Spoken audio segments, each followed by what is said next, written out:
Oh yeah, that's right. Let's see.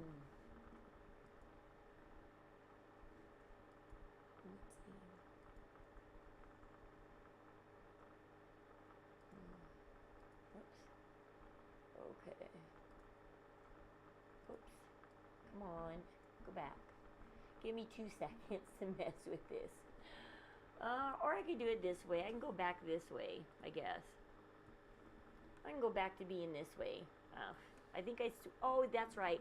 I wanted to see the chat screen bigger. That's why I did this. Because my back has been hurting lately. And I don't want to miss a chat with you guys. Usually I use this monitor to watch my video on. This monitor to watch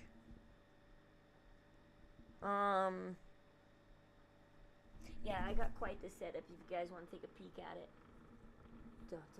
See, that monitor usually the OBS, and then this monitor is to play the YouTube videos, do all my thing on, and then this is my gaming monitor, PlayStation, Nintendo, blah blah blah. Fun setup, right? There, you guys got a peek at. I got 2 desks that are put together, a white one and a pink one. So I got this like, see, I got this half a square, almost a good, no more than half square, almost full square, because it goes chink, chink, and chink behind me. So all my stuff I need for streaming is just all around me. Just need to grab it and stream. Unfortunately, the windows are behind me. Those blinds let in way too much light. I do need to probably put curtains over those things. But my back has been hurting lately. I need to sit in this chair. I can't sit in the gaming chair. That hurts too much. Too much. Anyways, we're going to sit here. There's so much to go over, guys. And I don't want to miss the chat. Hey, Puticia. Oh, check my volume. Is it better? Because I'm holding the mic up to my mouth now. So, I was just showing you guys my streaming area. I'm changing things around for a second because my back is hurting and I don't want to miss chat.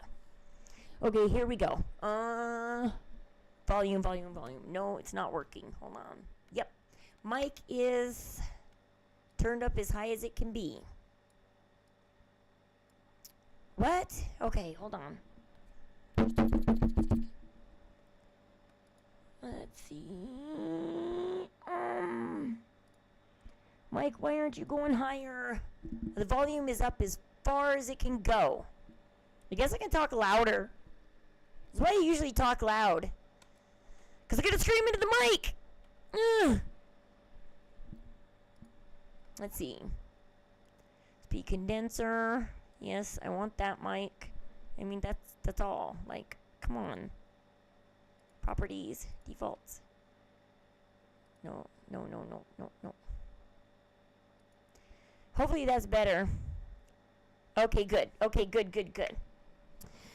Alright, we got quite a lot. There's so much information that has come out in the last 24 hours. It's insane.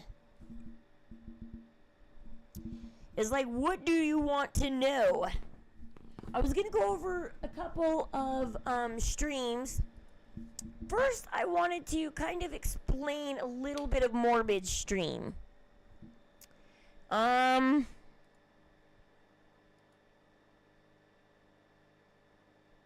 The Morbid's intro last night,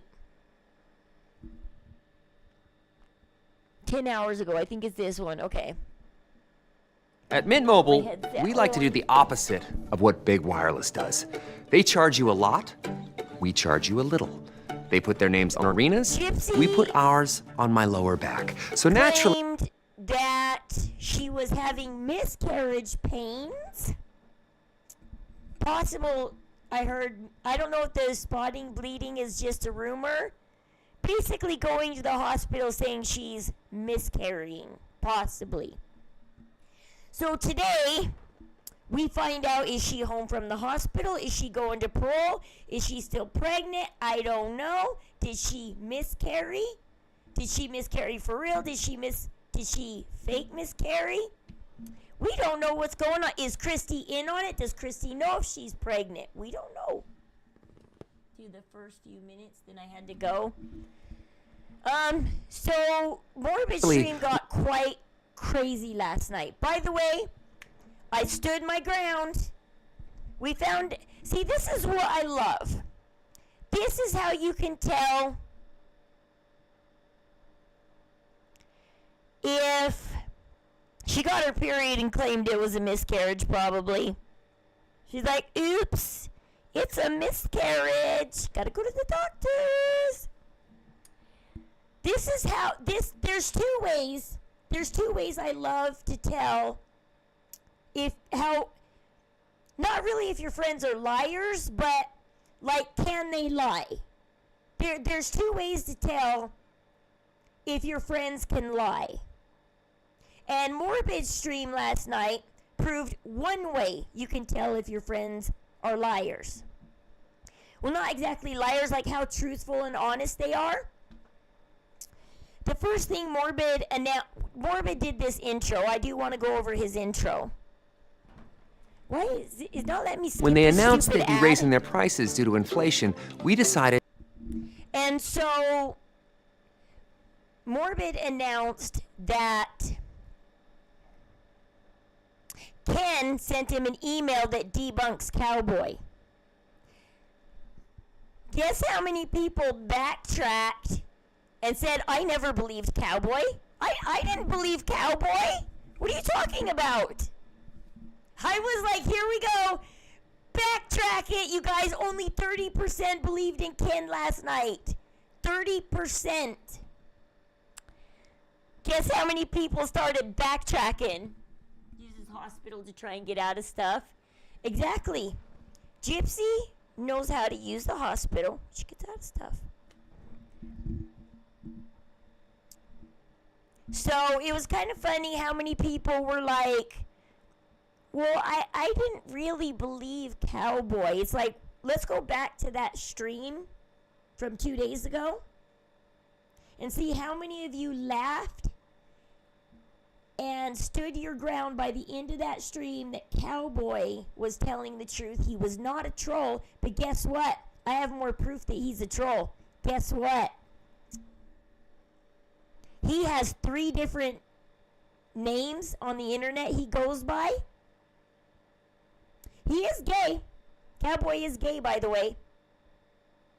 He loves to tell people his gay stories because he wants to see how many people cringe and he wants to see how many people enjoy it. He gets a thrill, especially out of the ones who cringe.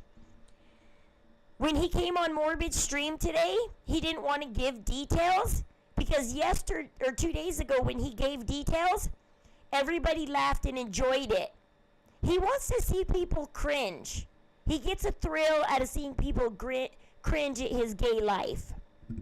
And so he goes on streams and he tells his gay story. That's all he wants to do.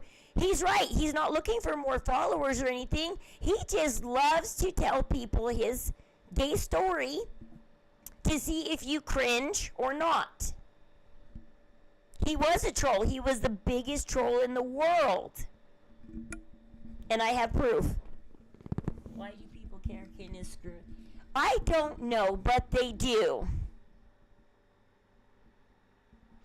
My opinion is he's choosing to be with Gypsy right now.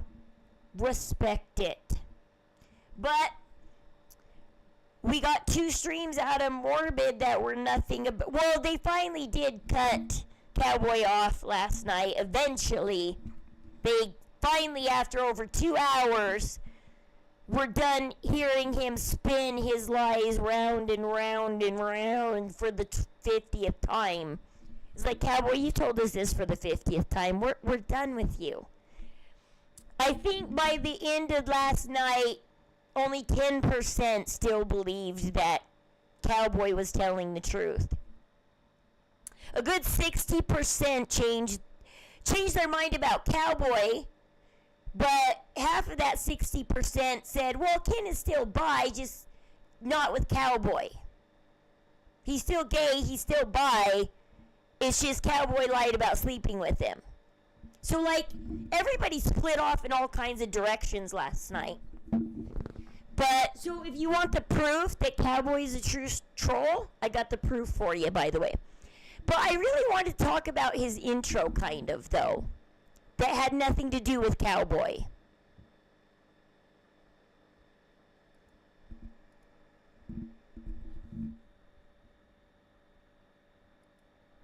Because me, I'm a live and let live kind of person, and I mean it. I just want to be your friend. I just want to respect you.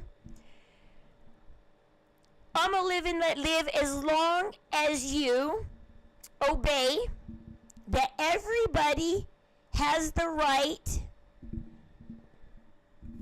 Well, people, the only reason why they want Ken to be gay and break it out that Ken is gay is Gypsy broke up her marriage with Ryan over Ken. And people are hoping Ken is gay, because if they prove Ken is gay, then Gypsy gets her karma and she breaks up with Ken for being gay. They just want to break Gypsy and Ken up. That's what's going on. But they want to do it by using the gay community. They want to be like, okay, he's gay, break up with him. Obviously, he's screwing Gypsy. I guess let him screw her. I like it that Gypsy and Christy had to send Ken heavy proof that she is pregnant. Like, how horrible is that they had to convince Ken by doing a video from the doctor's office and a nurse going, yes, she's pregnant, believe her. But how do we know that wasn't a friend in scrubs? You know? Gypsy could have got a friend to dress in scrubs and do that. Just because she's sitting on a doctor's, where's the paperwork that says you're pregnant? Where's the paperwork that says how far along you are? Blah, blah, blah. You know the paperwork you always leave with? Every pregnant woman knows the paperwork you leave with. I think knowingly sleeping with a murderer pretty much tells us what kind of person they are. One who has. Well, yeah. And that's what my last stream was about. Talking about morals and ethics. Because whether you're Christian or not, and I'm proud of this country in a way for that. I don't think you have to be Christian to hold down morals and ethics and integrity. And I'm proud that people from all different backgrounds are coming together on streams crying out for morals, ethics, and integrity. That's what my last stream was kind of supposed to be about. It kind of got sidetracked. But I was talking about that, like,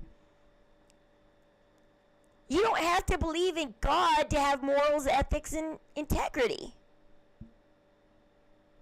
You just have to have a good moral compass. That's all. You need a good moral compass. I got one. Do you guys got one?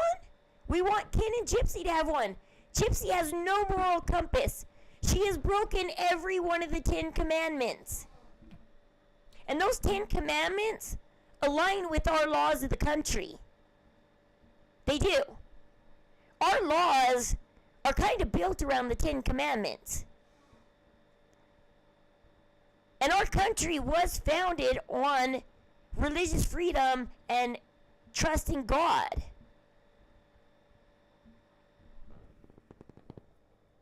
She could have been at a vet clinic for all we know. Yeah, exactly. I was like, was there a dental sink behind her? She could have been at the dentist. I don't know. Yeah, they all wear scrubs. They all wear gloves. And they all have those weird hospital beds. And they all have a counter with a sink in it. Yay. You could be anywhere. Any doctors.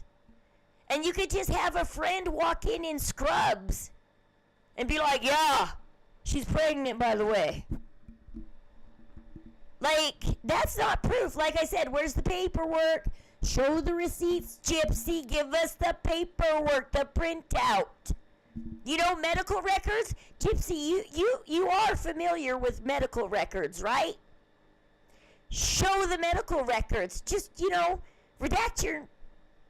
I don't know. Everybody knows everything about you. What do you need to redact? She doesn't need to redact anything. Except for your address. Redact your address and your phone number, okay?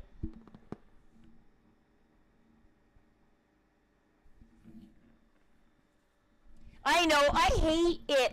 When I'm watching Morbid stream, I'm always on my phone. And the amount of mistakes I make when I'm chatting with you guys, tremendous amounts of mistakes. And I'm like, I hope they know what I'm saying. Because I just made like 5 mistakes in one sentence. I hope they know what I'm saying.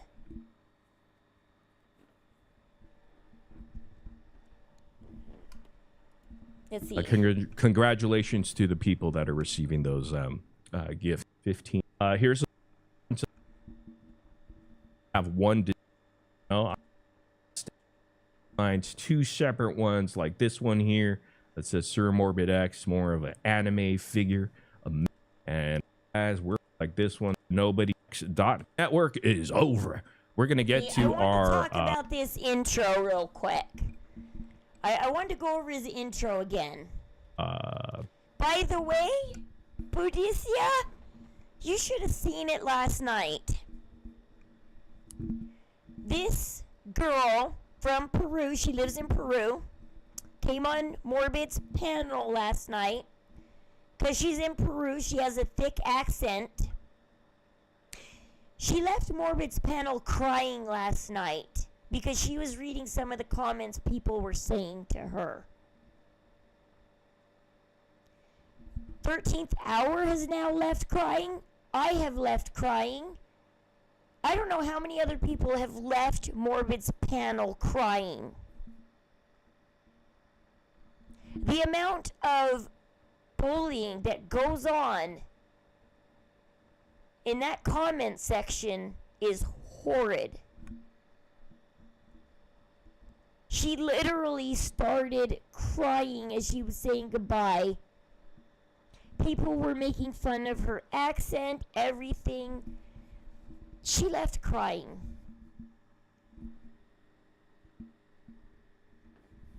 It was horrible. But let's go over his intro real quick. Panelists here, and we're going to start the show. Hell yeah, let's do that. Moving over here, who do we got?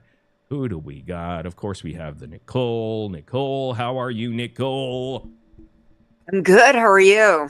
Nicole, we're going to have to get you a microphone, and you're going to have to change your settings. You're going to have to turn off the automatically adjust setting. All right. Yep. So if you could do that, I'm going to have to show you a screenshot. We've got Not Sorry Charlie. Is this the first? Hello, y'all. You'll be right, Charlotte. Nope. You fell down the stairs. One under the. And since it's the Crazy. Nice. It's nice. Yeah, Gypsy Rose stuff. For I'm assuming. about 19. Yeah, I've been kind of had my fingers crossed all day because she bet on it. Said she's gonna get out. I said she get her from her. And guess what? I always wondered if Haiti Joyless was Katie Joyless doing her own trolling. She was trolling herself. Failing on her PO if she doesn't have a medical excuse. Bring the medical records, Gypsy. That parole's gonna ask for the medical records and the proof that she had a miscarriage.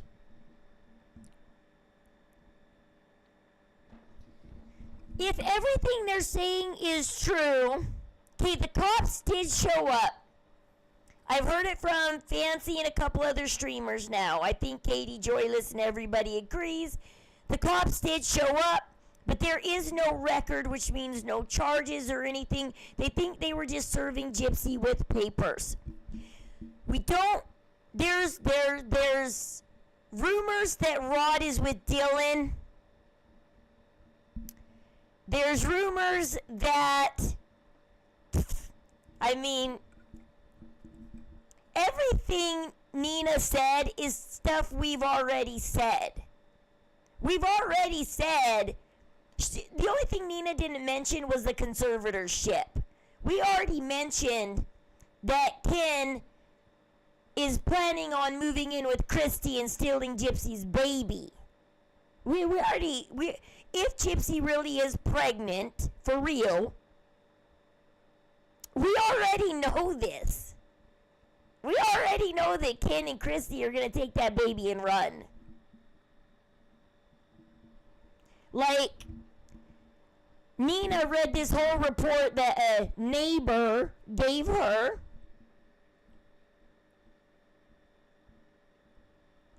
I mean, Ken and Christy are really tight and close. People were talking about, if you go rewatch that video, Ken, as soon as Christy's like, oh, Parker, come here, Parker, I want to see Parker. Ken immediately walked away from Gypsy, ditched Gypsy, to walk over to Christy and be like, Parker, missed you. And be like, your hair looks good. And she's like, you smell nice. And then they hugged tightly.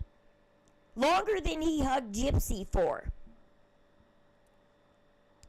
Parker missed Christy. Parker has a relationship with Christy, which means Ken and Christy have been together.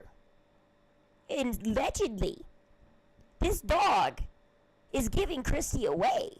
What I'm thinking.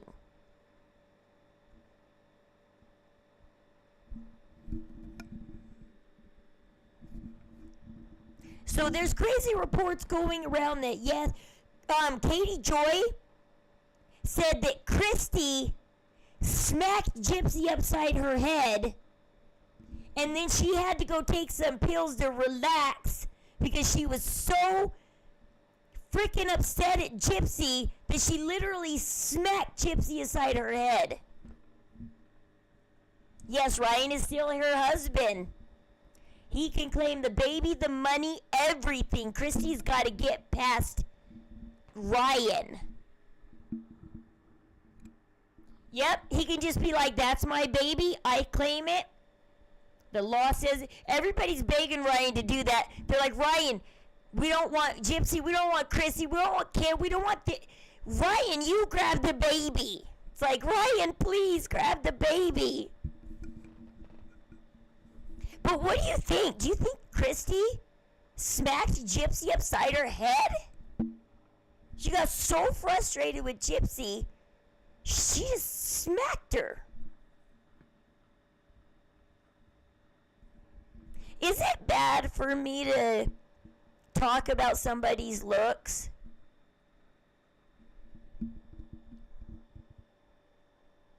I feel a little guilty right now. What happened? She doesn't show, and she claims she's spotting at the hospital. So see, they're talking right here about she's claiming she's spotting at the hospital. Everybody's fired up about this. I was in Ryan Lee's channel telling Ryan Lee about it, because Ryan Lee's like, what is all this everybody talking about Gypsy in the hospital?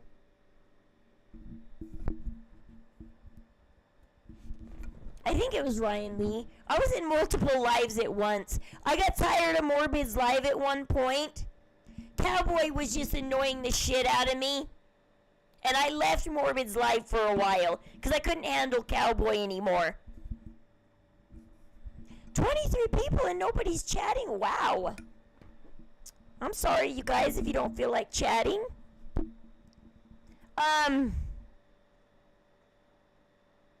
I can show you, I can see if I can find that video again where Katie Joy says she smacked Gypsy. Christy smacked Gypsy. Christy.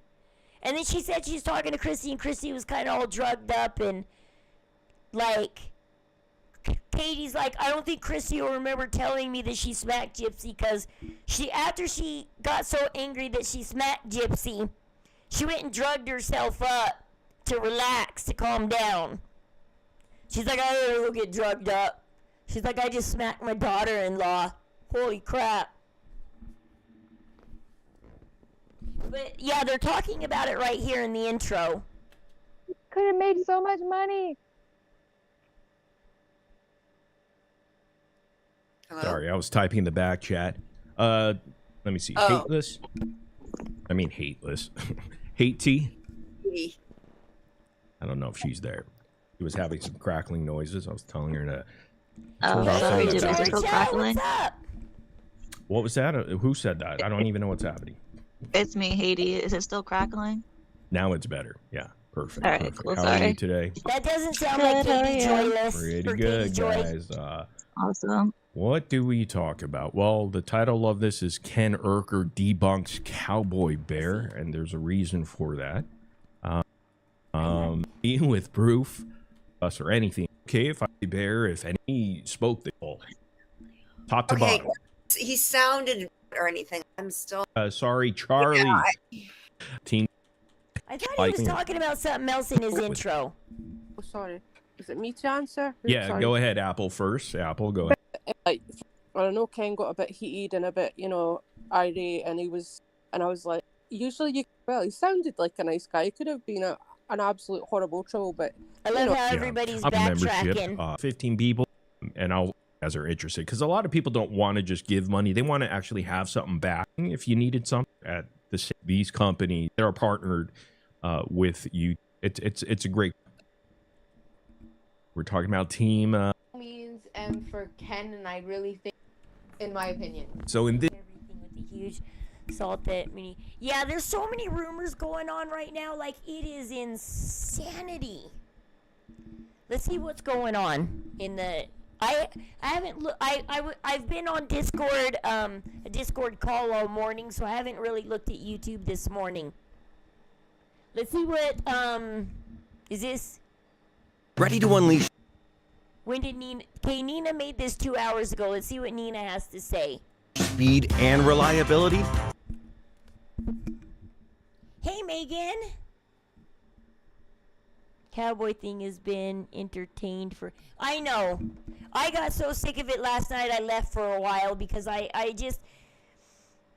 not Ken, and I'm frustrated. And I'm not Ken. And I'm tired of the lies, and I'm frustrated, and I'm not even Ken. I thought Morbid was saying something different in his intro, though. I was going to go over, he was talking about, once again, people getting up on his panel. And last night, this Spanish girl left crying. She was so sweet. I understood her through her thick accent. But she left Morbid's panel crying last night. It was sad. Like, I couldn't believe she was crying. I was like, oh my gosh. I'm like, I've known too many people who have left Morbid's panel crying now. I thought Morbid was going to talk about, he talked a little bit about in his intro about going up on his panel and stuff like that. That's what I was looking for. Not the cowboy stuff. I was looking for, but that chick that's going to interview Cowboy in a day or two, she doesn't do Gypsy Rose stuff. However, okay, here we go. Let's see what Nina has to say. Nina is pretty good at being correct. Source part 2, and this is where it gets a bit sinister. But before I read this, I want to say Was kind of entertaining it.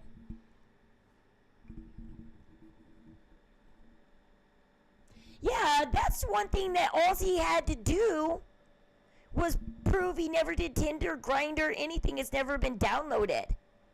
At least on, yeah, because no matter how many times you change phones, your purchases stay with you.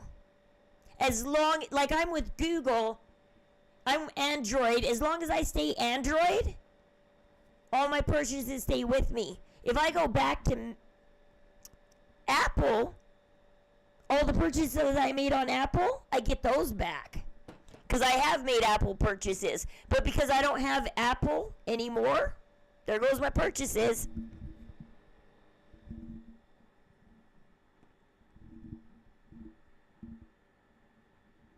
Yeah, Katie Joy, like, it's hard to know. She's known for lying. Yeah, it's, but I did enjoy going on that Grandma Chick's page. Somebody came on her panel and told the truth. They doxed Cowboy. They gave his real name, and he has 3 separate names. Remember he said he was a fan of Taylor Swift?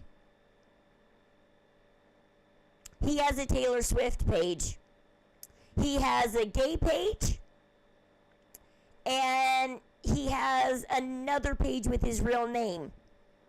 He's got at least 3 different profiles under 3 different names. He is a troll. He is a liar. And 2 people actually came up and busted him for his lies in his past group he was in, community he was in. And now he crossed over to our true crime community as Cowboy Bear for You. He created that profile and tried to trick us. But let me show you. This is all alleged. He is also under, is it, oh, come on, trying to think. Come on, Rose. I do stuff in the middle of the night and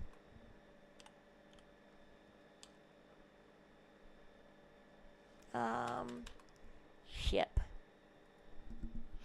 Where are you?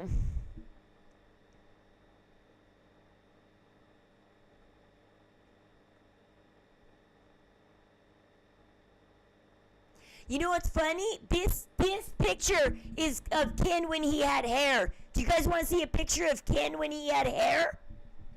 How many people have seen Ken's arrest photo? He actually had hair when he got arrested.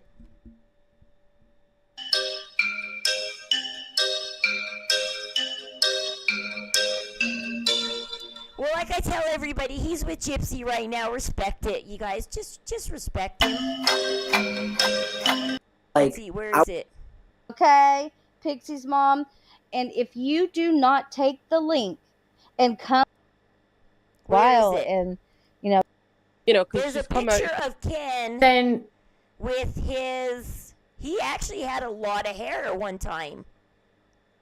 He had hair. It's crazy. Is it in the intro photo?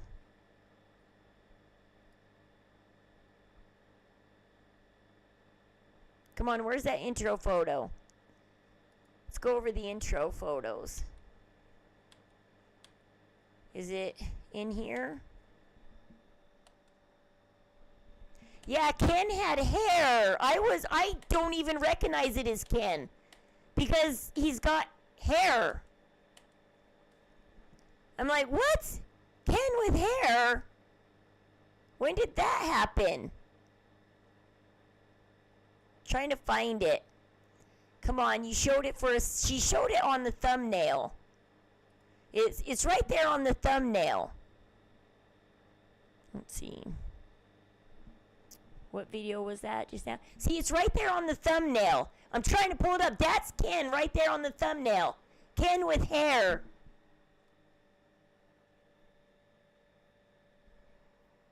I know, but it's funny in Morbid's intro how many of them backtracked and was like, I wasn't pandering to Cowboy. I didn't really believe him exactly. And it's like, no, you did. See, that's Ken on the thumbnail, dude. I'm trying to find that picture bigger, because that's Ken with hair. Doesn't he look like a little boy? That's his arrest photo. He's got hair in his arrest photo. But then, if you... I'm trying to find it, see if Starlight shows it bigger. Shows a bigger picture of Ken with hair. Come on, Starlight, show it bigger. Because I can't see the thumbnail. The thumbnail doesn't show.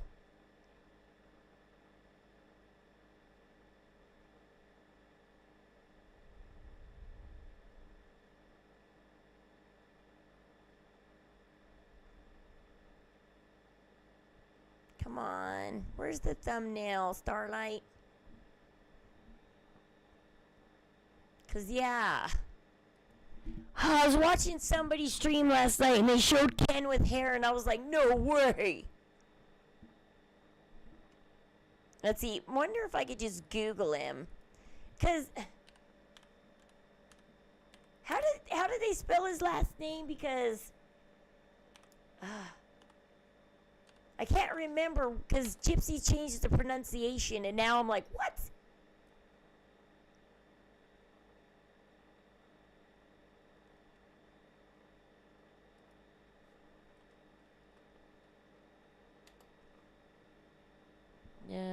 Let's see. Images. See if we can find it. Come on. Okay. Maybe we just find it under Ken Urker arrest photo? Come on. Where's your arrest photo, Ken? How do people dox people and find this stuff? I just got it up on Google. Do you see him with hair? His charges aren't felonies, but the problem why he can't be with Gypsy is because he's got like a $300 fine he hasn't paid. He has fines for some misdemeanors. They're just like traffic tickets. They're nothing big. It's not a big deal. They're traffic tickets.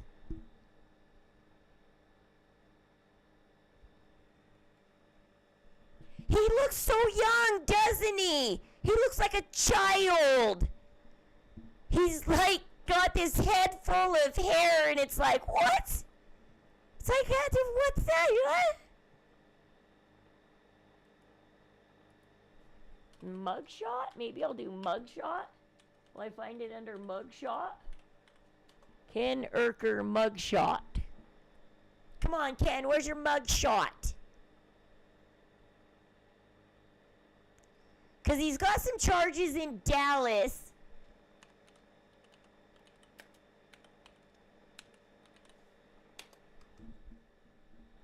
And they're just misdemeanors, but he's not paying his fines.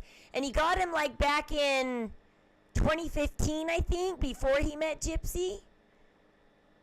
He hasn't paid his fines? Yeah, minor traffic stuff. It's nothing big. He just needs to pay his fines and close them out and take care of them. You're like, oh, I could pull it up in 2 seconds. Be like, just give me that name. I thought his first name was Keenan. Thought I'd find him under Keenan. I thought I'd find his...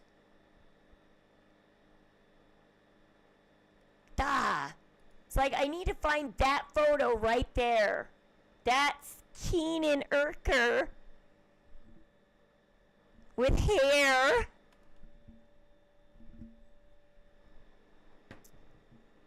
It's like, it's so funny. He's got hair.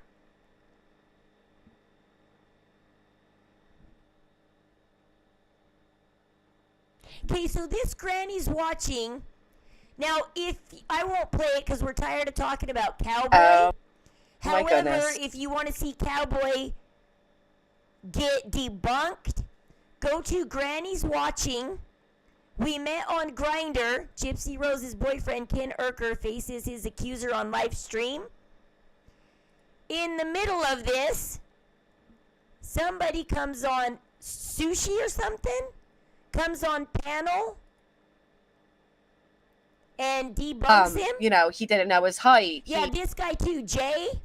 This guy, Jay, knows him as his real name, which I tried to look it up. See, this, how do people dox people? Because I tried to look up his real name and I can't find him either. But his real name, oh, she gives him his real name. I cannot remember. I'm so dumb. Because I tried to find him on X. Because apparently he's on Twitter under the name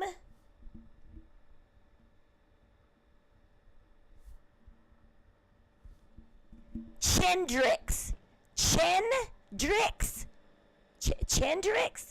I cannot find him, though. Unless he did take down his Twitter.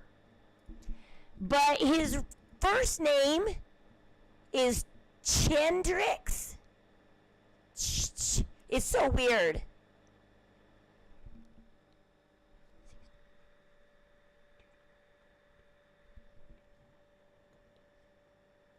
I think that's my number. Okay. Search. His name is Chendrix or something like that.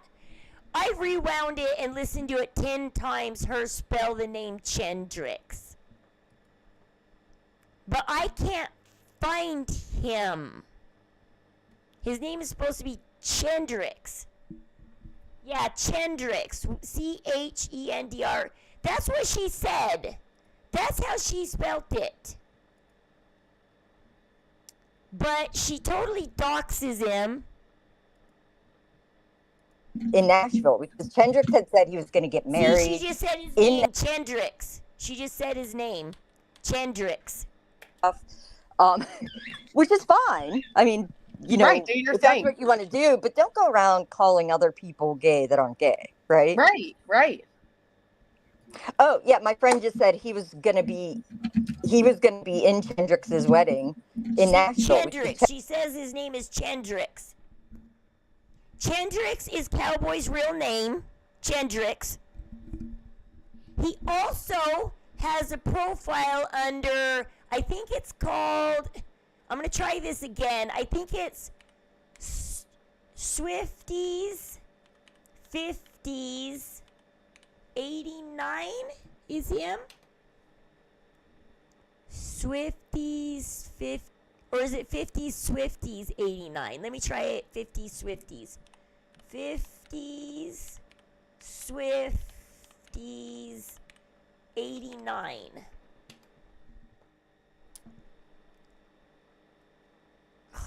Come on, why can't I find you? I found you last night. 50s Swifties. I spelled it right, I think. Okay, go to TikTok. Let me go to TikTok real quick.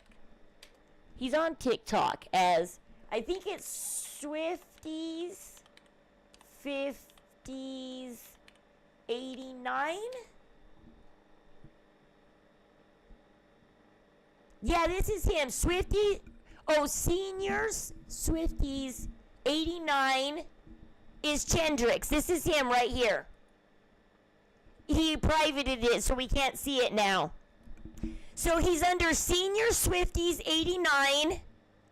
He's under Chendrix. And he's under Cowboy Bear for You. Yeah, this is him. Senior Swifties. I recognize his face. That's his face. No, that's his face in his hat. That's him. Senior Swifties 89. This is him.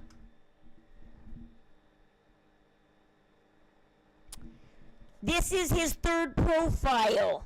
Oh, he's in his 50s. He said his age on Morbids. I think he said he is 51 or 53. One of the two. 51 or 53. I can't remember if he said maybe he's 51 when he met Ken and he's 53 now. I think that's what he said. He's around 51 to 53. And he does love his Tay-Tay Swift. Because this is his profile, but he just privated it.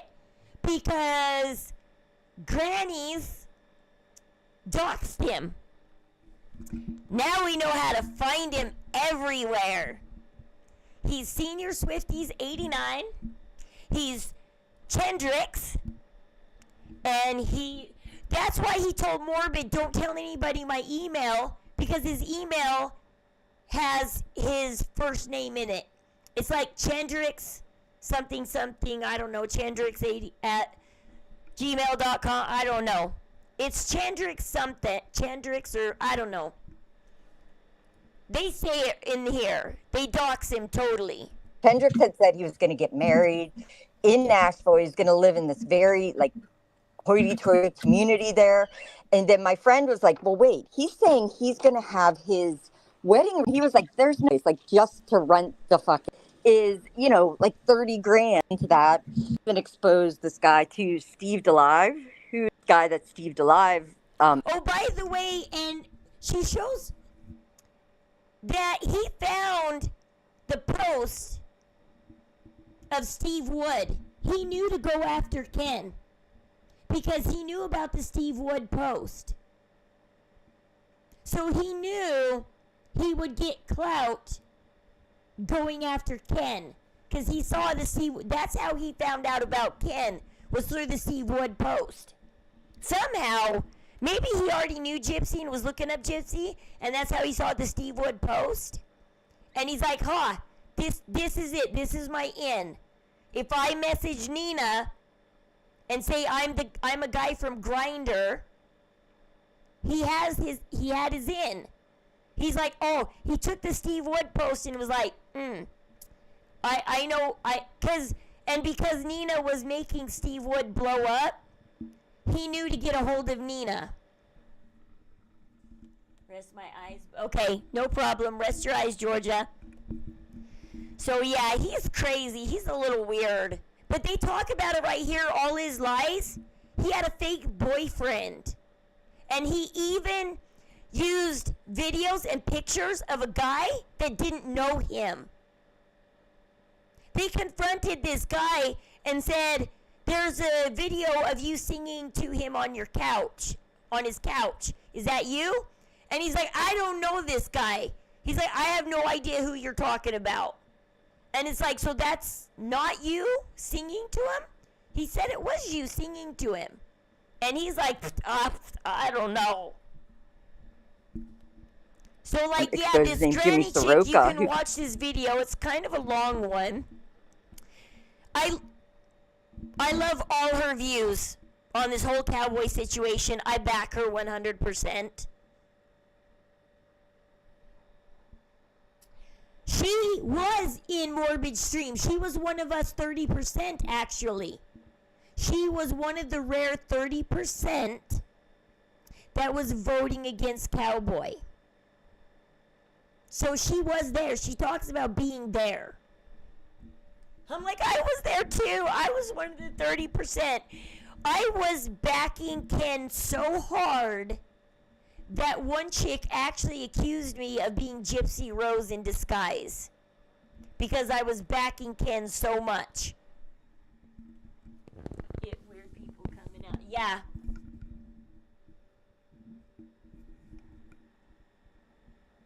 Exactly. When somebody goes missing, they have to set up a whole call center to vet the calls and decide, is this fake or is this real? Because as soon as a headline comes up, lonely people pick that phone up just so they have somebody to talk to. You know what? I know how to make a lot of money. Why don't we just make a call center for lonely people and you just sit there and chat with them about anything they want to chat about? We'll have like a religious section, a political section, a sports section, you know, blah, blah, blah. We'll make different sections. And be like, all right, lonely people, call in, chat, 10 cents a minute. I don't know. Call in. You don't have to call the children's hotlines anymore and say you saw the stolen child. Just call this call center. We'll talk to you about anything you want. Want to talk about the weather? We'll have a section that wants to talk about the weather. But yeah, so Granny's watching. She is going to interview Cowboy. That's what Morbid said. So she might be an interesting interview because she never believed in the first place that he was real. And she doxes him and busts him, and he's busted. He's so busted. Like I said, here he is. Senior Swifties 89. This is him. This is the picture he had on Morbid's chat last night. Don't you guys recognize it? That's the picture from Morbid's chat. See? Right? Oh, kind of. It's Comes close. from our community as well. Okay, he's got a closer side profile, but it's him. He uses basically the same kind of picture. He does the camera up close on half of his face and half of his hat. Well, was messaging with him and meeting him up for gay sex and all this stuff. And I was able to get a hold of like all of the text messages, and it was all fake. It was all faked, phony bullshit. See, he knows how to fake text messages. Like, literally, she totally busts him, guys. He is skilled troll. He is a skilled troll. So if you want to know what kind of skilled troll he is, watch this video. Go watch Granny's watching. She doesn't do gypsy stuff. She usually does other stuff. But she does do this because she does other weird stuff. But she does bust out this fake liar.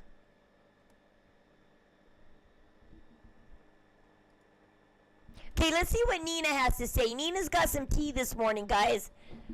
I want to see what Nina has to say. Alleged. Okay, this is a it's source. All alleged, guys. I don't know this to be a fact, so I want you to use your discretion. Some of you might feel like this is real. Some of you might feel like it's not. But let me know what you feel down below because I'm interested to know.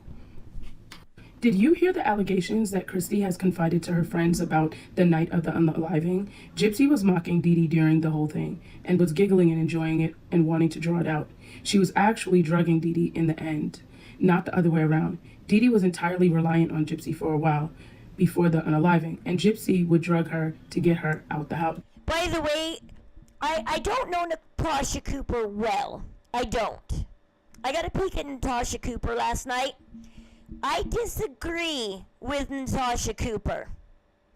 Dee Dee was not unalived in that bed. I believe maybe they did use one of Gypsy's wheelchairs to... She was laying diagonal on that bed, and there's barely any blood on that bed. Nobody's pointed out that she was laying diagonal on that bed. She wasn't even straight on the bed like she went to bed herself that night. Because if she went to bed herself, she would have been laying on her side so that Gypsy could lay on her side. Because remember, they slept together every night. No, she was diagonal on that bed. Like she was just dumped, you know? Like, and I got this theory that they put her on the bed and Gypsy had to adjust the sheet or change the sheet. And that's why there's 2 blood marks that come out next to the neck. Because as Dee Dee rolled while she was changing the sheets, blood leaked out like that. That's why there's a space of no blood and then there's 2 big lines of blood like this. Because either Gypsy was adjusting the sheet or changing the sheet because Dee Dee's head rolled like this and got some blood splatter on the side. And then they put her head straight so that it wouldn't drip anymore. She had to have been unalived in that shed and they hosed it out or something. I don't know how they got rid of all the blood. I don't know. All I know is I also have a theory that the tire tracks are there because Dan had to pull up on the grass for some reason. I don't know whether it was to pack his car with the bloody sheets, because Gypsy said they cleaned up, but the cops couldn't find any of the paper towels, the baby wipes, anything. The cops couldn't find any cleanup material. It was gone. It disappeared. Because I think Dan made Gypsy clean up. He put it all in a garbage bag and dumped it in some dumpster several miles down the road. But they never knew to check a dumpster because they had Nick and Gypsy in custody. There was no reason to go check dumpsters and CCTV cameras for somebody like Dan. There was no reason. It had to have happened in the shed. She was diagonal on that bed. I think it's funny. Did you guys see Fancy's new video? I'm a little upset at it. Fancy is acting like she just now discovered that there is no blood on the bed or the mattress. That blood didn't...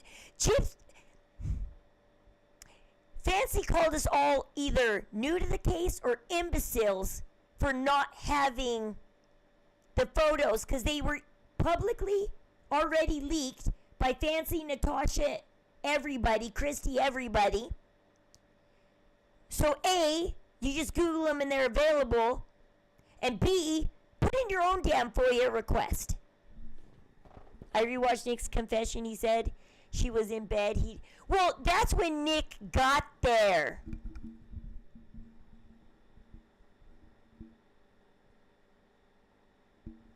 Like, they did some good cleanup, because where is... Dee Dee doesn't even have much lividity. I don't see any lividity on her body. Somehow she got drained of some blood, and I don't know how Gypsy did it. I don't know what she did. Because it's not on the bed. It's not on the mattress. It's not in the shed. There's no trail of blood across the sidewalk, the grass, the wheelchair ramp. Gypsy's amazing. I don't know how she did it. Trash out to the street so it's picked. Yeah, they also said that too. That because they waited 5 days, anything they put in the trash, because they waited 4 or 5 days to put the Facebook posts up. And so yeah, the trash did come in that time. Because there was no cleanup supplies found, except for one partially bloody glove. One partially bloody glove. I don't exactly believe what Nina's saying right now, that Gypsy was giggling and gloating, because remember the phone call Gypsy had with Rod saying, "Dad, you know I love Mom. Please don't believe anything the newspapers are saying. Dad, you know I wouldn't have done it. Dad, don't believe it." Don't you guys remember that phone call from jail when she was first locked up? And she was still denying she had a part in it? She was denying everything and still throwing Nick under the bus, saying, "Dad, you know I didn't do this. Dad, don't believe the newspapers, please."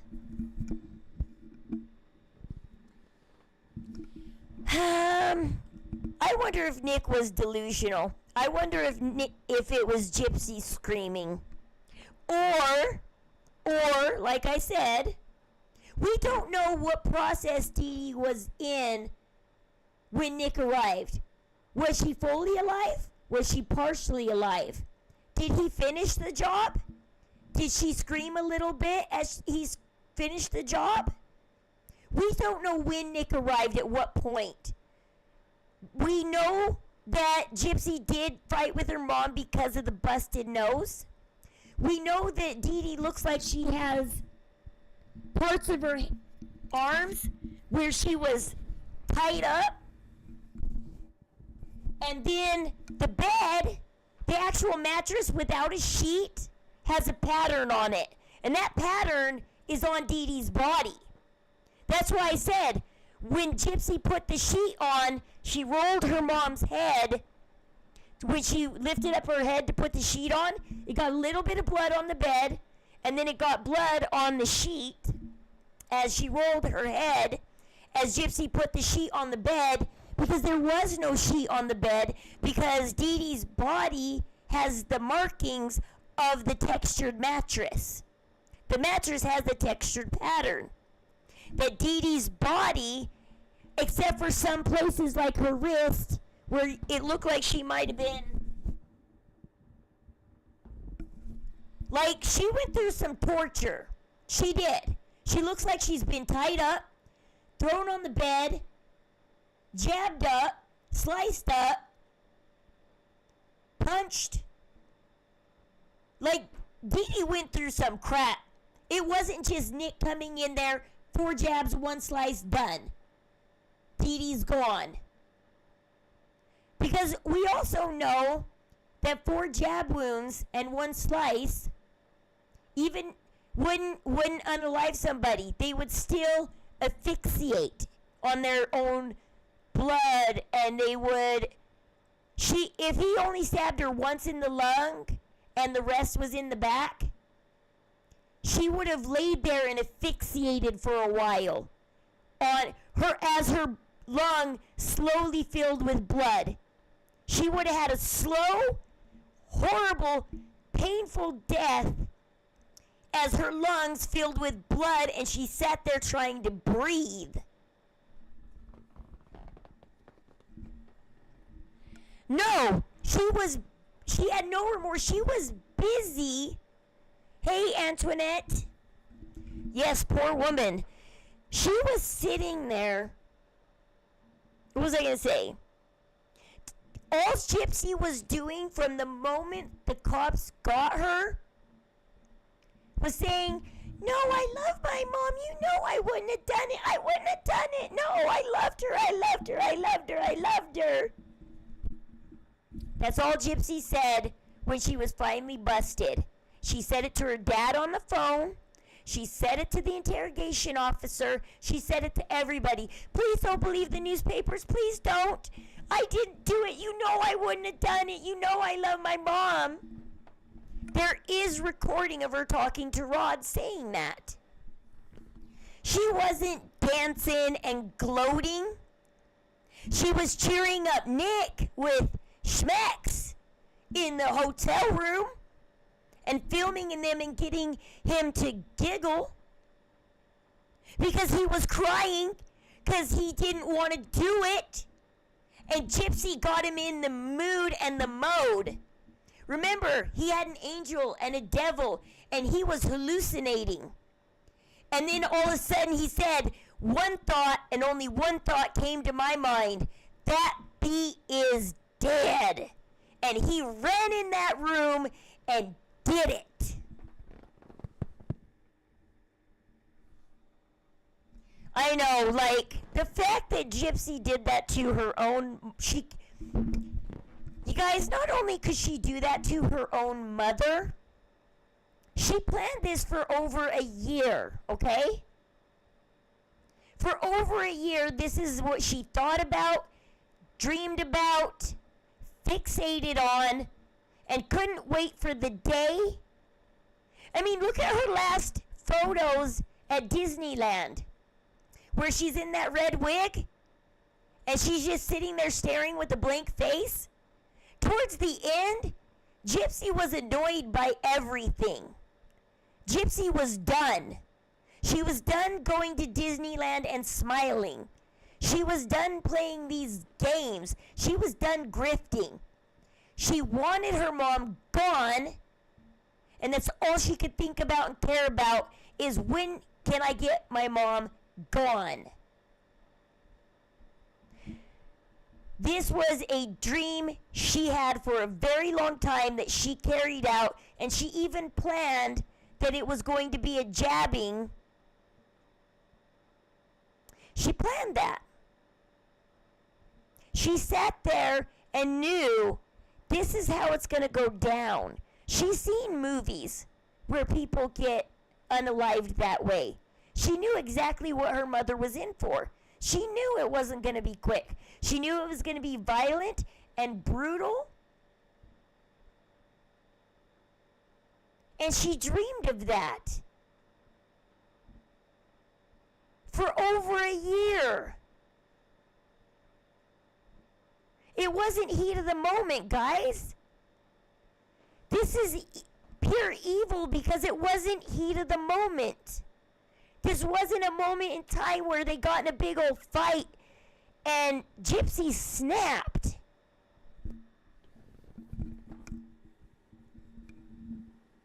No, she was in really bad health at the end. There is records, and if you go back to their old Facebook page, they talk about, oh, Mom had to go to the hospital today. I love my mom. She's the best. I had to call the ambulance today. You know, Mom had to go to the hospital again. Poor Mom. There's even surveillance of Dee Dee at the hospital pushing Gypsy around in her wheelchair while Gypsy's sitting with her legs crossed like this. Something paralyzed people can't do. Hello? But Dee Dee's the one in the gown pushing Gypsy. We know the whole last year of Dee Dee's life was her in and out of the hospital. Her in and out of the doctors. It was her. Not Gypsy. Her. And Gypsy said, I'm not doing this. I'm not taking care of you.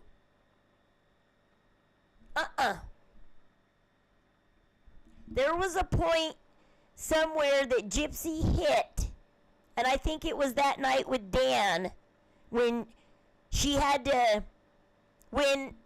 Dan wouldn't be her knight in shining armor and take her to Arkansas. When Dan refused, and she had to go home and be her mom's little girl again, I think that was the moment she turned and said, my mom's got to go. I'm never going to grow up and be a woman with my mom. She's going to keep me her little girl forever. I can't do this. I want to grow up. I want to be a woman. So my mom's got to go. And then she went and found Nick right away. She went to the Christian dating site, found Nick, and sat there for 2 years, grooming Nick to this point in time.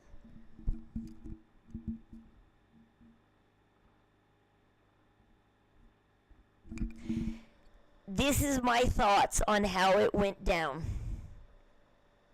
And so, like I said, this wasn't heat of the moment. She picked out that knife. She toyed with it. She played with it. She fantasized with it. She knew what she was going to do with it. She knew. For over 2 years. She purposely picked and groomed Nick.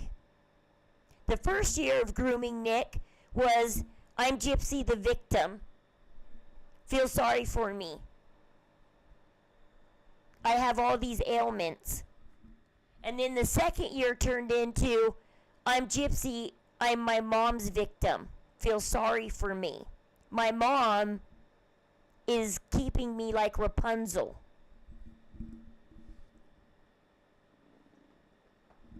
Yes, it's horrible that those were her true feelings.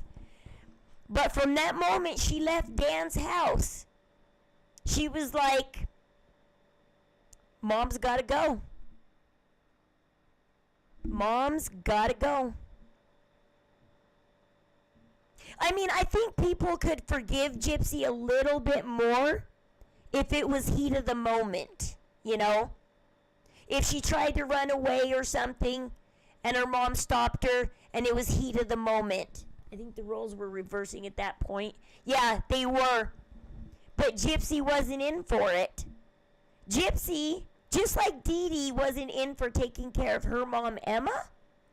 And there's rumors that Dee Dee allowed Emma to die. Because she wanted to just have a life with Gypsy, not take care of her mother. So there's rumors that Dee Dee may have let her mother die. So that's why everybody's saying, hey, Gypsy, if you're carrying a girl, guess what? You got about 20 years left to live. Enjoy your next 20 years. Because that daughter, this is passed down from generation to generation. You have one daughter, and she's going to unalive you in about 20 years. It is fairy tale BS with Gypsy. Yeah, I know Dee Dee took care of Emma. There is rumors that she might have just said. The act played on those, but the family has come out after Mommy, Dead, and Dearest. The Petrie family did come out and say, we're sorry for villainizing Dee Dee and putting her down. And they turned on Gypsy. Hey, Alexia! And they turned on Gypsy and said, never mind, we don't back Gypsy. After they did back Gypsy during Mommy, Dead, and Dearest. But then when Gypsy came out and accused Claude of the essay and everything, and I think they saw the autopsy report and understood it. I think when they first saw the autopsy report, I don't think they knew what they were looking at. Not until Gypsy took the deal. And then when Gypsy took the deal, I think they understood what the autopsy report actually meant. Because during Nick's trial, the text messages came out and showed that Nick didn't get there till the 10th. But the autopsy report says that Dee Dee took a couple days to pass away. That means Gypsy did it. Because the Petrie family, allegedly, has the autopsy report. Allegedly, so does Christy. They are holding it close to their chest and not letting it out. But they do and have seen the autopsy report. And I think after Nick's trial, they understood that Nick didn't do it. I think they were blown away by watching Nick's trial and going, oh my gosh, but Nick didn't get there till the 10th. Dee Dee was jabbed on the 8th. What the hey? Now they're going, oh my gosh, Gypsy's evil. Gypsy did it.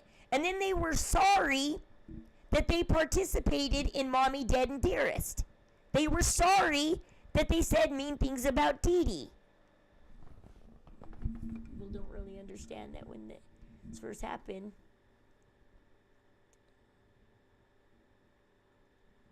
Well, see, the thing is there is history between Rod, Christy, Dee Dee, and Nicolette's mom. There is major history. They were all sleeping with Rod at the same time. All three, Rod had 3 women at one time. Dee Dee, I don't know Nicolette's mom's name, and Christy. He had 3 women all at once, and Dee Dee wanted Rod back. Dee Dee tried tricks to get Christy to give him Rod back. And they all worked together at the hospital. Dee Dee, Christy, and Nicolette's mom, they all worked together at the hospital. There is big history.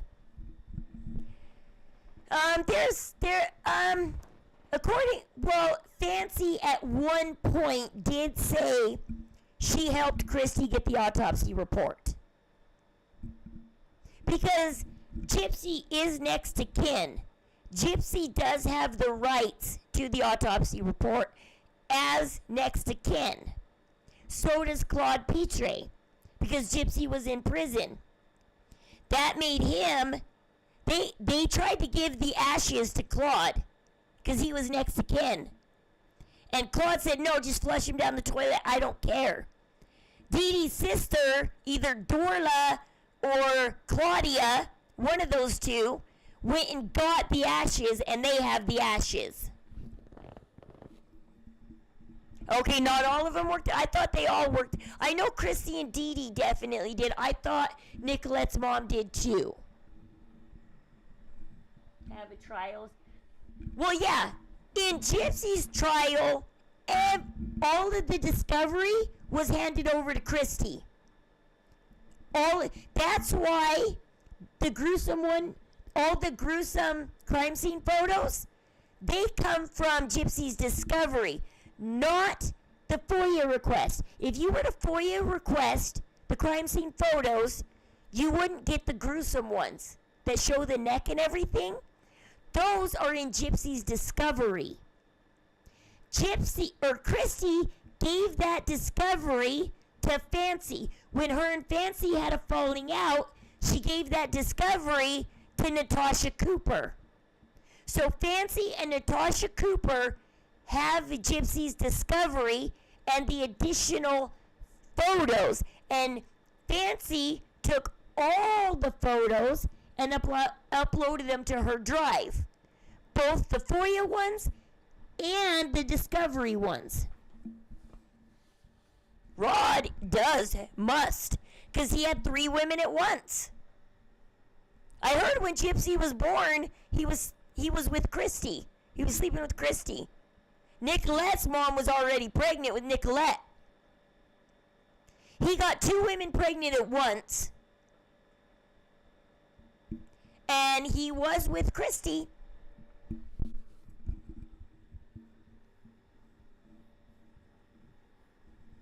Yeah, Dee Dee's family, is crazy. They just shut up. After Nick's trial, they went into the shadows. They just sinked into the shadows after Nick's trial. They turned on Gypsy. They no longer backed her, and they slinked off into the shadows.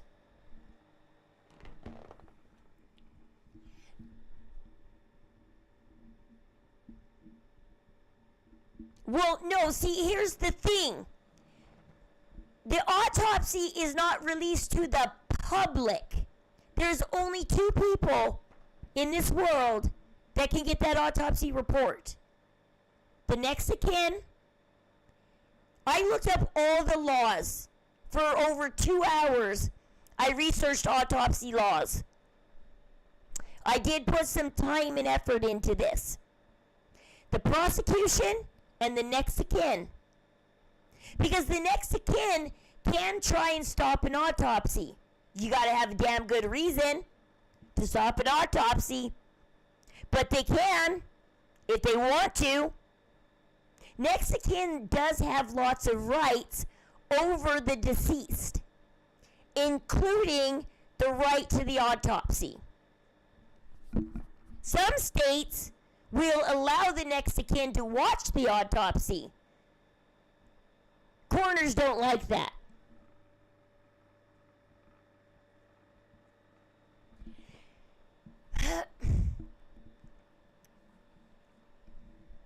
Well, Fancy did say at one time that Christy got it, but I believe the Pitre family has it if they requested it, because next of kin can do that. I could ask my friend Russell. His mom was murdered.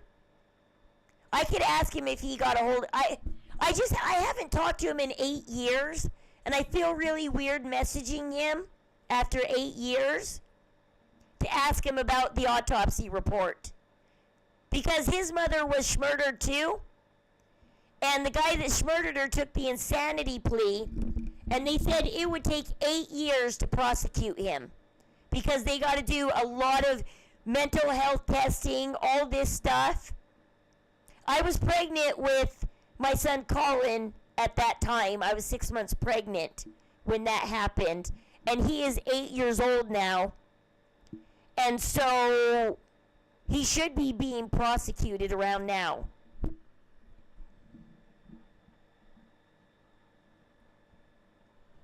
Hey, Glitter. We haven't really gotten into much. We're just sitting here kind of chatting. Gypsy only said that her grandpa molested her so she didn't have to face that. I don't believe Claude did anything to Gypsy. Plus, I did find an old news article where Gypsy said that Claude was her best friend. They did a lot of things together when Gypsy and Dee Dee lived with Claude. Her grandpa was her best friend. She was always hanging out with him. But that doesn't mean he molested her. That doesn't mean it. I don't believe it. Gypsy learned a lot of things in prison and changed her story a lot while she was in prison.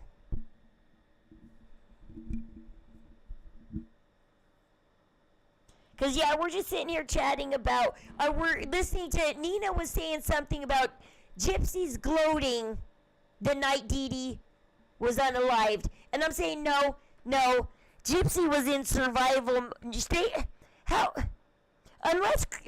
I don't think Christy knew that Dee Dee was unalived. I don't think that Gypsy called Christy. I don't know.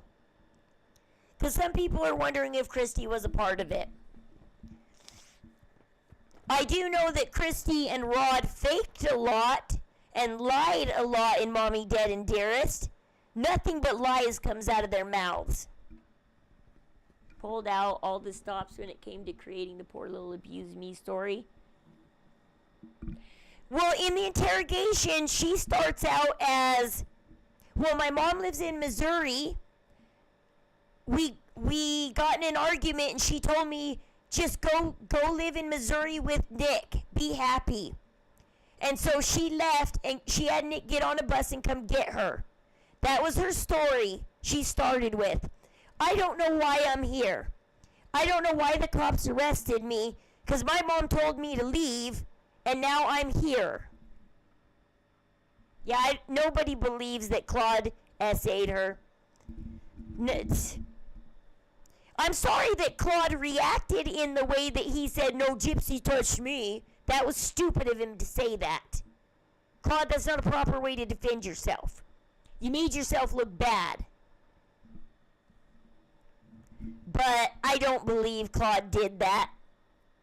I don't believe that Claude was bathing with Dee Dee and Gypsy and his wife was allowing that. He can't hide bathing with those three from his wife. And can you imagine those three even fitting in a bathtub? Come on. How can those three, Dee Dee and Claude, are not skinny people? When I was first married, my husband quit bathing with me because just for us two, my husband was 120 pounds. He was skinny. And us two skinny people, bathing together was uncomfortable. So can you imagine Claude, Dee Dee, and Gypsy all in a bathtub? He was hurt.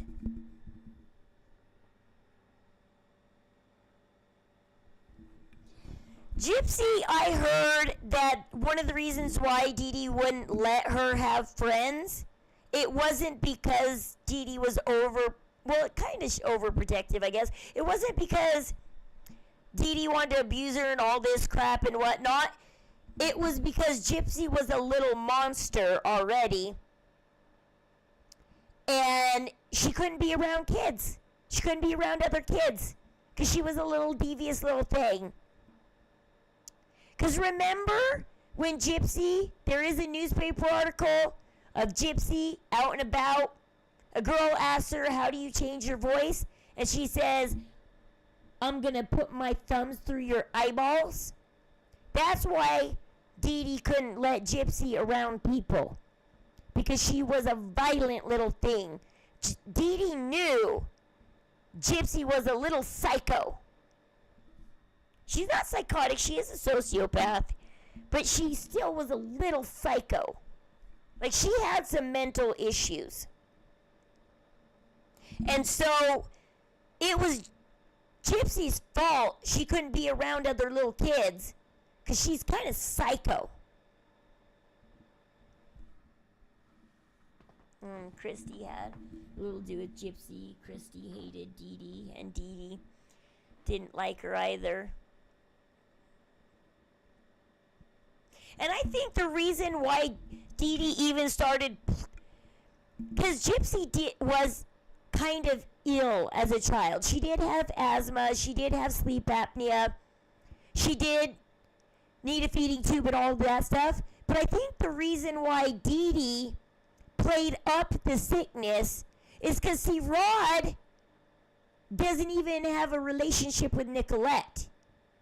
The only reason why Rod has a relationship with Gypsy and didn't just get with Christy and run is because Dee Dee told Rod, our child isn't going to live to be 18.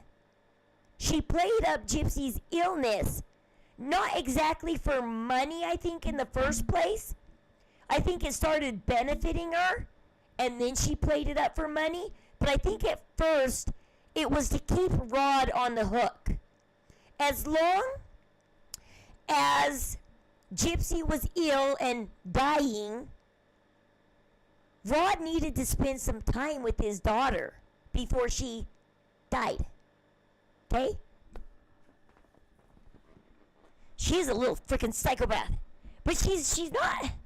It's weird because she has the behaviors of a sociopath, but she acts like a psychopath at the same time. It's like she rides the fine line between a psycho and sociopath. Like, she rides this fine gray area between the two. She isn't one or the other. It's like she's just skateboarding on the edge of both of them. Like, she's so weird because she skateboards on the edge of them. Went to school in Louisiana, third grade education. Does someone with a third grade education read the books? I know. Somebody said private school too.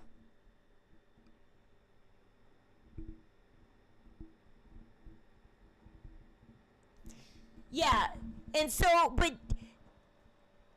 some people get lighter symptoms than others. And I guess Gypsy, because she's not on a feeding tube anymore, she's not on a sleep apnea machine anymore. I wonder if she snores, though. You think she snores really bad? Let's ask Ken. Ken's going up on Morbid's panel. Ask if she snores really bad and drools and chokes on her spit in the middle of the night. She is. That girl is not dumb. Gypsy is calculated and smart. The girl isn't exactly dumb. She's also riding the fine line between dumb. That's where the sociopath comes in, though. Because sociopaths, they don't know how to connect to other people. They don't. Psychopaths do know how to fake a connection, but sociopaths don't. Sociopaths cannot fake that connection. They cannot get that connection. They don't understand how to. Psychopaths don't feel it, but they know how to make you think they're feeling it. And so that's why Gypsy's kind of socially dumb. But at the same time, she is very calculated, very smart. She knows what she's doing. She knows how to play people. But she's also so dumb when she plays people, she gives herself away. Because she can't keep her life straight, and she doesn't care. She doesn't care if her story changes. She doesn't care if she can't keep her life straight. She doesn't care. She doesn't give a shit. She just doesn't. Yes, she was 14, almost 15, when they first shaved her head, moved to Missouri. She was 16, almost 17, when they got that pink house. When they got that pink house, she was almost an adult. All she had to do was live in that pink house for a little over a year, and then she was free to go. She was an adult most of that 6 years, 5-6 years they lived in that pink house. She was an adult pretty much the damn near the whole time, like 80% of the time they lived in that house. Yeah, she's smart in dangerous ways. It's not good. Because like I said, she knows how to threaten people. She keeps everybody in check. Everybody is so scared. Look at Rod. He tried to get brave and talk to her and Ken.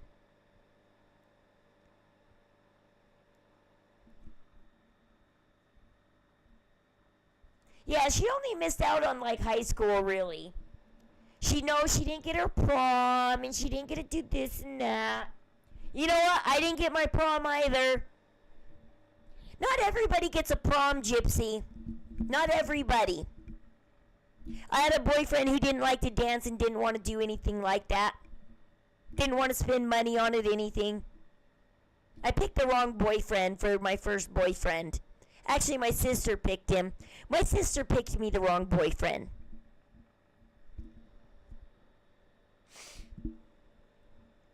But, I mean, did everybody have the general high school? I got made fun of in high school. I skipped a lot of high school, too, because I couldn't stand getting made fun of all the time. I couldn't take it. I couldn't take the social pressure.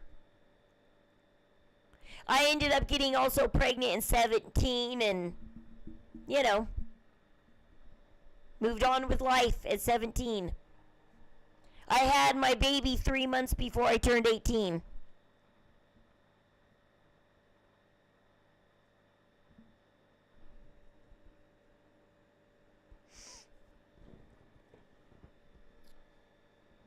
I mean, not everybody has a high school experience, Gypsy. But we go on. We move on. We move on with life. We just go move on. You get over it and you move on. Right? It's like you just move on.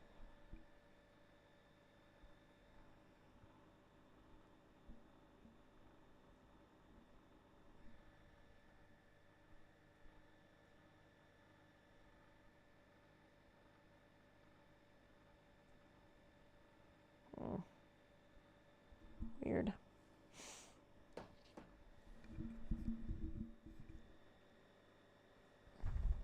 I've never gone to Disney.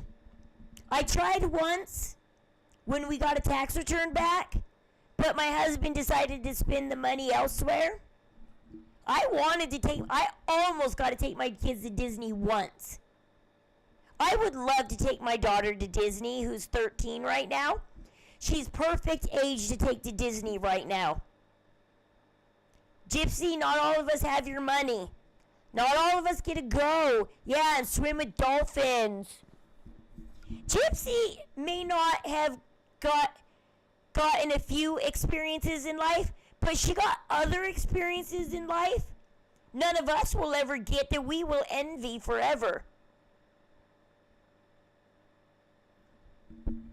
Yeah, you had to work night of prom. See? Not everybody goes to prom. She had a damn good, blessed, beautiful, fun, adventurous life.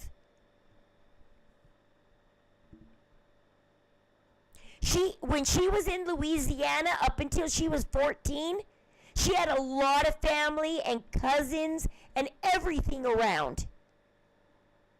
Everybody was there. Both the Petre family and the Blanchard family. Everybody was there for her birthdays. She had numbered candles. She had regular candles. She had birthday cakes. She had giant birthday parties.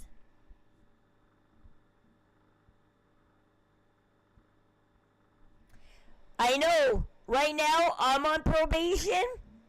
If I pulled the shit she's pulling, if I left my husband and decided to go spend the night with my boyfriend, I'd be sitting in court right now, answering for it. I wish my mom abused me with Disney 3 times. I wish my mom forced me to go to Disney. It would be so horrible. Forced me to swim with dolphins, forced me to go on a cruise. Her mom forced her to go on a cruise. How evil is it to go on a cruise? No, she's never gonna have to work a day in her life. She picks up her phone for 1 hour and she's got $800. Oh, how I would love to pick up my phone and have $800 in an hour. I wouldn't have to go get a job. But no, all of us have to have a job on top of our streaming careers. I'm not monetized. I don't make money at this. I like you guys. I do this because I love it. I've been doing this for 2 years. Well, 2 years this go around. I did it for 2 years 9 years ago. But then I had my own life problems and had to quit streaming for 5 years. And now I'm done with my drug problems and bipolar problems and court problems. And I had so many problems that I had to quit streaming for 5 years. I lived on a ranch. Nice. Yeah, when you live on a ranch, my brother is kind of lazy and he thought he was going to go to the Philippines and live on a farm. I'm like, no, you don't want to live on a farm. You get up at like 4 or 5 a.m. every morning and you're busting your ass till dinner time. There is no time to take a break. You bust your ass all day long on that farm.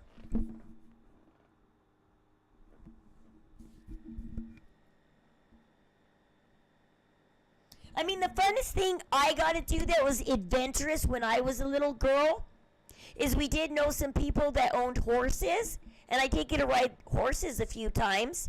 Riding horses was fine. Yeah, back in 2017, my father-in-law beat the shit out of me and gave me a concussion and broke my tailbone, and then he called the cops on me and took me to court. For 9 months, I was in the court system. And then after I got out of the court system and we moved to this house that we're in now. I got on drugs for 5 months. Got caught. I broke probation. I was about to face a year in prison or a year in jail for breaking parole.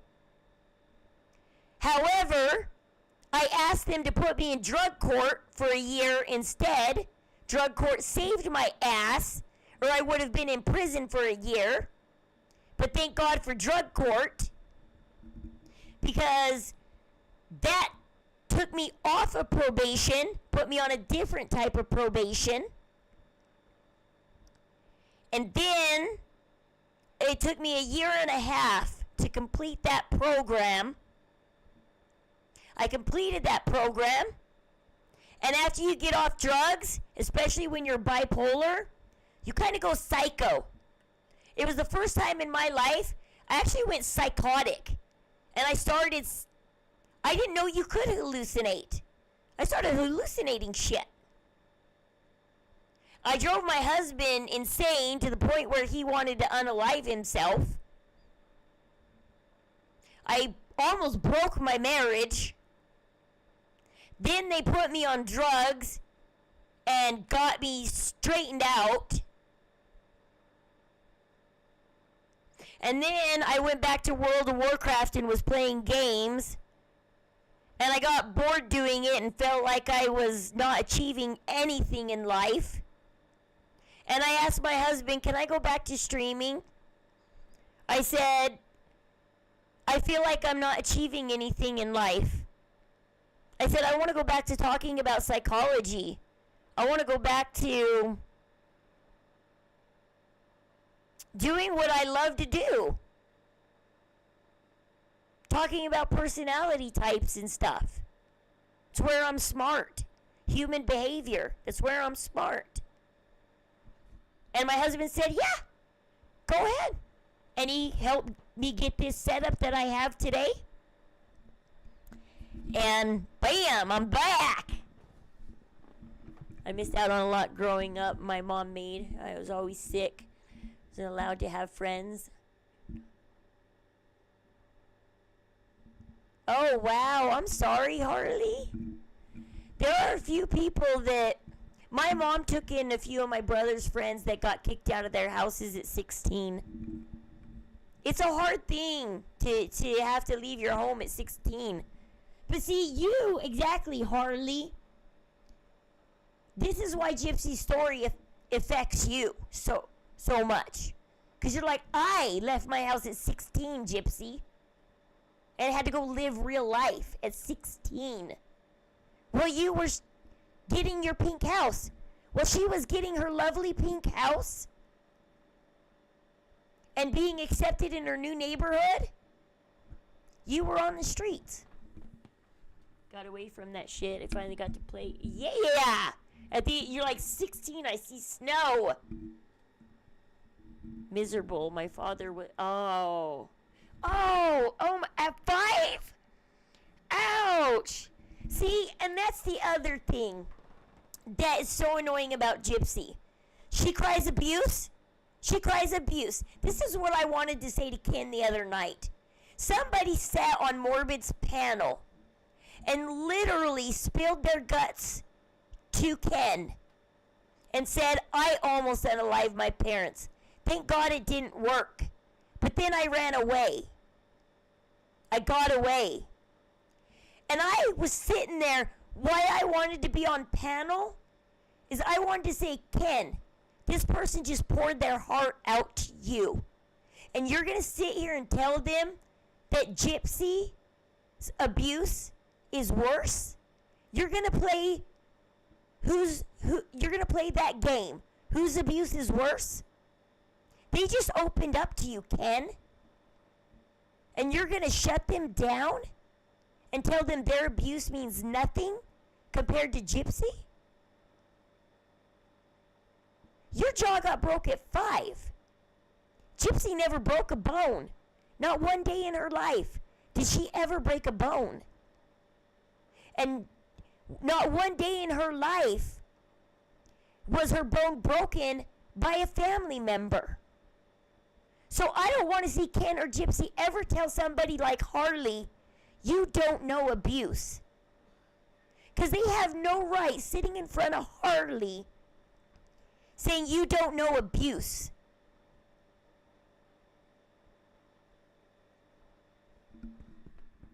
They don't know what it's like to be smacked around by... My father-in-law broke my tailbone. Might have to sit on soft things. Because he broke my butt. He literally broke my butt.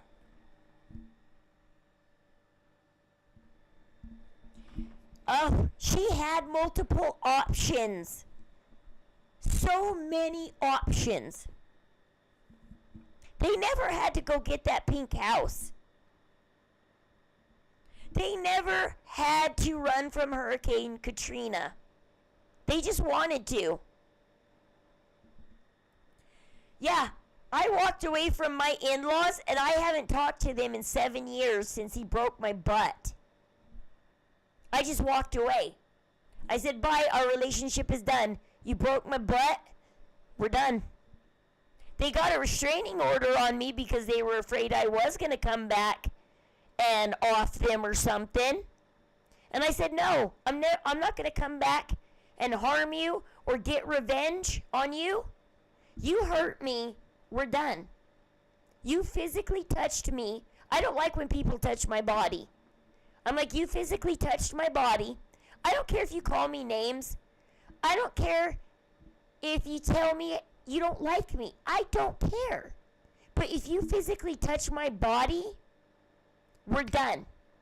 The second you touch my body and harm my body, I don't care what you do to me mentally. I don't give a shit. Mentally abuse the shit out of me. I'll go cry. I'll get over it. But you touch my body, we're done. It's over. Friendship, family, friendship, whatever, we're done. It's over. We're done. And that's what Harley had to do. Her dad broke her jaw. No, she has no clue what real abuse is. And that's why I was triggered by Ken the other night. I woke up and turned on Morbid Stream to listen to somebody pouring their heart out to Ken. And I was like, are you shitting me? Is that the real Ken?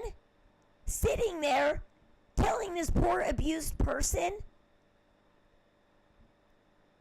that they're nothing compared to Gypsy? I wanted to confront Ken right then and there. I wanted to be up on panel and hold Ken accountable for saying that Gypsy's abuse is worse than the person that just opened up to him.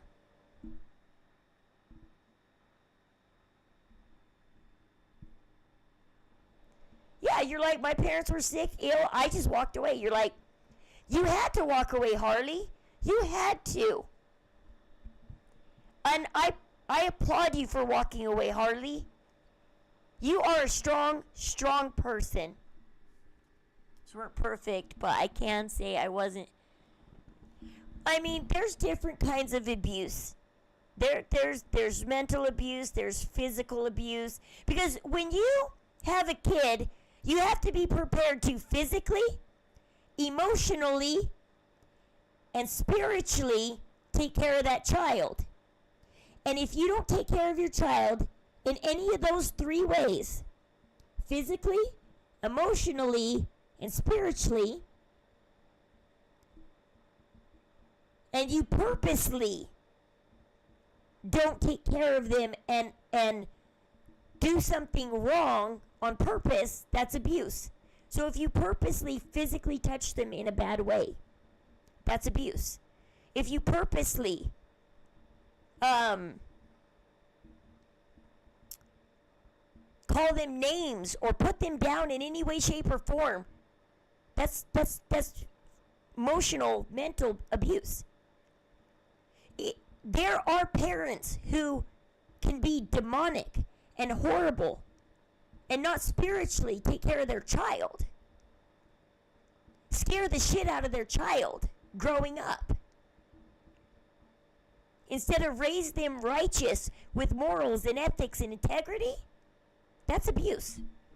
There are multiple ways to abuse your child. Or there's parents who perfectly physically take care of you, who never put you down emotionally or anything, who raise you religiously, but did they love you? Did they love you? Or did they just take care of you perfectly because it was an obligation because they had you? But they didn't love you. I mean, there's multiple ways you can grow up traumatized or abused. Or you can grow up with perfect parents, and if you never know abuse, you have awesome parents. Awesome parents. Those are rare, but you're lucky if you get all four of those. If you get all four of those, you get these three with love on top. Unconditional love on top. Because my husband's family, well, no, they were physically and mentally abused. But when I walked into my husband's family and started hugging his mom and telling them I love you, his sister approached me and said, Rose, we don't tell each other we love each other in this family. If my mom says that she loves me, it feels weird. It should never, ever feel weird for your parent to say, I love you. That should never feel weird. Why does that feel weird? That should never feel weird. That was the oddest thing to me when his sister said, we don't say I love you in this family, Rose. It's just weird to do that. What the fuck? What? Would tie me in the closet. At least her mom put her. Oh, wow. I am so sorry, Harley. See? And the worst part is like I said, if you sit up there on that panel and you tell Ken and Gypsy all of this, they don't give a shit. They don't give a shit. They will just tell you, well, your abuse is your abuse, and Gypsy's abuse is Gypsy's abuse, and Gypsy handled it the way she handled it.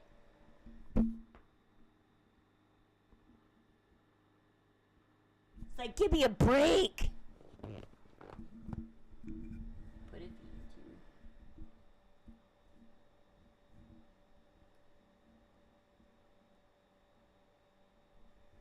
Well, yeah, and they did go to the doctor, and the one and only thing that kind of was abusive at the doctor's, was it right or wrong for Dee Dee to take her for that muscle biopsy for muscular dystrophy? What was Dee Dee's intentions on that? Because that is a painful test. I'll admit that is a painful test. Did it need to be done, Dee Dee? Yes or no? But the test came out that she didn't have it, and she never went back to the doctor for it. She never had chemo treatments. Never. For 2 months, they lied to the Hope House, and they had a dentist, a dentist that did, what is that called? When it's cancer. That kind of doctor. It starts with an O or something. Anyways, they had that kind of cancer dentist doctor write them a note saying Gypsy had cancer, but she didn't. And it got them a place to stay in the Hope House for 2 months. And they shaved her head to prove it. But she never had cancer. She never got chemo treatments. So that's not why her teeth fell out. It's amazing none of the doctors ever came up. Yeah. Well, they couldn't because they can't find malpractice charges. Because that micro deletion explains everything. The feeding tube, the sleep apnea, possibly the wheelchair was overkill. Because there is a chance that walking can tire Gypsy out. The wheelchair was overkill. It was. Oncologist, yes. I knew it started with an O. I'm like, a dental oncologist wrote them a note so that they can stay at the Hope House. That only lasted 2 months because to stay at the Hope House, you have to be actively being treated with chemo or whatever. And Gypsy wasn't actively being treated. Her treatments were over.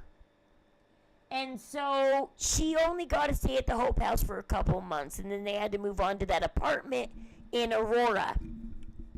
And then they stayed in Aurora for a couple of years till they got the Pink House. And thus, the Pink House begun when she was about 16. Almost 17. Can you believe that when she's hammering that little nail in there? She's 16, almost 17. That girl is damn near an adult when she was hammering that little nail in there. Yes, bad hygiene. Hey, straight up blown minds, yeah. She got to the age she knew what her mom was doing wrong too. When they moved into that Pink House, she knew everything. You can't tell me Gypsy didn't know they were grifting when she moved into that Pink House. You saw her jump off that porch into the snow.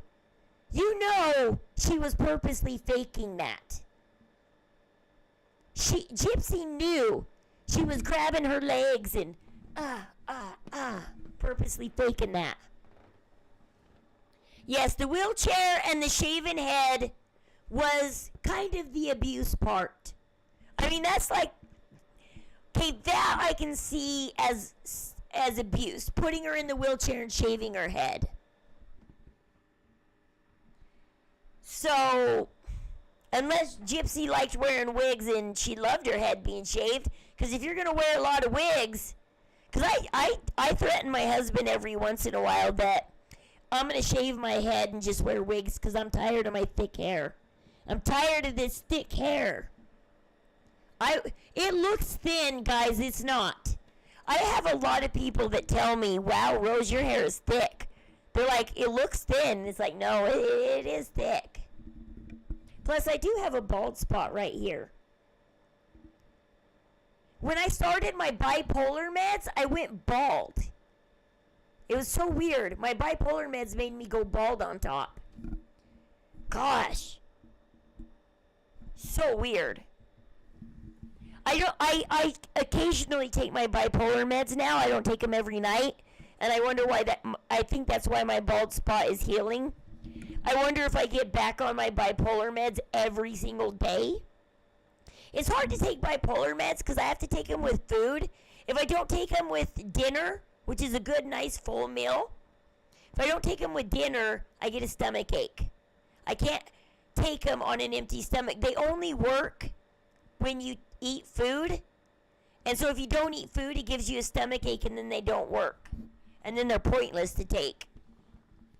Medicaid would cover braces. Yep. She had ugly teeth, man. She had a gap.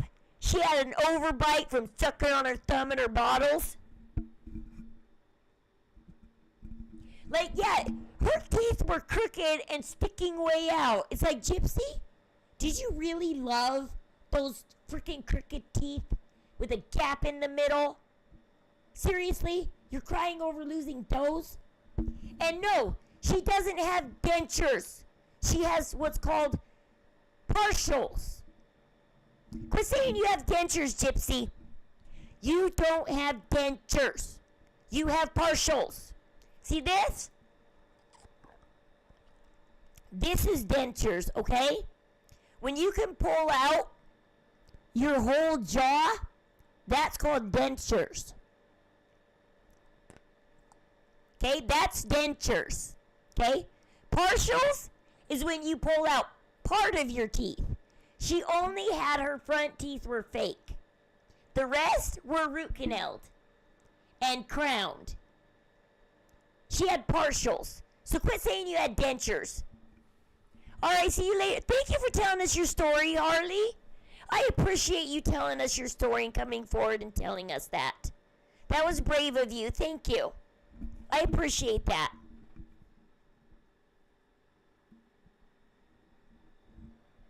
Yeah, make a wish. Go see a really good orthodontist. And then you wouldn't have your silver caps. And don't waste your wish on Disney for the third time. Go get your teeth fixed, Gypsy. Made it to still suck. Yeah. She's like, Nick, I still suck on baby bottle. In that little playroom of hers in the shed. As she's... You can't tell me that girl does not have self-esteem. When you take a picture showing your booty and you're leaning against the wall, showing your booty in a bikini to the camera, that's self-esteem, Gypsy. None of us would put a camera and take a picture of our booty and put it online.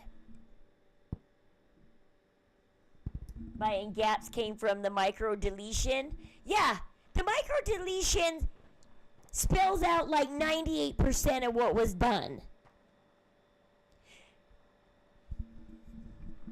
It spells out most of those. That micro deletion excuses out so much of those medical records. Like I said, muscular dystrophy, was that needed? Yes or no? Was that needed? Was that test needed, or was that unnecessary? That's the only thing that I can see was an unnecessary procedure, not surgery, procedure. Okay? And Gypsy, by the way, I have more scars than you, by the way. I can show you my belly. I've had two laparoscopic surgeries, okay? 2. And one of them didn't heal well. I had to call a neighbor and have him bring over his first aid kit and help me close it back up. Because they don't stitch you up after laparoscopic surgery. They just glue you closed, put little tape on it, and be like, take care of it. Don't let it reopen back up. And it kept opening back up.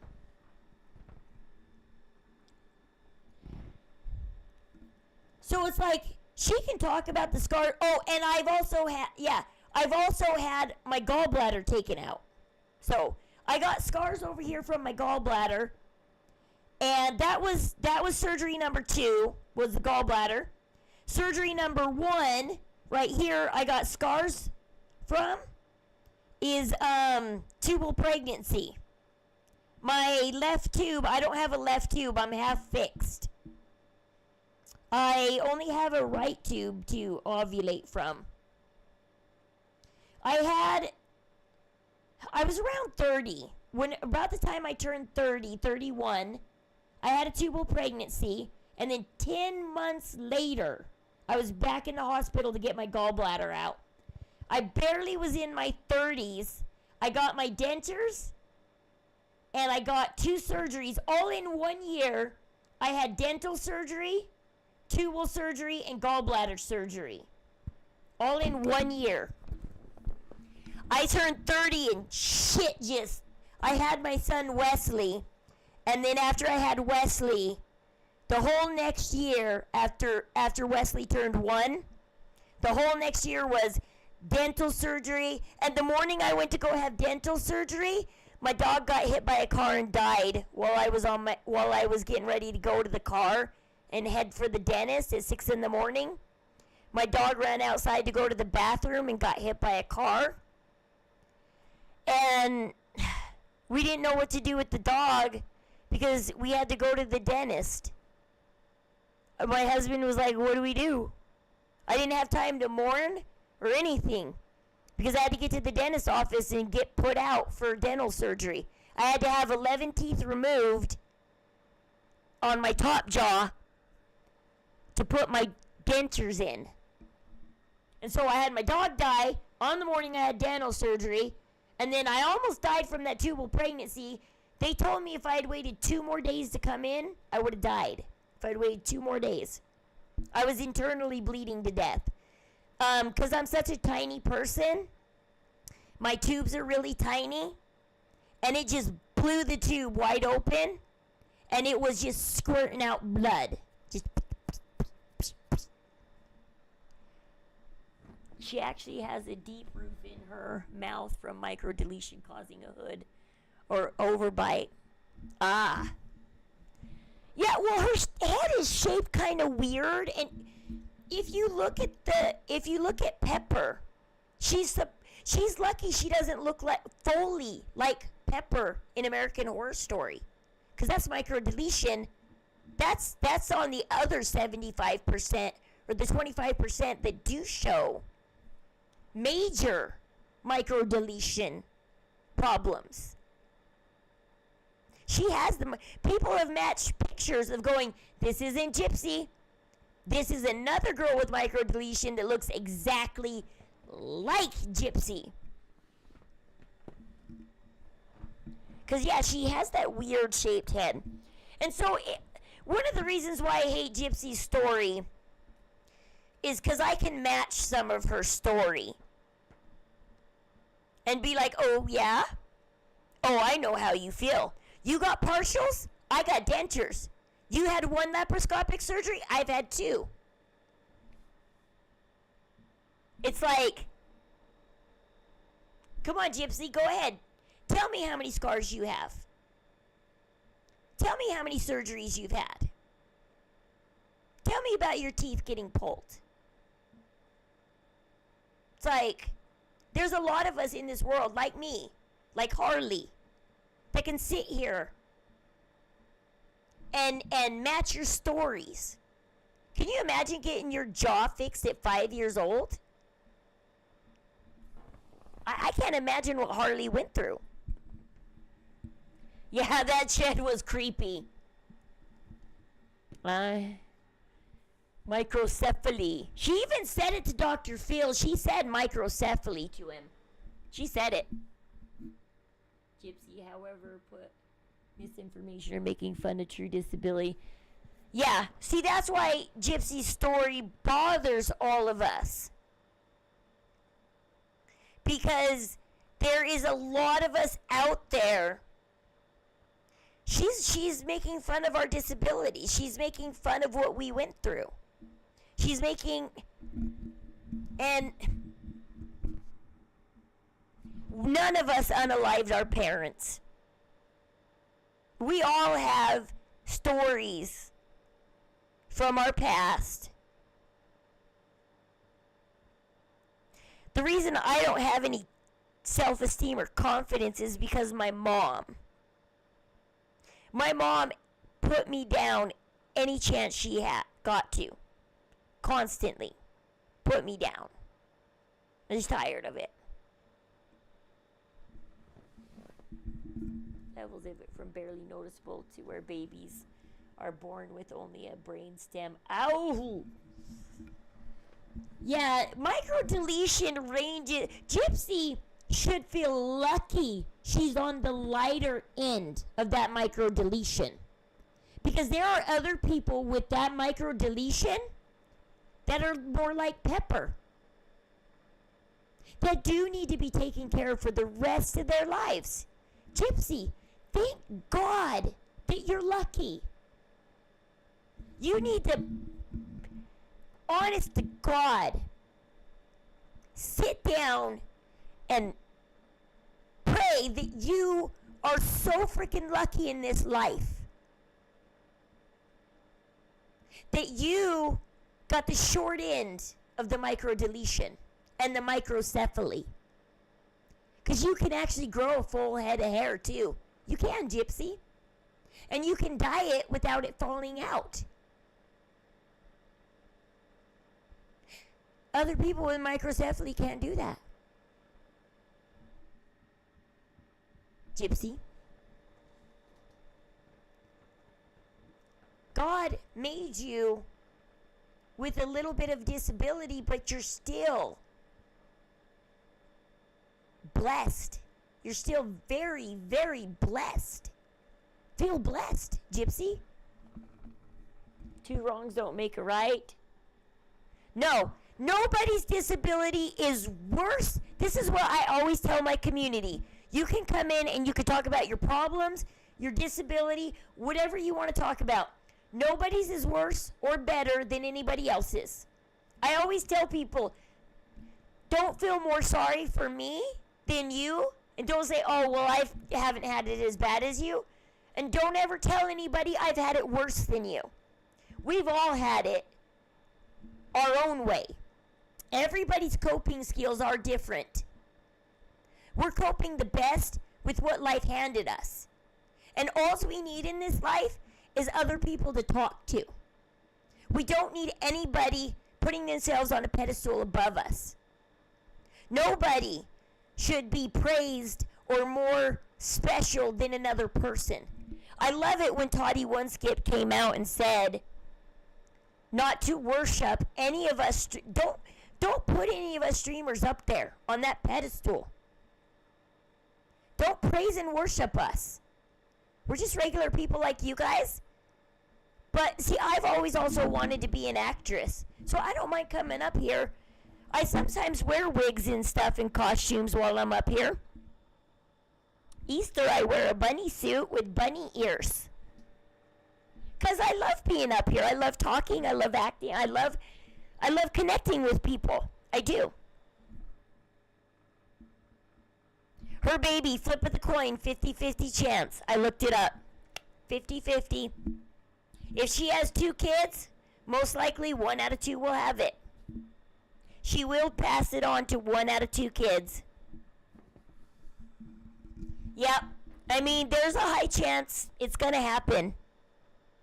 She's going to pass it on. Because it looks like Rod might have passed it on to Mia, but on a lighter form too. Dylan looks normal though, don't you think? Dylan looks very normal. I think that's why Dylan's staying out of all of this. Because Dylan, I think, is very normal. Well, I mean, I know people don't like the word normal, but I don't know how else to explain it. I mean, Dylan's just very standard, you know? Normal, standard, whatever. Dylan is just, you know, and so he's like, bye, guys. Yeah, that box back there with the smiley face behind me, that's holding all my wigs and my costumes. That's where they are. My probation officer needed to come check out my house. I didn't want to explain my rack of wigs. I had them up here behind me. I didn't want to explain them, so I put them away in that box back there. Because I just didn't want to explain my rack of wigs. I just didn't. Carriers 100%. It's dominant trait. Oh. And then it's like, Gypsy, how are you going to handle hospital visits in your baby? See, everybody doesn't understand. Gypsy, we're not getting down on you. We're trying to prepare you. You keep making stupid decisions, okay? And now we're trying to help correct and prepare you, okay? Because you're being wild out there.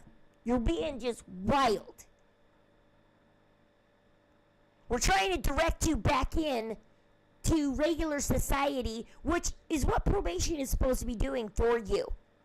Probation is supposed to be helping you integrate into the world. You're not integrating, Gypsy. We're not putting you down. We're trying to integrate you. You won't listen. You just keep putting us down and blocking us. You won't let any of us talk to you. You won't come on and let any of us interview you. All we want to do is help you integrate. I don't want to put you down. I don't hate you. I hate what you did. I hate that you had enough hate in your heart. You got to take accountability. There's got to be some hate in your heart to do what you did. You got to take accountability there. There's got to be some accountability you got to take. You have to. For my car to get tires. Hey, J-Dub! Yo! Let's finish seeing what Nina has to say. Have you seen what Nina has to say this morning yet? Let's see what Nina has to say. Because, okay, I don't think Gypsy was gloating. To get out the house. She was absolutely abusing Dee Dee, and not because Dee Dee had Munchausen by proxy, which isn't true either, but because she was wanting to have intercourse, and Dee Dee wanted her to stay and take care of her. And obviously reluctant for Gypsy. I'm wondering if Dee Dee wanted Nick to move into the pink house and marry Gypsy, and they both take care. That's my thought.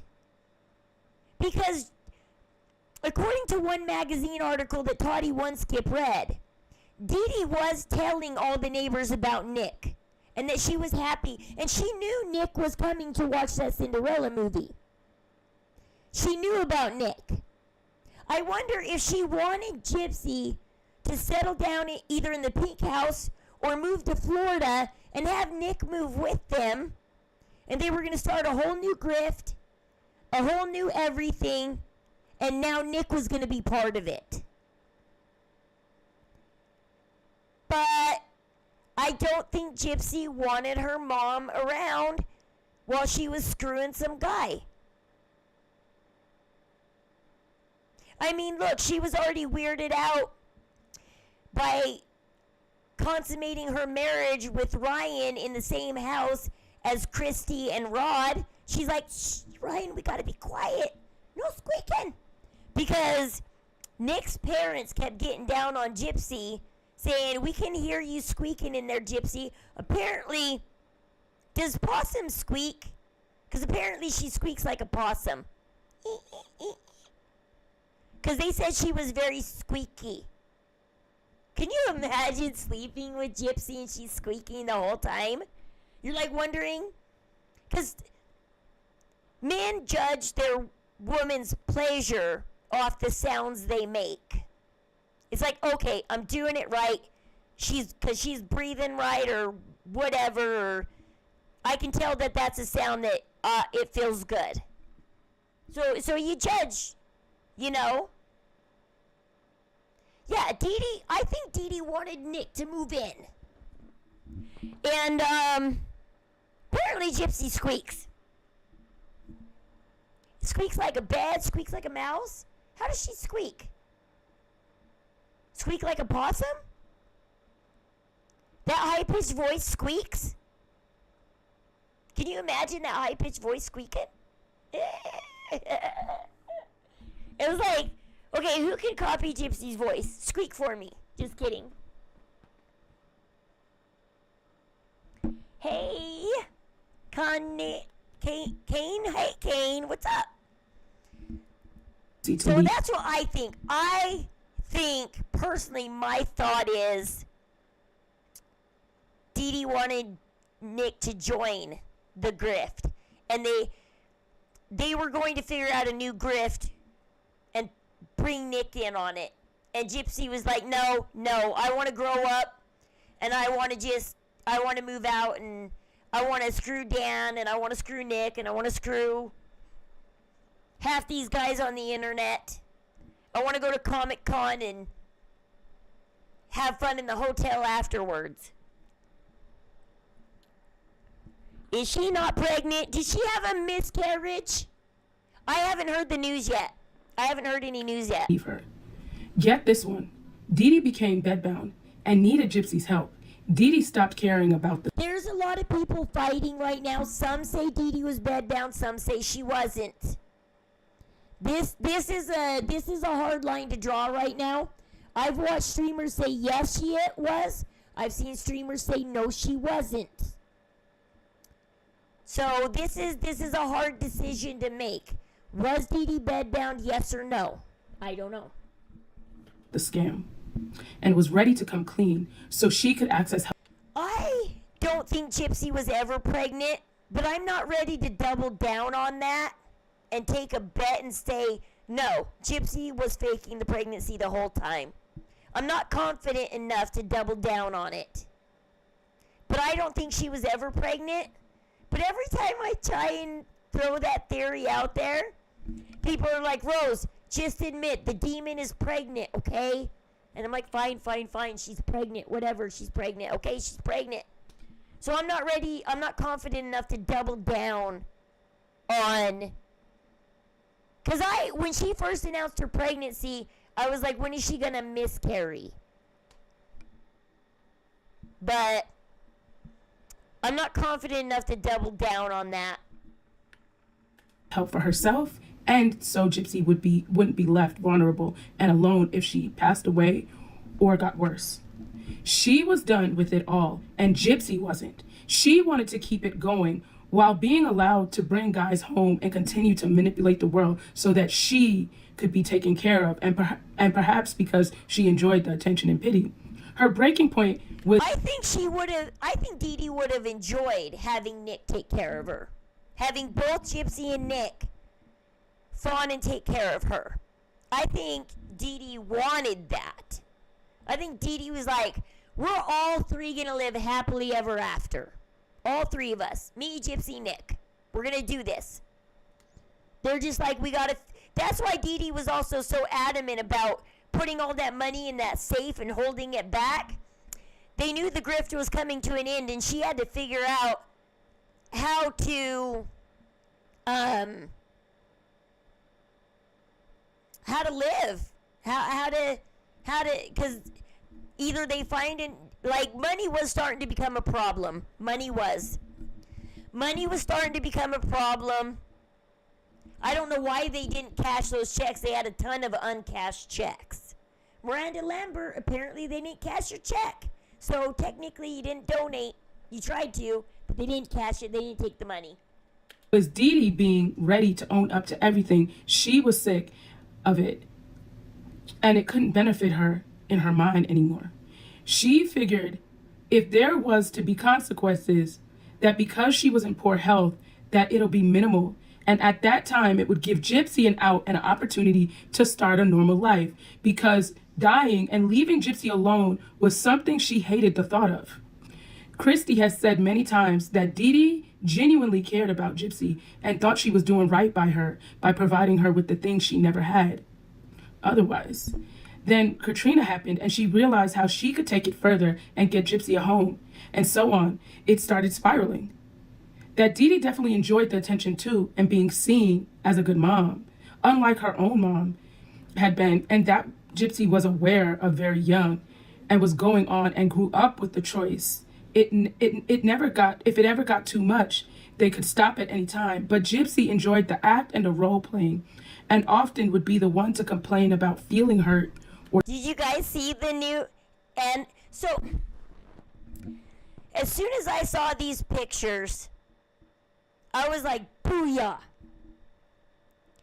Because a long time ago, me and my really good friend that I've been friends with since I was 5. By the way, she has a physical disability, a rare one. You can't tell her. Gypsy, I wonder what she thinks of Gypsy. Because,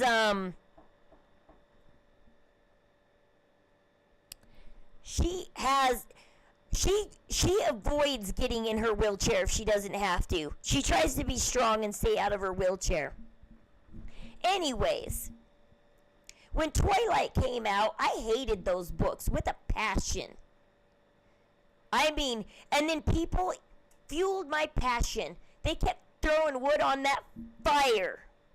And they made me hate it more and more and more. That ultimately, actually, it's a long story, but that's ultimately what led up to my father-in-law kicking my ass and breaking my tailbone. Is those stupid Twilight books. That's what started it. Fucking Twilight. I hate you. Those books ruin shit.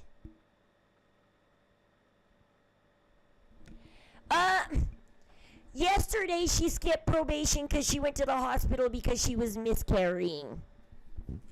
We haven't heard the news yet if she's miscarried or is she okay. We don't know yet. Everybody's waiting. We're hanging on tight waiting for the news to come through today. By Nina or somebody close to the family. I don't know. Nina, Fancy, Ryan Lee, Katie, Joy. We're waiting for somebody that's close to the family to bust out the news.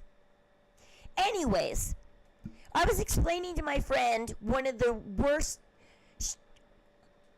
why Twilight was so bad. I mean, she did believe Twilight was bad. But I told her, I said, you know what the worst thing about Twilight is? And she said, what? And I said, because of Twilight, we have 50 Shades of Grey. Had Twilight never been written, 50 Shades of Grey would never have been written. That was the last straw my friend needed to hate Twilight also with a passion. Because they created the world of Anastasia Steele. Did everybody see Gypsy's Anastasia Steele pictures out? Terminated after it became clear that her child... Well, apparently abortion is illegal in Louisiana. She would be in a lot of trouble for aborting it in Louisiana. Cause Louisiana, is that how you spell it?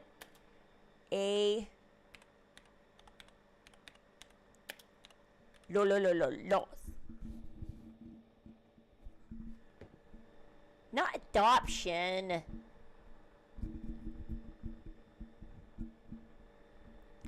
Supreme Court ruling allowed that the state's ban on almost all to go in effect on Friday after a series of court. Okay, abortion is now banned in Louisiana. Here's what you need to know. See, this is why she can't do it. Voted Friday to uphold a Mississippi law overturning the landmark 1973 Roe v. Wade ruling that recognized the right to liberty in the Constitution, which protects personal privacy, includes a woman's right to decide whether to continue a pregnancy. The 6-3 ruling returns decisions on abortions to the states. Well, that's the federal one. Okay. We know the federal law was overturned. dozen states with so-called trigger law on the book. Louisiana has been poised to ban abortion since 2006. Trigger law, signed by former Governor Kathleen Blanco, goes into effect once Roe v. Wade is overturned. The law bans most abortions and criminalizes the act of providing an abortion, except in some instances. If Louisiana's 3 abortion clinics must close their... So they only have 3 clinics.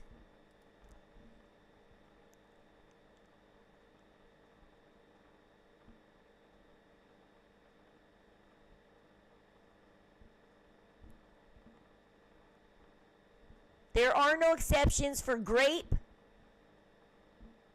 or grape by family.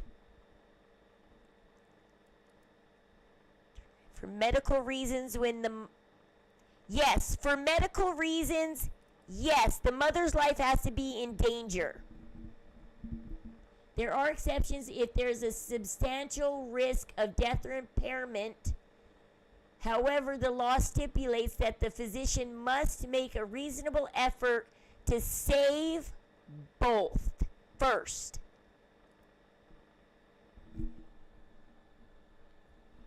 Medically futile. It must come from 2 physicians, and it requires them to submit a report saying that it is medically futile.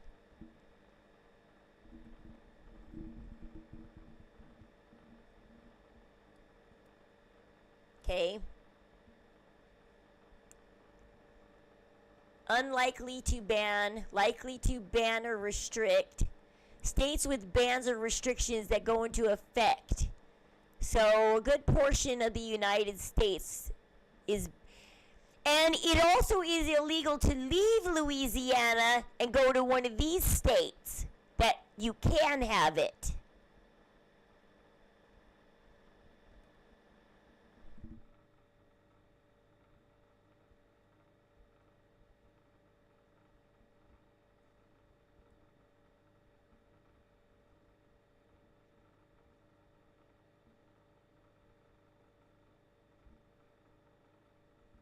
Wow, there's 1 million females of reproductive age.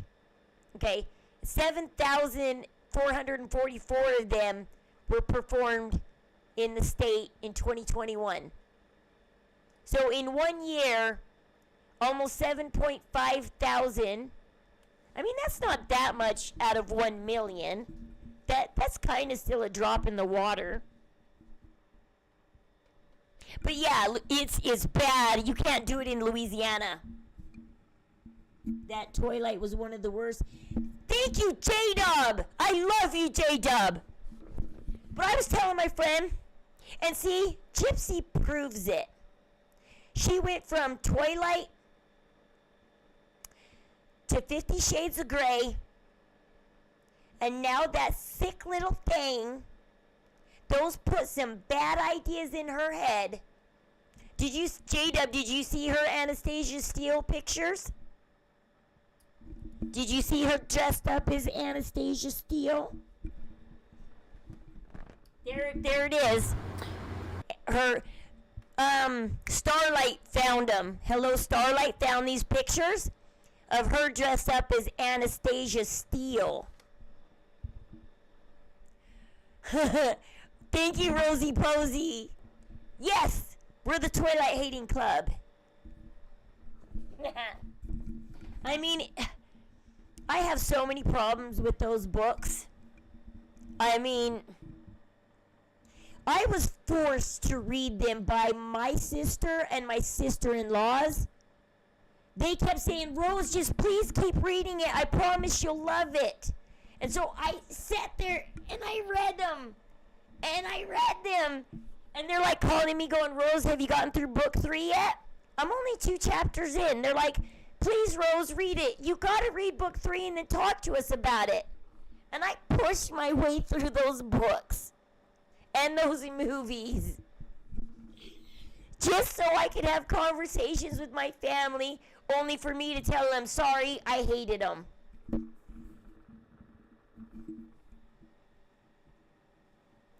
Hello Starlight found the Anastasia Steele pictures. They were in a 50 Shades of Grey Reddit. Yeah, 50 Shades of Grey Reddit. But see, this proves Twilight has not been a good influence on this world. 50 Shades of Grey was not a good influence on this world. 50 Shades of Grey should have been a Criminal Minds episode.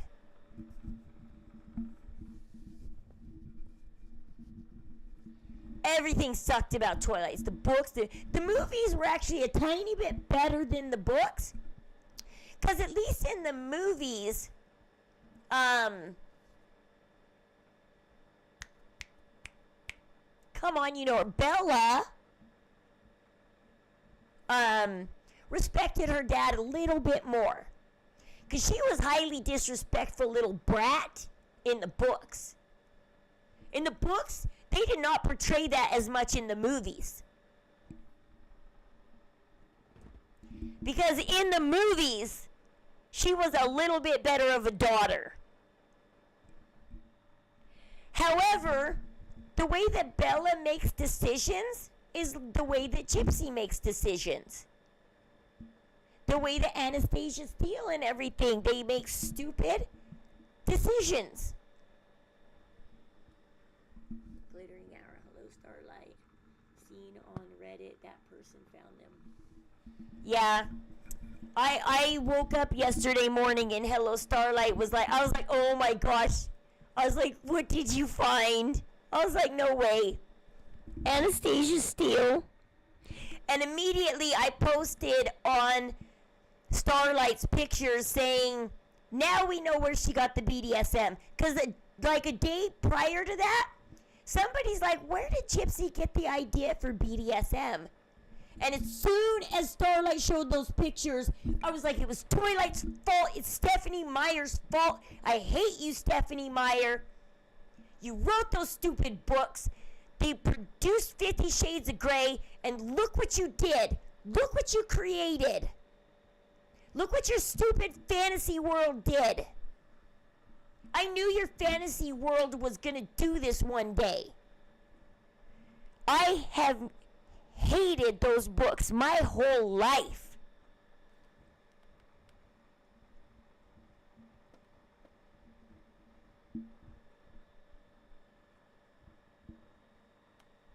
So yeah, her little Anastasia Steele. Let's see what else Nina has to say. Or sick. Gypsy unalived Dee Dee because she knew that if Dee Dee was gone, that her story would never be told, and only Gypsy's version would ever be known. She grew up with the lying and the manipulating being the norm. She was so used to getting what she wanted that the idea it'll all be taken away from her and her control being removed pissed her off. Because Gypsy was and is the control freak, and if it's not her way, if it's not in her way, Gypsy was, and oh no, if it was not in her way. If it's not her way, she doesn't care what happens. She had to stop. That was so weird. She stopped reading, and that was bad, Nina. You just blipped out for a second. Why did she have to blip out and reword this? That's kind of weird. To whoever is in her way. She hated that her mom refused to let her be a whore. And she hated that her mom was no longer useful. She wasn't able. I don't know if Gypsy's family, Christy and all them guys, I don't think they knew that Gypsy was a whore. I don't believe this letter exactly. I don't. I don't think they knew that Gypsy was a whore. They're saying everything we're thinking now that we're all looking back on hindsight. I don't think they knew how bad Gypsy was. Like, some people knew about her multiple Facebook pages. Some neighbors or something knew. But I don't think the whole family knew. Able to benefit off of her mom's scam, and she was scared she'd be left with all the blame and repercussions on her if Dee Dee got worse and passed away. and their scam was found out. She knew her life was changing, and to gain control, she groomed Nick and... Don't tell me this is the story where Dee Dee told Gypsy to unalive her. Is this that?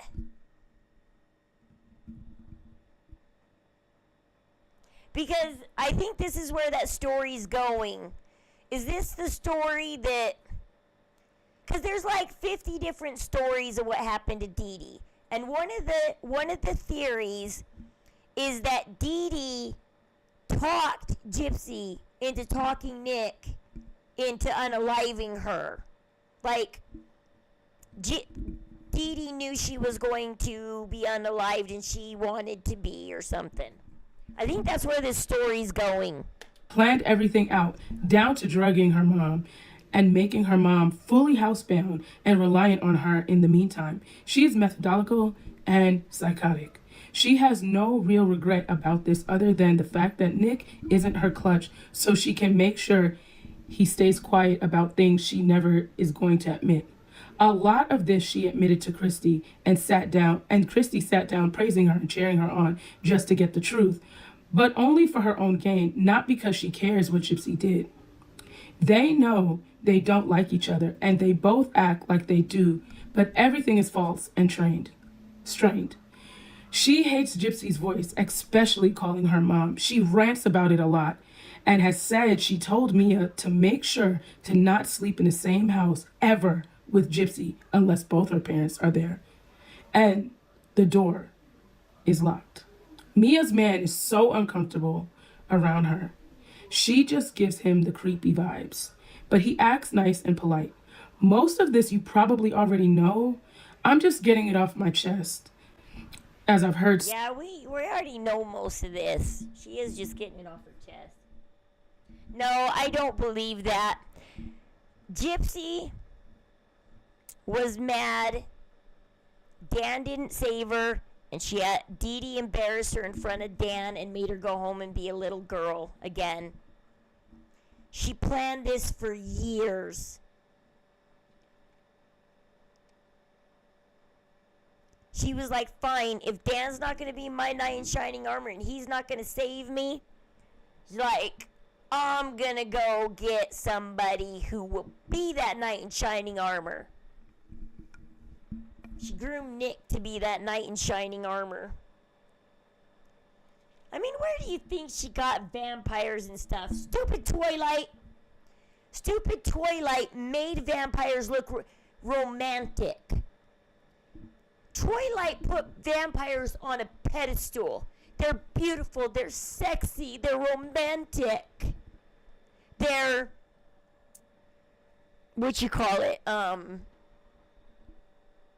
they're honorable and everything. Oh, Edward, he didn't want to have smacks until they got married. He's such a, what do you call that? Gosh, that word is slipping my mind. He's such an honorable guy. He said no to Bella every time she crawled on top of him. Way to go, Edward. You do it. Vampires have morals and ethics. Yeah, baby. I think that's the funniest part about Twilight. Vampires being beautiful and shiny and having morals and ethics. You're funny, Stephanie Meyer.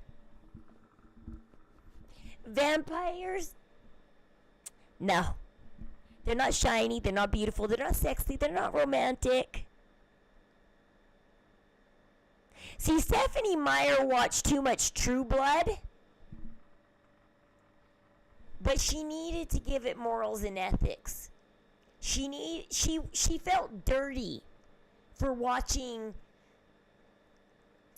True Blood and liking it, because she's not supposed to like anything that's dirty and sex out of wedlock and swearing and stuff like that, and blood sucking and stuff. So she created beautiful, romantic, vegetarian vampires with morals and ethics, and they're upstanding citizens. wonderful, upstanding citizens. But rich, of course. They got to be rich. They have to be rich. Called Dee Dee to come get her. She was there for 4 hours before Dee Dee showed up. Plenty of time for Dan to get the only thing he wanted from her. Yeah, because we don't know how Dee Dee exactly... Gypsy has 3 different stories how Dee Dee found her. But it could have been Dan. Dan could have been like, your daughter showed up. I'm done screwing her. Come get her. He's like, we had our play in the bed. Gypsy, go home. I'm at my friend's house. I'm on probation.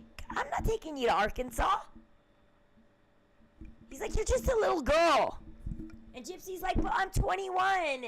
And he's like, yeah, but you don't act or look like it, Gypsy. He's like, you're a little girl, Gypsy. And he's like, your mom needs to come get you.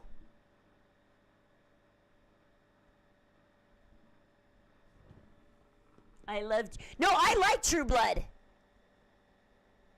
I've only seen the first season.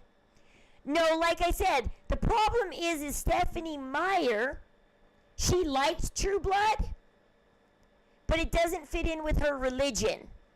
That's why she wrote Twilight. Don't you guys know that? That's why she wrote Twilight. Because True Blood,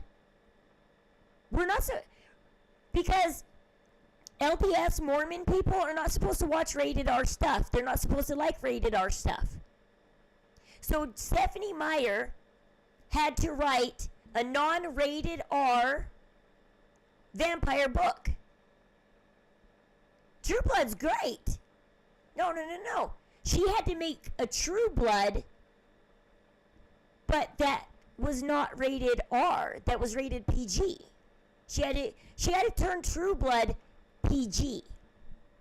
That's where you get Twilight. I need to start it over again because it's been a couple years, so I need to go start it over. I just need to start True Blood over again. But I started watching True Blood and I'm like, this is Twilight. I was like, oh my god. I can see where Stephenie pulled this into Twilight and changed it. And pulled that into Twilight and changed it. And pulled that and I'm like, oh. It wasn't just Vampire Diaries, it was True Blood. She took a lot from True Blood. She loved True Blood. But see, the thing is she wanted to talk about vampires and she wanted to love vampires, but you can't do that with your fellow religious buddies. Because they're not going to watch a rated R show with you. But they will if you turn it PG. If there's no smacks until you're married. If they're shiny and beautiful and upstanding citizens and they're vegetarians, so there's no talking about unaliving people. Just the occasional deer, guys. It's okay. This is a love story. Pure straight Romeo Juliet, True Blood, religious story. She just didn't literally put religion into the books. She put the values in the book, but she didn't make them like go to church and be religious or anything. The characters were all like, I don't know, agnostic or whatever, I don't know. Atheist, I don't know. I don't know. But the thing is Stephenie Meyer needed to turn it PG or she couldn't talk about it with her friends. That's how Twilight got written. She's not a writer, and that's why it's written stupidly. Because she's just like, okay, I need to turn True Blood. She's like, I need True Blood and Vampire Diaries. I need them to be religious. She's like, okay, so how do we do this? Okay. I gotta do this, okay, how do I do this? That explains the glittery vampires. I only got through the first few chapters and then only saw the first movie. Yeah, see, Bram Stoker. You got the older vampire who's got the moving shadows and he's creepy to be around. And he's far from sexy. Oh God, he's not sexy. Oh. Him and his like weird hair and. But yes, she is highly religious person, and she needed all Mormons to love vampires. So she created a world of PG vampires, and it did hit the Mormon world hard. And the Mormons fell for it hard. So hard that it pissed me off. It pissed me off so bad. I was like, Oh.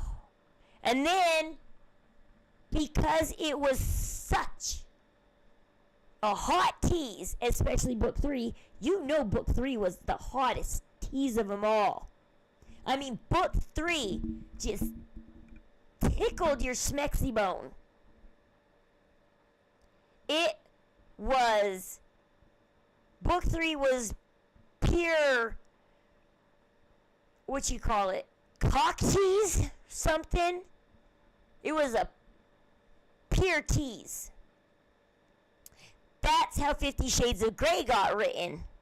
50 Shades of Grey originally did not have Christian Grey and Anastasia Steele in it.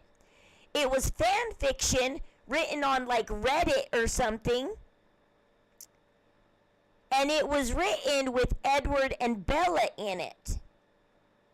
Some stupid producer or whatever, writer or whatever, saw this fan fiction and said, hey, if you change the names from Edward and Bella to other characters, I'll publish this fan fiction as a book for you.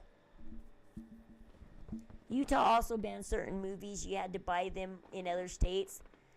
Really? I'm in Utah. It was banned, but then they host. Yeah, we have Sundance every year. Park City. Robert Redford owns half that mountain. I've been there. Been there, done that. I know about Sundance. I know. Yeah. But so if you want to know the story of Twilight and 50 Shades of Grey, that's how it was done. Because book 3 teased the shit out of your sexy bone.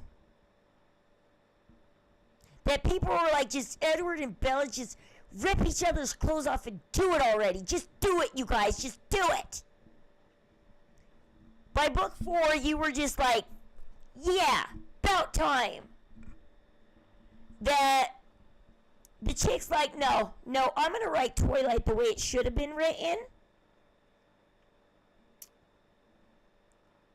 And she's like, it should have had some freaking BDSM. With contracts, sex out of wedlock, hot, passionate fornication. That's what Twilight should have been.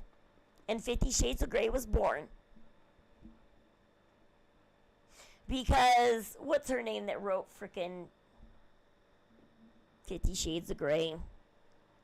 She loved Twilight, but she wanted to see Edward and Bella get down and dirty, baby.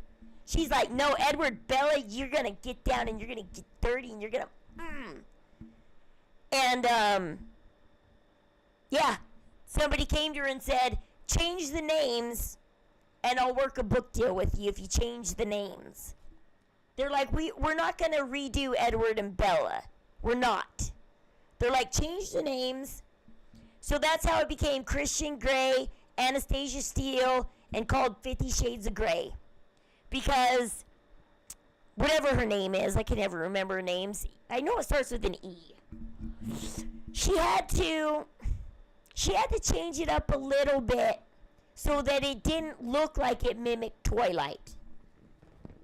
I used to go when you lived in Park City. Nice. Tickets. Park City is a posh place to live. I remember staying up in a condo when I was a teenager there once. Man, it was awesome to go stay a couple days in a condo up there. You're like, I'm going to Park City and I'm going to go hang out in a condo for a night. You're like, booyah, baby. That's the high life, man. Condos in Park City. Tickets to premieres all the time. Met a ton of celebs. Robert Redford, nice Paris Hilton. Oh, you think? Oh, is Kathy Bates really a hoot? Paris Hilton's actually, but Robert Redford's rude, huh? Interesting.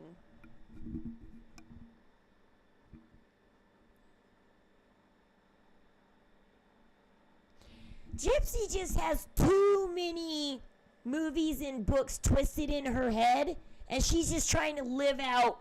God knows who cares which one, as long as she gets to live out something. Because obviously, none of the Disney princesses did BDSM, by the way. I know that's a downside, saying Robert Redford was rude. I've been up to Sundance, but not during the film festival, and I've never met Robert Redford. Never. See, I'm trying to think of what famous people I've gone to Comic-Con. You know who's really fun to me? Gosh darn it. You know who's really fun to me?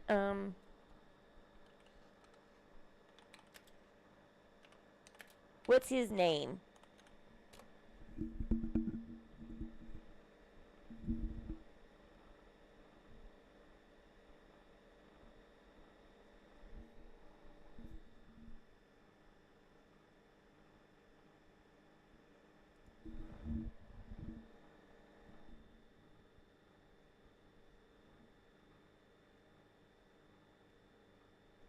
John Heater. This guy, he's really nice. I really like him. You know who else is a sweetheart? Gosh darn it. Julie Benz. Hold on, let's see. Facebook. Give me a second.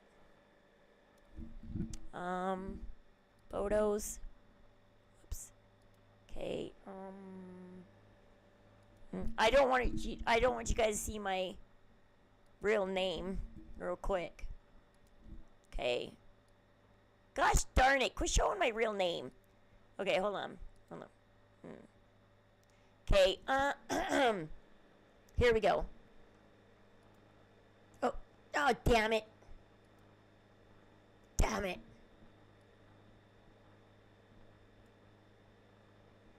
Shit. Comic-Con. Is it this one?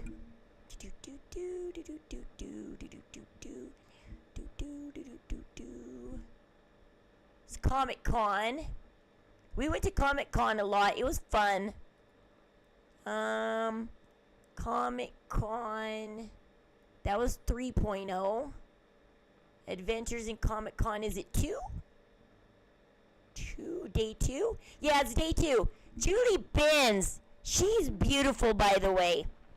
That's one beautiful woman. She is so nice.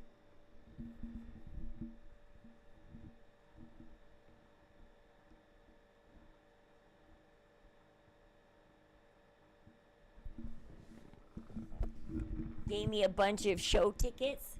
Who's Oliver Platt? I'll have to look him up. She's really nice. I had to take my picture with her. She's beautiful. My best friend was Randy Fowler's girlfriend. His brother is Kevin Spacey. Have you guys ever seen that show that does sign language called, I had it in my head a second ago.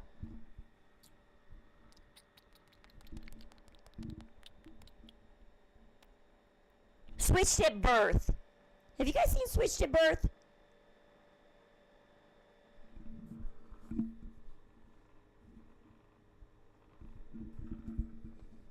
You guys seen that show, Switched at Birth? That's the new show that, what's Leah Thompson's in. Yeah, I gotta meet Julie Binns on this day. She's really great.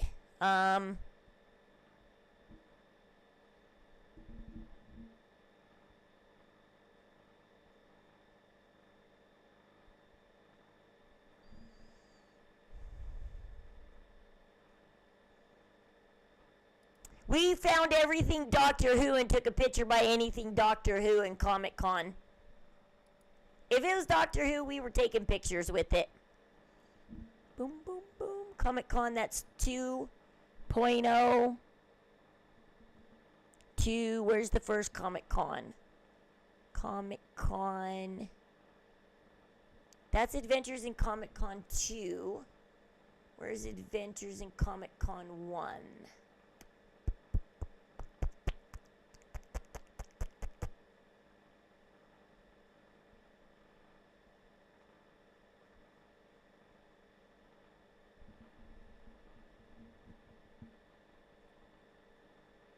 Yeah, I can't find Adventures in Comic Con 1. I've been 3 years in a row. I took my boys. So, let's see. I was trying to find the first one. This one's in 2014. This is 10 years ago. This is my oldest son. He's 25 now. So, he's 15 there. That's me. I won a Captain America for guessing a question at a quiz of my Captain America. I bought my sons a bunch of ocarinas. That was fun. That's my daughter in a seashell. She's so cute. That's me in a seashell. I'm sexy. No, I'm just kidding. I'm a big DC fan. Let's see, what shirts were we wearing? Because some of us wore, depends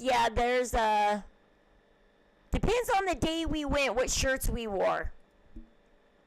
I dressed up this day. This is the day I dressed up like a pirate. Everybody was taking my pictures. They were like stopping me going, "Can I take your picture? Can I take your picture?" And I was like, "Why not? Go ahead." I didn't think I was that good dressed up. But people were stopping me, going, "I want to take your picture. I want to take your picture." I was like, "Fine, sure, whatever." Yeah, that's me. All dressed up as a pirate. Thank you, J-Dub. It was fun. My Facebook has like so many memories of some of the fun. Look at this one. This chick dressed up like a weeping angel, if you know Doctor Who. She literally painted herself all over. Look at that. People go all out for Comic-Con, man. All out, man. No, we started getting Comic-Con here in Utah, and it was a big hit. A big hit. We met everybody that was dressed like the Doctor. We're like, "We're going to stop you. You dress like the Doctor." There's some more Weeping Angel. Those are fake ones, though.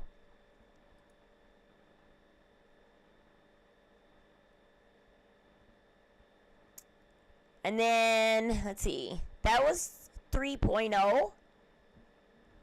And then this one's Comic-Con 2. I got to meet Julie Binns this day. She is just fabulous. Love her. Oh, every time I go, I got to get roasted almonds with the sugar on them. That's me and my nuts. I'm like, yeah, nuts, baby. But, yeah, that's me and my oldest son. He's taller than me.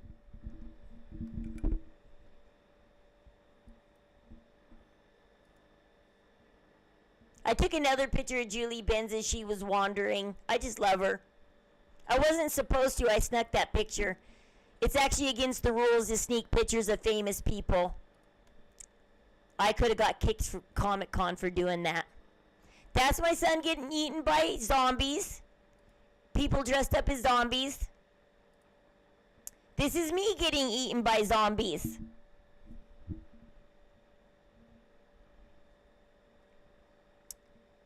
We're like, hey, dude, attack us and we'll take a picture. Yeah. That's me getting eaten by zombies. This is us sitting in the Star Trek set. That was fun. Sitting there at the Star Trek computers. Bloop, bloop, bloop, bloop, bloop.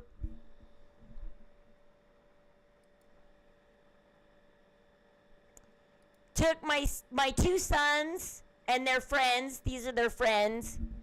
I took anybody and everybody that wanted to go to Comic Con. My two sons are right there. And then their two friends. And we bought them all swords. They all got swords there. We bought a bunch of swords.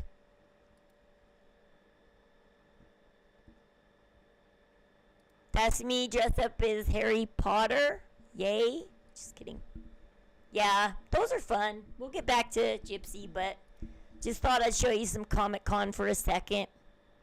Where'd Comic Con 1 go, though? See, I think I was a fun mom. I did a lot of fun things with my kids. I thought I was a pretty damn good mom. But your kids grow up hating you no matter what, I guess. I don't know.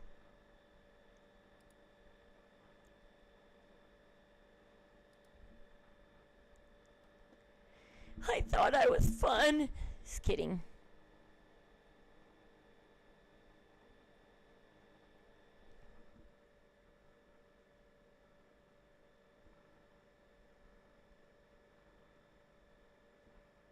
See, look at all those fun memories. I got all these great, wonderful memories. Like, I'm like, I don't know how I wasn't a fun mom.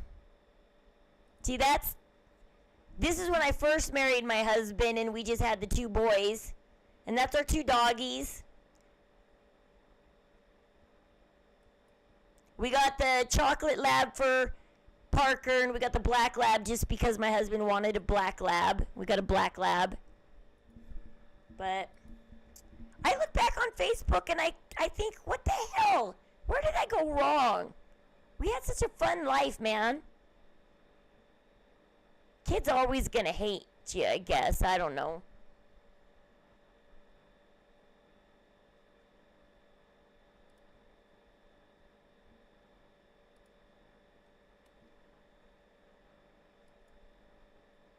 I don't know. Whatever.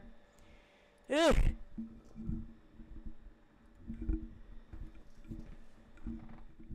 Hopefully tires are done. Yay! Same rule in Park City, you can't take pictures. Yeah. At Comic Con, unless you pay for it, you do not take pictures of famous people. You don't get the autograph unless you pay for it. Which I did pay for John Heaters. His was only $30. Most people were charging $80.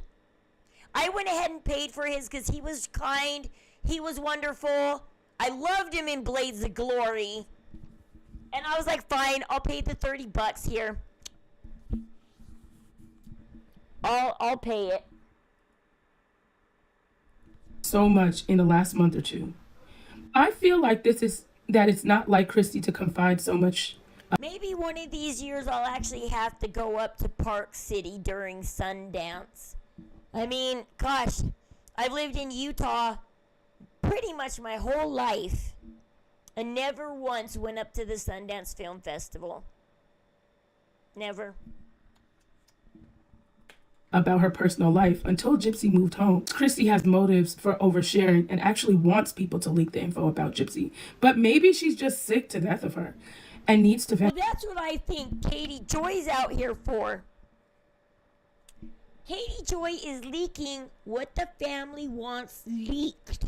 Hello? You don't know if you can believe Katie Joy because it's what the family wants you to know. I think it's both, but Gypsy at the moment is definitely struggling with the loss of control and keeping up with her angelic persona. She can't bear that Mia and Christy see through it and call her out a lot. and back Ken up more than her. Hence why Ryan being on speed dial. This baby is going to cause war. Just watch for the engagement announcements in the next couple weeks. Her trying... She is pregnant, right, J-Dub? We don't know she's pregnant. She says she is, but she's at the hospital miscarrying. Is Ken gonna run? Is he gonna take his chance to run? If Gypsy miscarries this baby, do you guys think Ken is gonna run? No, KJ isn't reliable because it's what the family wants you to think, wants you to know. This PR team is running KJ. I know they are. Look what happened as soon as KJ broke off from the family. Her and Fancy are now together. Her, Fancy, and Ryan Lee are now together. Her, Fancy, Ryan Lee, Hello Starlight. They're all starting to form a circle. They're all starting to form their little club. KJ is getting control of half of the streamers right now. Yeah, he's like, empty the bank accounts first. But do you think he'll, like, at least start wearing a condom now? Ken, you learned your lesson. Put a condom on.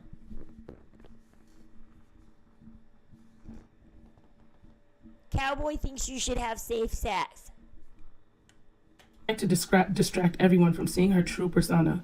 They're all walking on eggshells right now, and Christy is about to snap. And already has said a lot to Gypsy when Gypsy tries to play victim and cried to Rod about Christy doesn't trust me to be a mom to my own baby. Yes, she's privately confronted Ken about Christy and forced him to tell her about everything he's spoken to Christy about and accused him of looking at Christy a lot, but tells Christy now how ridiculous the rumors are. These people are insane, and Mia will be removing herself from the situation sooner than later.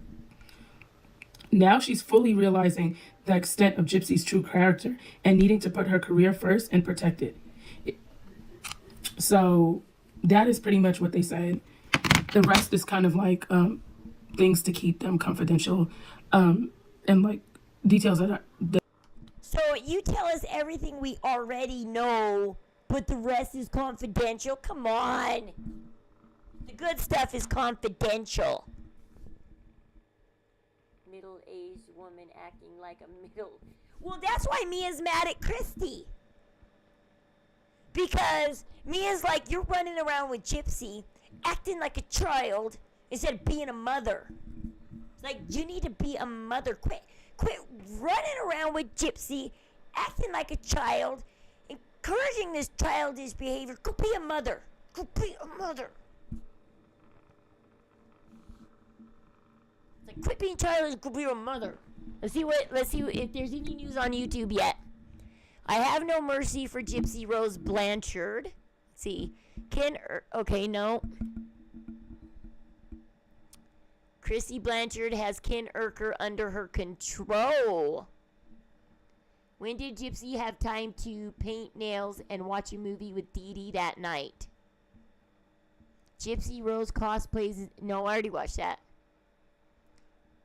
You can cook it every day, fast, very fast for breakfast. Ooh, what is that?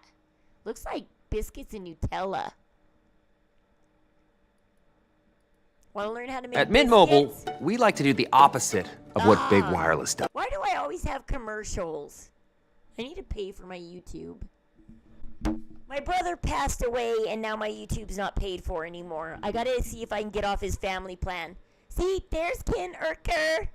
With hair, guys. Ken with hair. Mr. Urker. It so doesn't look like him. How is that Ken? Mr. Urker with hair. I don't get... What happened to all his hair? Where'd it go? This is like 2015.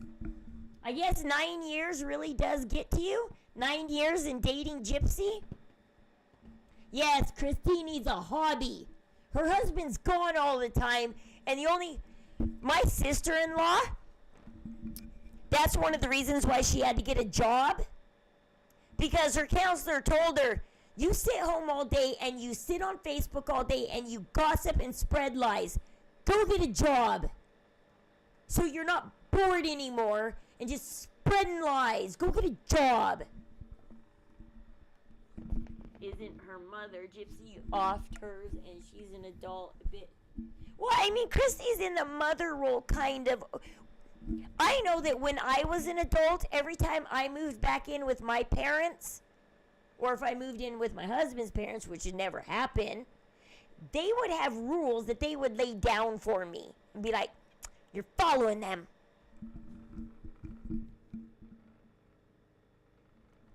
100 subs at Gypsy Rose. Let's see. We met on... No, that's not a good one. Trying to see what else.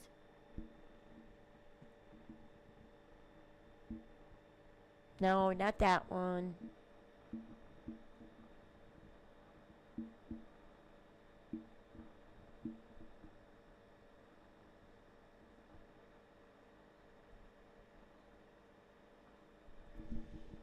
Gypsy Rose's baby daddy, like, okay, we've already seen that. Anxious Aunt, you're a little late. Let's see what Anxious Aunt has to say about it anyways, because I like him. They're a little late to the party, but yeah. Well, they're also in Australia, so that makes them late to the party always.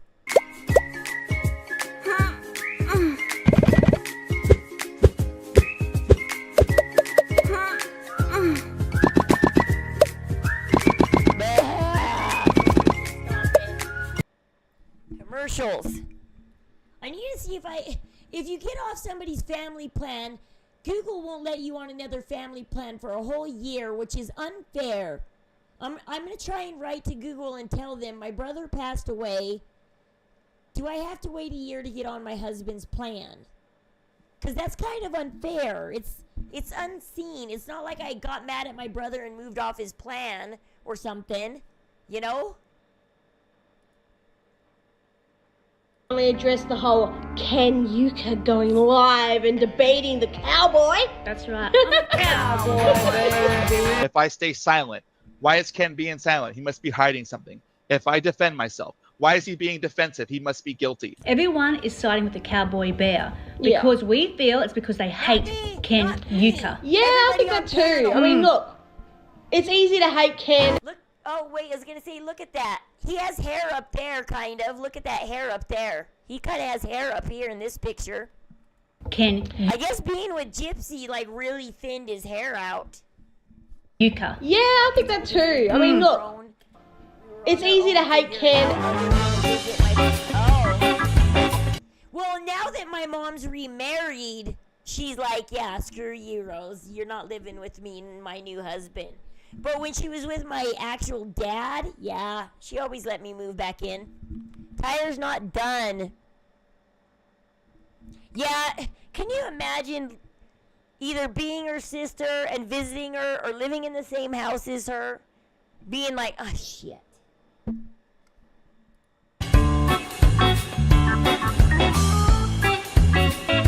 You got to pick a side, whatever, but we just like to cut through that. Yeah, we do. Because our opinions, we don't care if we don't like someone or we do like someone.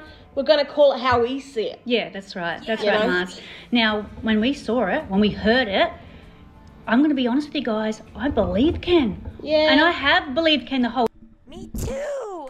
time. Yeah. But if he lies to me, if he lies to us after this, I will never believe him again because he is a convincing liar.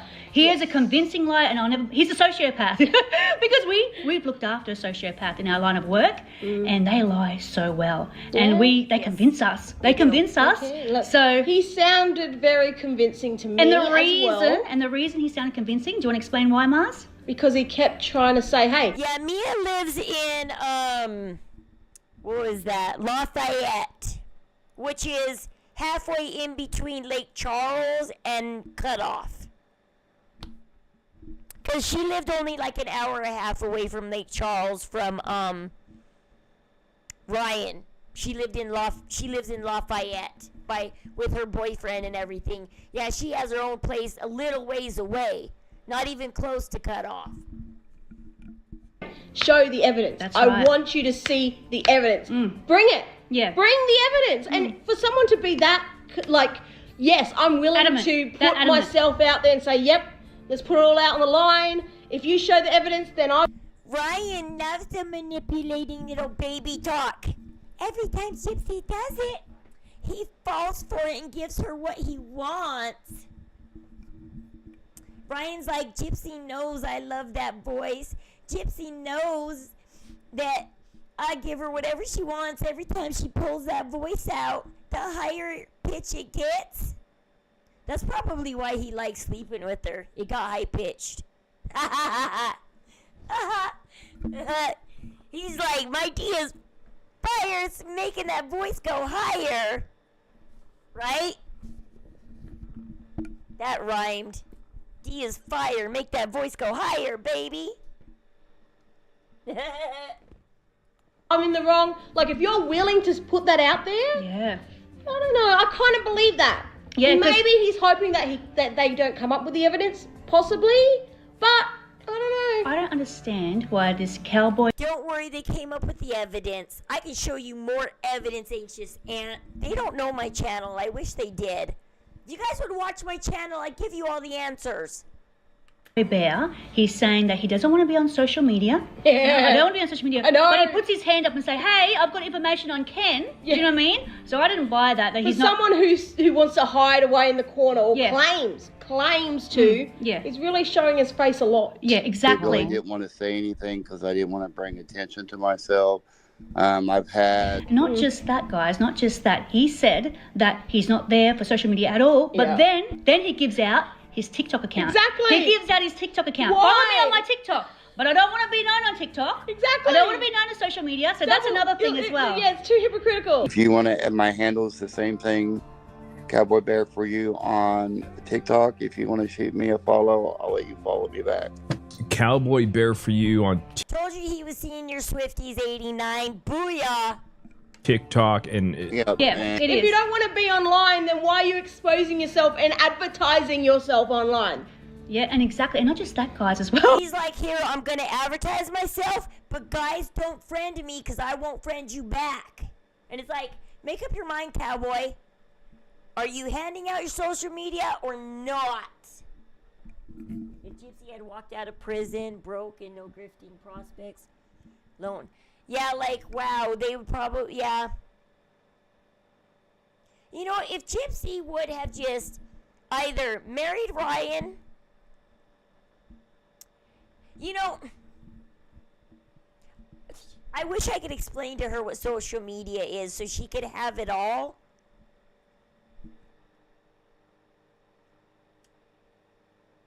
But the problem is people like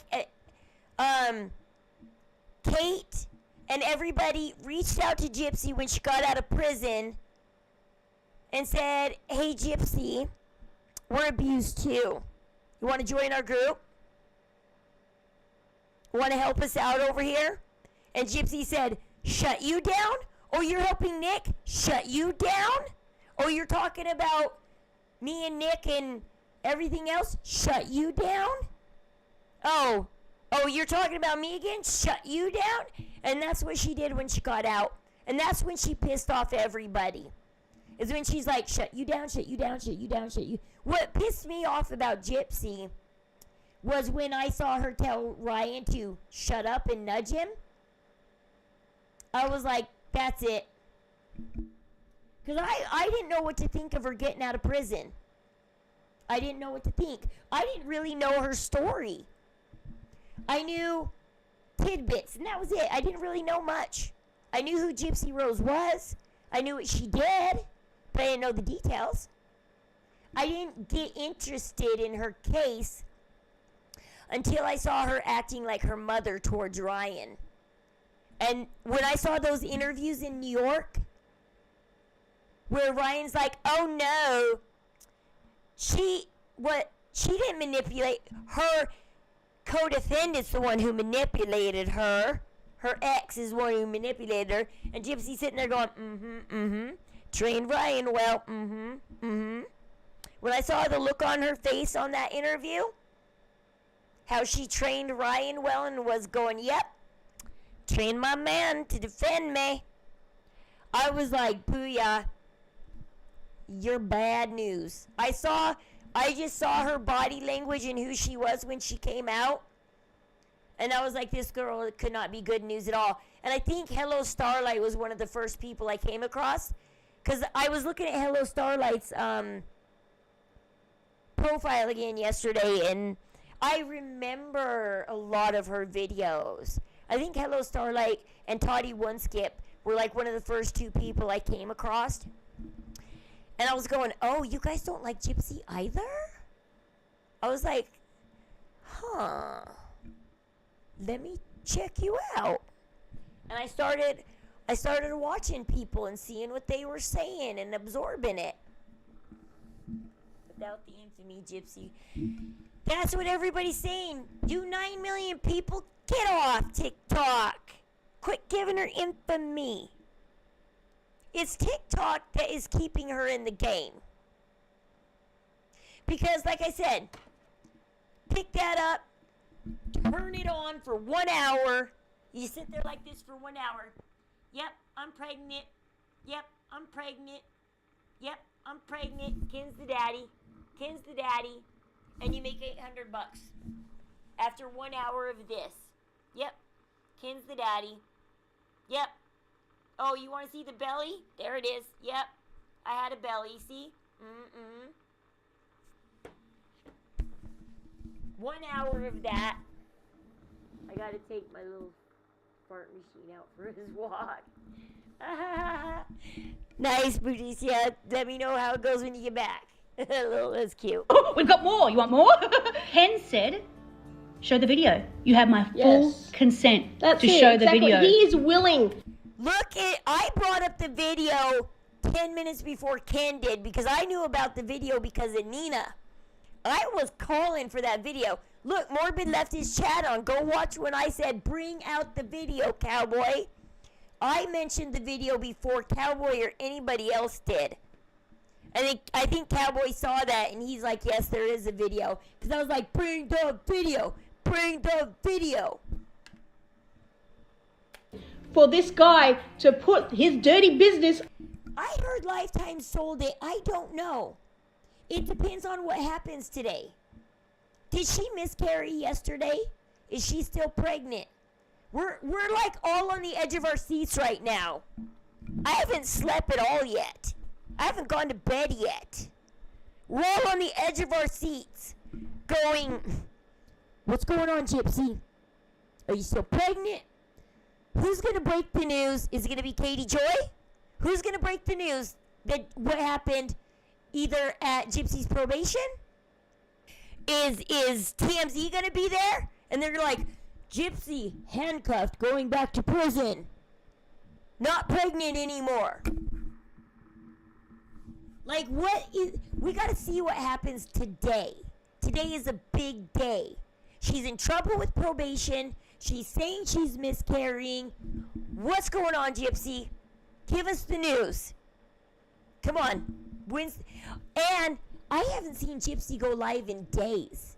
I've been wondering if she's going to miscarry because she hasn't gone live in what, a week? It's been a week?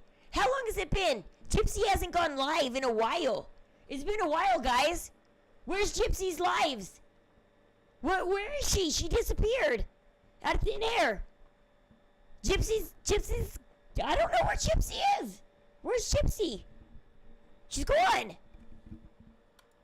His body, his whole body, naked. Yeah. Oh, he's saying, show it. Show me the money. Show me the money. Show me the yucca. Show me the yucca. Oh, yeah. So when he said that, I'm like, wow. Yeah. He's going to that me, far. that's like, okay, if this guy has the video, Ken's giving you permission to post the video. Yeah.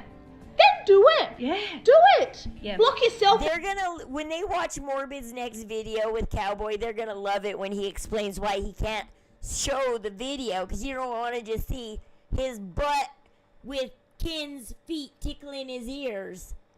He's like, all you're gonna see is Ken's feet tickling my ears, baby. Is that what you want to see? Do you want to see Ken's foot tickling my ears? Yeah. Let's see Ken's feet. Let's see if we can recognize the bottom of Ken's feet. We don't care what you look like. We want to see Ken. We want to see Ken. All the bits and pieces with it, all right? I don't want to see. I don't want No, to see but the you yucca. can cover it. I don't want to see the yucca. He can blur it out. We just want to see the face. Is it him? Just a little blur, Ken. That's Just a little what blur or a big blur. everybody's saying. But no. When Nina first got offered the video, I was telling Nina and everybody, just get to the point where they take off their clothes. End of story. Stop the video right there. Clip a picture. If they're taking off their clothes, that's proof right there. I'm done. I don't need to see him naked. I don't need to see anything further happen. I just need to see the clothes coming off, you know? I just, as soon as the clothes as soon as you rip off his gray shirt, you know, rip off that gray shirt and wave it in front of the camera, and then we'll know it's Ken, you know? Just take that gray shirt right off. Morbid should have asked him what color shirt was he wearing that day. If he didn't say gray, then he's lying. No, I'm just kidding. Be like, what color shirt, cowboy? We honestly, we believe you. Like, we can't, yeah, if someone hates on you and hates on you, that's fine, but you got to still see through the BS. Do you know what I mean? Yeah. And the fact that he said, show me, he's angry. Like, people are saying he's so angry, he's got something to hide. No, I feel when you're honest and you want to prove something, you get angry too.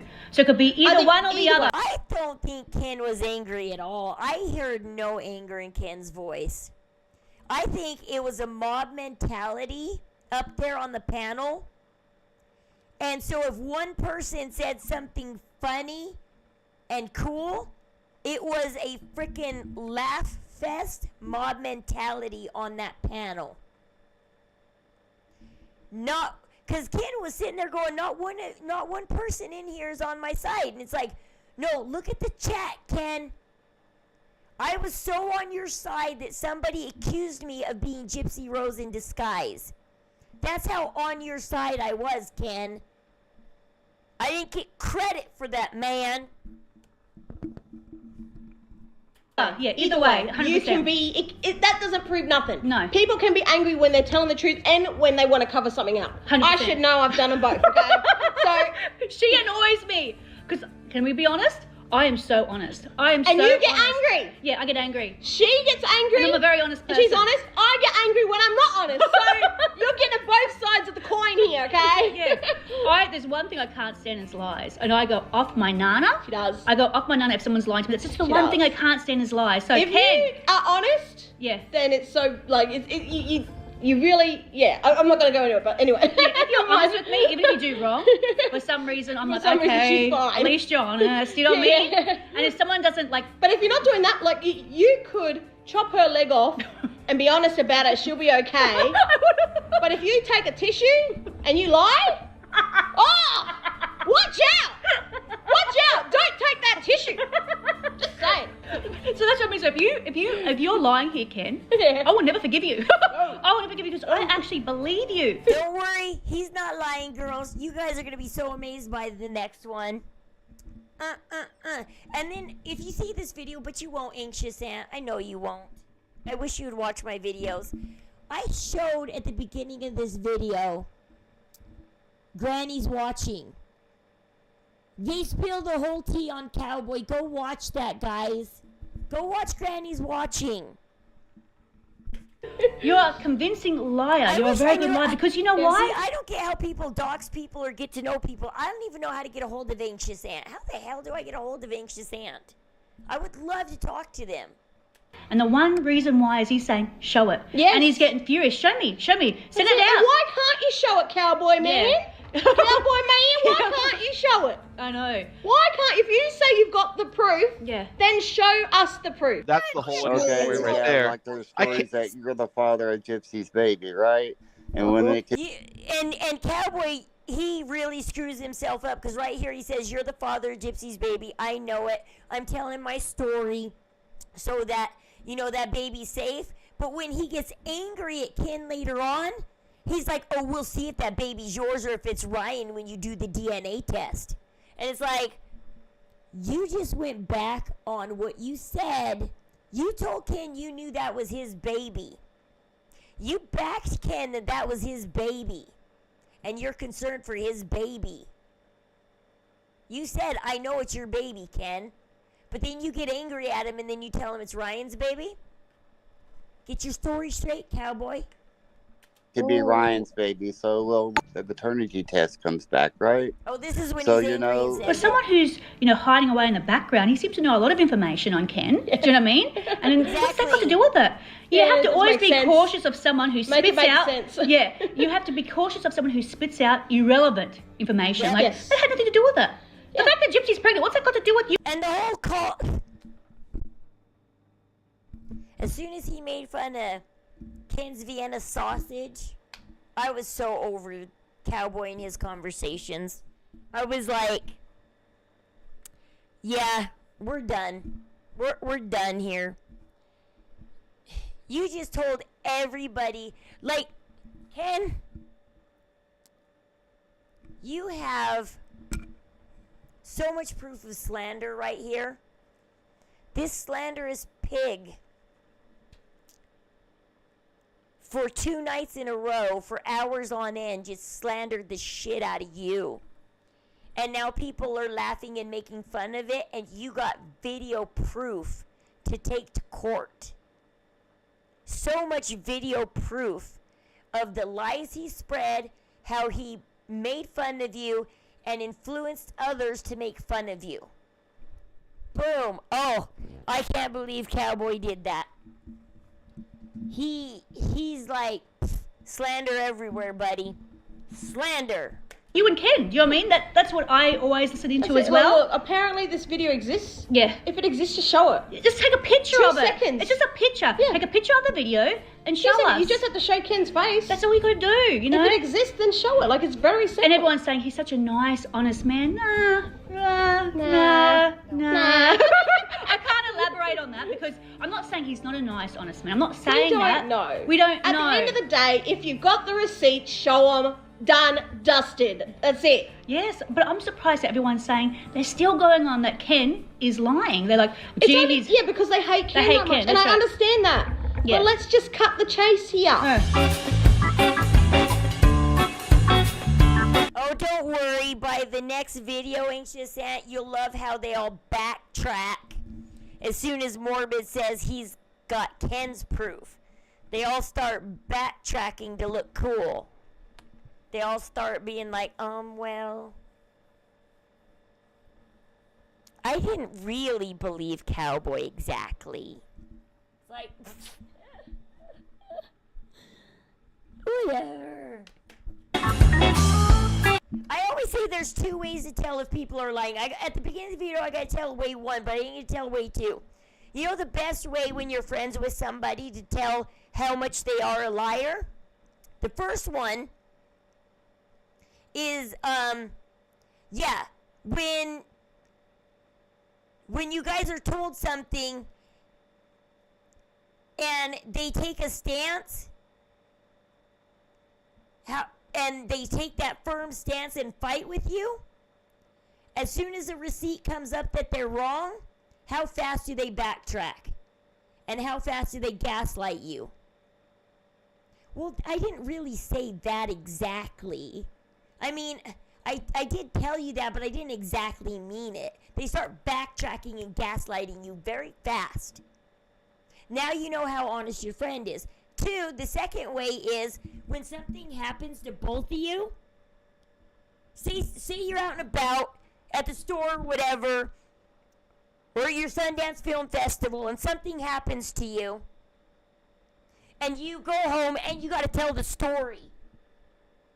Let them tell the story first, because this will tell you how much they embellish, how much they lie for popularity and clout. Let them tell the story. You know the story because you were there. And now you're going to know how much a liar of your friend is, because watch and see if they tell the story exactly how it happened. Do they embellish? Do they lie? Do they add or subtract things? What do they do with the story? And now you know how honest of a friend you have. Those are 2 ways to tell how honest of a friend you have. And now we know on Morbid's panel how honest people can be. How fast did some of them backtrack and gaslight? How many of them actually stood their ground, took accountability? There would be more in Ken's interest if he didn't say a word. Let's be honest. If he did the deed, that's right. He should shut up and not say a word. That's how I feel. Because people are saying, but people aren't shutting up. That's the thing. Like he's been pushed into a corner that far. Like he's now at a point where he is literally entering the lion's den. You know what I mean? 100%. The thing that I can't understand, Ken, I've got to be honest with you. Why would you? And I said this to Marzi as well. If someone was giving Marzi a hard time about her looks, okay, because that group of people, they go on and on and on about how bad, Gypsy looks. Yes. They're doing the whole cross-eyed thing. They're tearing apart her physicalities, which is something we don't do. Do you know what I mean? We've never agreed with We that. don't agree with that. We can't sugarcoat it. Yeah, she's manipulative. We don't like her personality, what she's done, everything like that. Yeah, we'll always have a go at the way how she acts. Yep. Her behaviour, way she treats people. But I'm not going to have a go at her looks. So then why would you want to do an interview with these people? Because if someone gave Marzi a hard time, I'm done.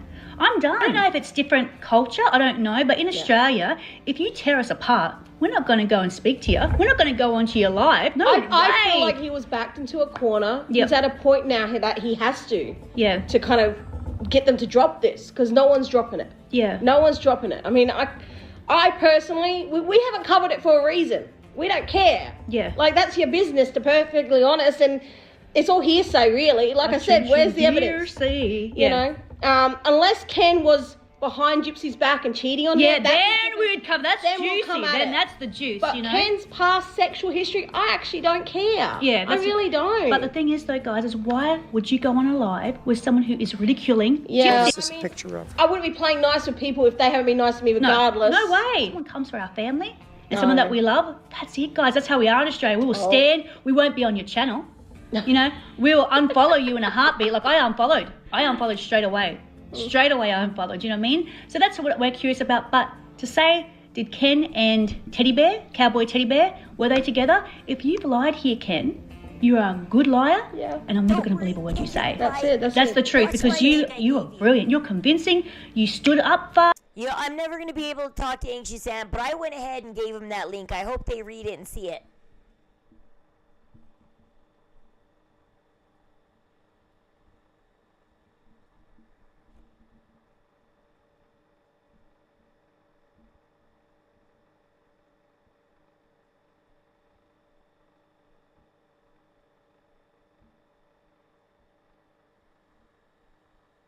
Fast. You're on your toes fast. I have to be honest with you. You talk fast. You talk well. You talk well. Maybe we just talk bad. Maybe we're not good talkers. You know what I mean? You guys are wonderful talkers. I love you guys. I'm sorry they're always late to the game because they're in Australia. I have no mercy for Gypsy Rose Blanchard. Should we see what Radiant Brit is saying? Let's see. I'm trying to see what all news is out there.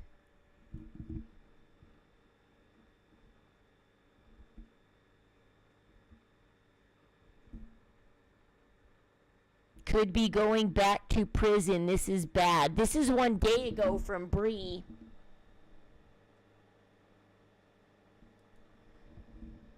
Ready to unleash speed and reliability? We can check this video out and see if it is talking about Gypsy going back to jail. Jail. Prison, whatever. Oh, this is crazy. Everybody's been waiting for this day. Is she going back? Do you want her to go back? I don't know. It's like crazy because the whole thing is though I gotta tell myself, Gypsy asked for a second chance. She ruined that second chance, you know? And so I shouldn't care if she goes back to prison. Because I don't think I really want to see her go back to prison. But then again, she's asked for a second and a third and a fourth chance. And she's just being selfish, and she just keeps screwing up at this point. And, you know, it's just, I don't know, it's getting crazy. I'm living my best life, and y'all can't take that from me. Gypsy Rose. Yes, we can take that from you. If you go to prison for doing something stupid. Right? Take that from you, baby. Rose Blanchard could be going back to prison for violating her parole. Per the stipulations of Gypsy's parole, she is to have no contact with any felons. Allegedly, she broke parole before for contacting inmates through Ryan's account, and she just got a warning from her PO at that point. Here's a text message from Gypsy to Miss Lithium saying, "Let Millie," and Millie is Amelia Bird, who was Gypsy's prison best friend. Allegedly, Amelia and her 21-year-old boyfriend conspired to blank her parents. Her mother was blanked. I mean, talking to Amelia Bird through her girlfriend is still communicating, right? Even though she didn't directly message Millie? I mean, this is still communication. It's, you know, they're going through somebody, but I mean, that's still talking. Proxy. Blanked, and her father was seriously wounded. Back to the text message from Gypsy. "Let Millie know I can't take prison calls anymore. I got a citation by my PO." Oh, wait, she said she can't take prison calls anymore. She should have just texted Lithium and said, "I can't do prison calls. I got a citation." And that's it. She shouldn't say, "Let Millie know."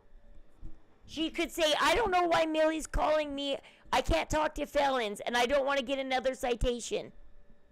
She didn't have to say, "Let Millie know." There's a few ways she could have worded that and not been in trouble. Go for it. It's a warning. Next one, they send me back. And just recently, a video came out where Gypsy is on the phone with one of her friends. Y'all, my name's Bree, and I'm a friend of Gypsy.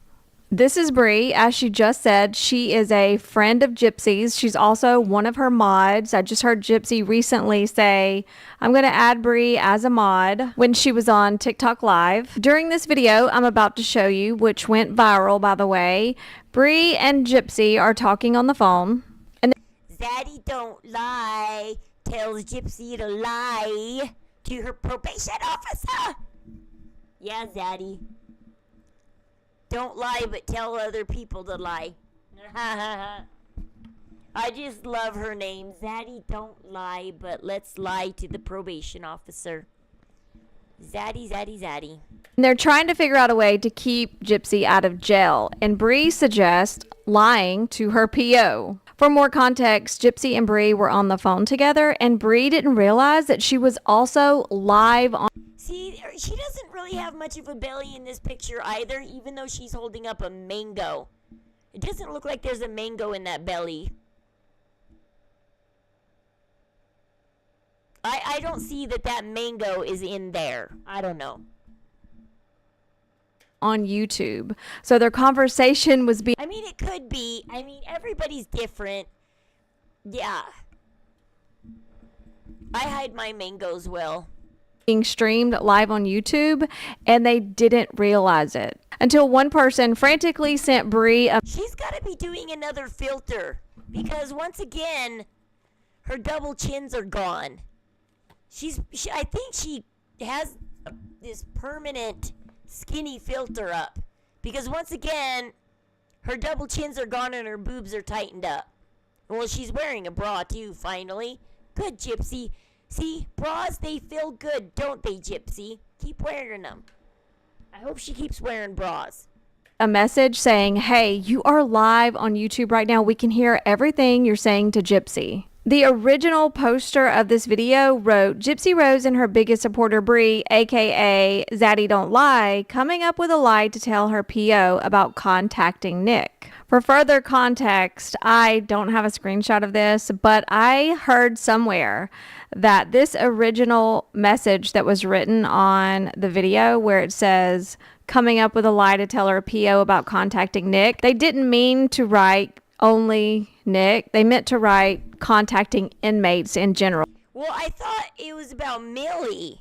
I didn't know it was about Nick. I didn't hear Nick's name, but I thought it was about Millie.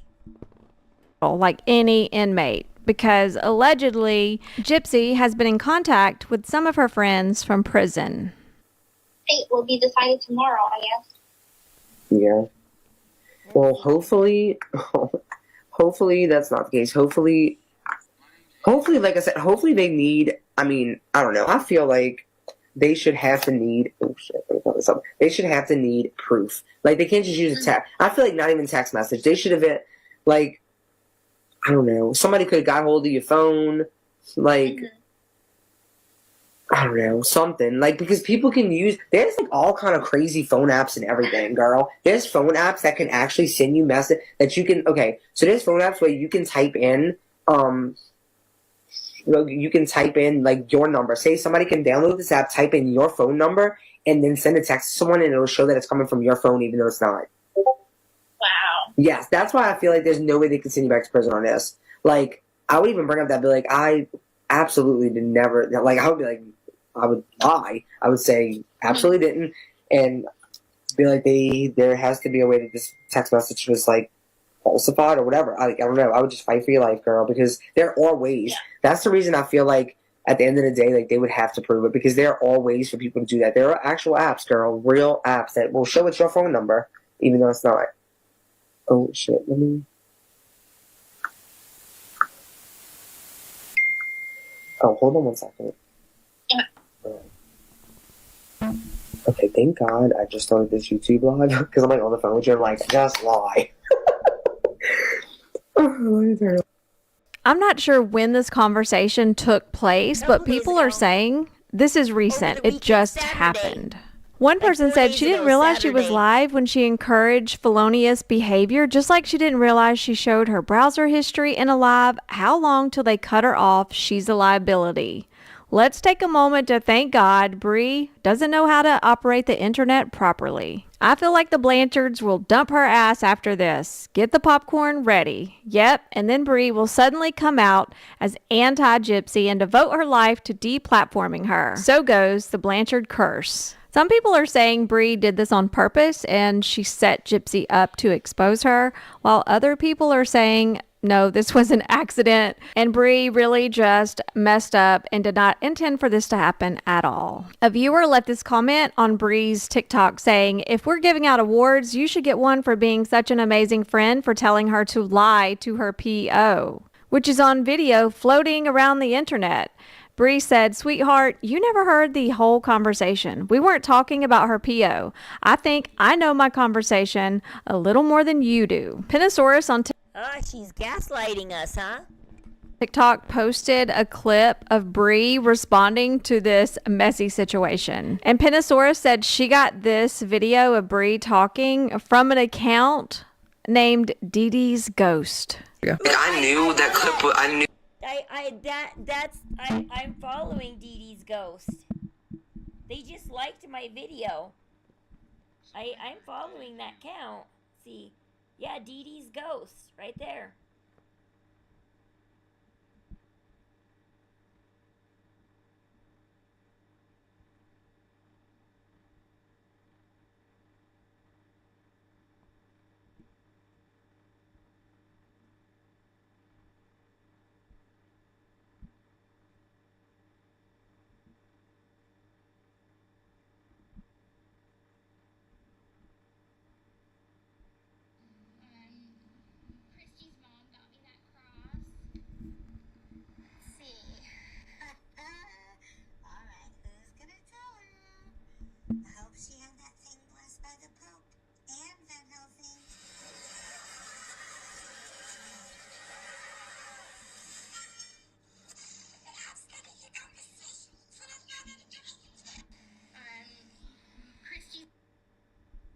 Apparently, Gypsy has a cross above her bed that Christy's mom got her. Oh, how exciting. It appears Gypsy is having her own baby. First, I'd like to congratulate Nick. Ryan. Dan. Shoot. Ken. I meant Ken.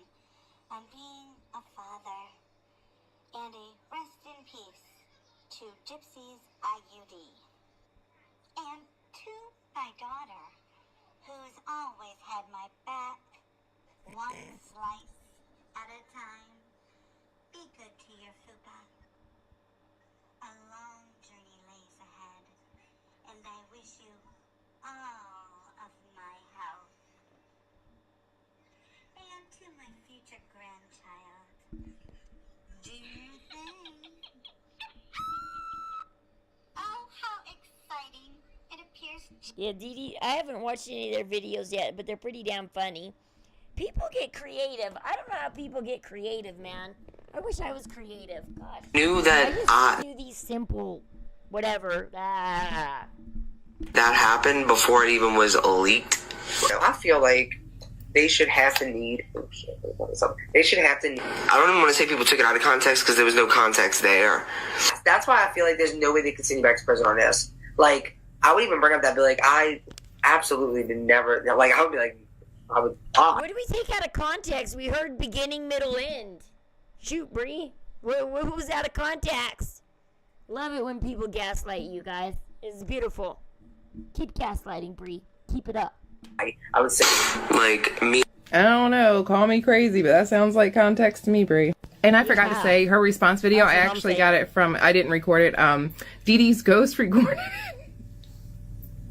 Swear to God. Me and Gypsy was, and I'm going to address this one time and I'm not going to address it again because it's stupid. You did. Me and Gypsy was having a private conversation that I didn't realize I was on live yet. I mean, I knew I was on live, but I wasn't thinking. I covered up the camera, but not the same. I don't know. Penosaurus left a comment on Bree's video saying, let's talk about that video of you telling Gypsy how to lie to her PO. Could that video put her back in prison, Bree? Bree responded, oh, the clip with absolutely no context? That you made your own context up? You have such a great imagination. Her PO has seen the clip, and so far I think she's okay. Thanks for your concern. Penosaurus responds, whatever you say, boo, we know you like to lie a little. Hello Starlight went live on YouTube with a few other creators, and she shares another clip of Bree talking about this conversation that she had with Gypsy. And, you know, everybody's trying to always get Gypsy in prison. They always sending stuff to the PO. And she was talking about basically, like, what constitutes, like a real... Hey, Sarah, what's up? reason, like, you know, just somebody sending a text message or whatever. Like, that's basically all it was. And I was just, if y'all would have listened to the rest of the clip that they didn't put on there, I was like, oh my God. Well, then put it out there, Bree. And I was sitting on here telling you to lie. Like, I was laughing like it was a joke. And well, yeah, Gypsy's been getting, her parole officer's been just giving her warnings left and right. And it's like, how many more warnings can you give her before you take her back? Because this is, everybody's sitting here going, this is ridiculous. The amount of warnings that are being allowed. It is getting hugely ridiculous. Ugh, my bro won't stay put.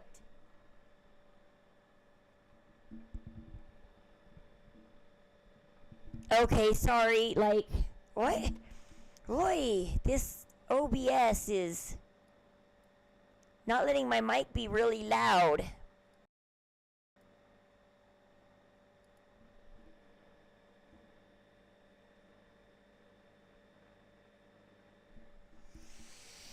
Wonder if there's another way I can heighten the sound.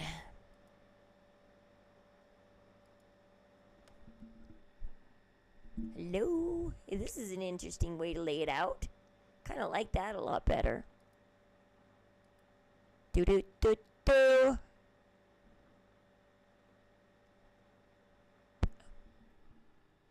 Okay. Yeah, I gotta hold the mic right up to my face. But yeah, it's like Gypsy's just getting warning after warning after warning. It's like, that's why everybody's so upset at her PO. It's like, a regular person would have been taken back after maybe a couple of warnings. If a PO's nice, they'll, you know, give you a couple of warnings if they like you and be like, hey, come on, man, don't make me take you back. 10 10:20 later. I heard something about Gypsy wasn't really supposed to spend the night at Ken's house multiple times. Like, I've heard some rumors, like, flying around about, like, how she's breaking parole. Like, it's like, Gypsy, you're just breaking parole everywhere you turn.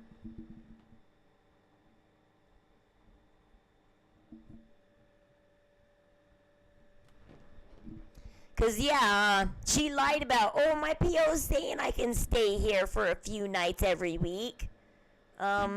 No, I think he only said a night or two, and you extended that, Gypsy. I guess we'll see what Bree has to say. I don't know. Or not Bree, Radiant Brit. I like Radiant Brit. She has a lot of high morals and ethics, and she really stands by. Yep, I think so. I've never called her PO. I mean, it wouldn't be hard to call her PO. I mean, all you have to do is look at probation and cut off Louisiana.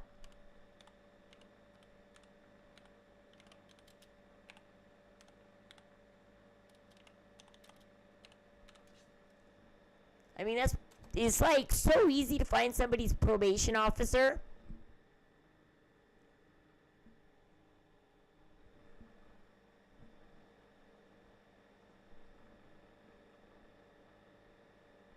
I wonder if cutoff is such. No, a town of 5,000 should still have a probation.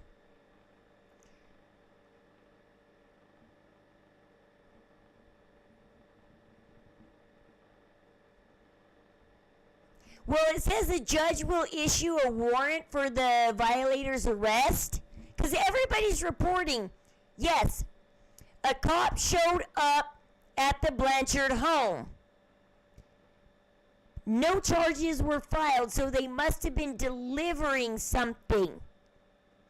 They were delivering a summons from the PO. That's why Gypsy all of a sudden is having a miscarriage and is in the hospital. Because she's fretting she's going back. That has reported Gypsy. She made a video of it. Yeah, see, I agree. You know who says it best? I was looking at some of, forgive me, Starlight. I just kind of wanted to see, a little bit of what you were like before you started doing Gypsy stuff. This guy says it best. Go back on, and let's see. Hello, Starlight's videos real quick. Let's see.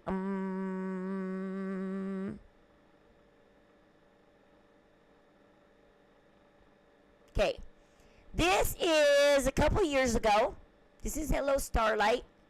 A couple years ago. Let's go back to timestamp.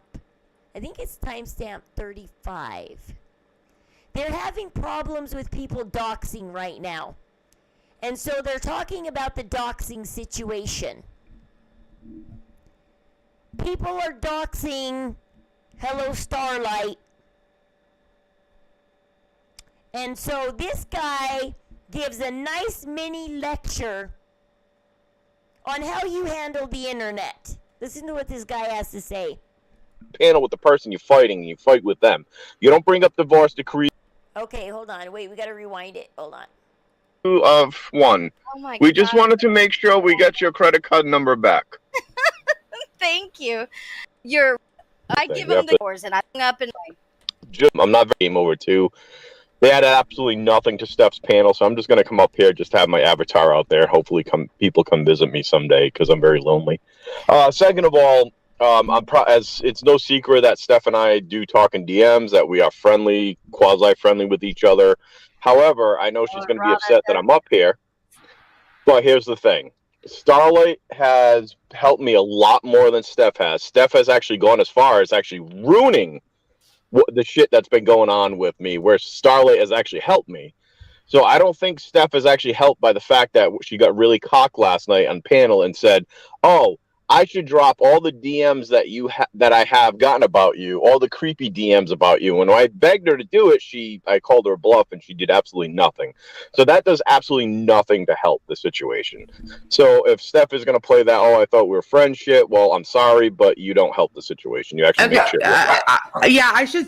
I'm okay. So the big part that I'm upset about is that she used, I don't care, and threatened to have her come on. I thought it was didn't I think it was the other girl that's in our community by that name? I was like, oh. If you have to bring up real world shit because you can't fight on the internet by yourself, then you've lost. Take the L and move on. The rules of fighting are: you contact the person that you're freaking, not even contact, you get on panel with the person you're fighting and you fight with them. You don't bring up divorce decrees, you don't bring up freaking children arrangements, you don't bring up anything that's offline. You fight the person who you're with. Also, another thing is, you don't bring up your fanboys up there to help you fucking fight your battles and think you're in a fucking, you're all protected by your fanboys there. So when anybody comes and you're screaming at people, "Come on, bitch, come on up," when you have all your fan folks up there, and you know it's just going to turn into a fucking dog pile. So the other rule is you fight somebody head up, one-on-one.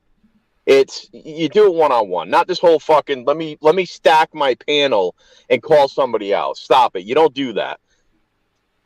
Wait, hold on. I'm sorry. Captain of my soul. Can you see? That's how you handle disagreements online. You go on the panel, one-on-one, mano a mano, man. One-on-one. No other buddies, no other friends.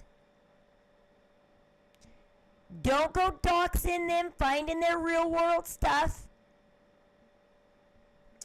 Because if you have to resort to doxing somebody, you're just a loser, and that means you're a sore loser and you lost the fight. And so you get down and dirty and resort to doxing somebody. No, you handle your fight on the frickin' internet, on the internet. And you deal with the internet problem. You don't deal with somebody's divorces or kids or parole officers or whatever. You have a beef with somebody,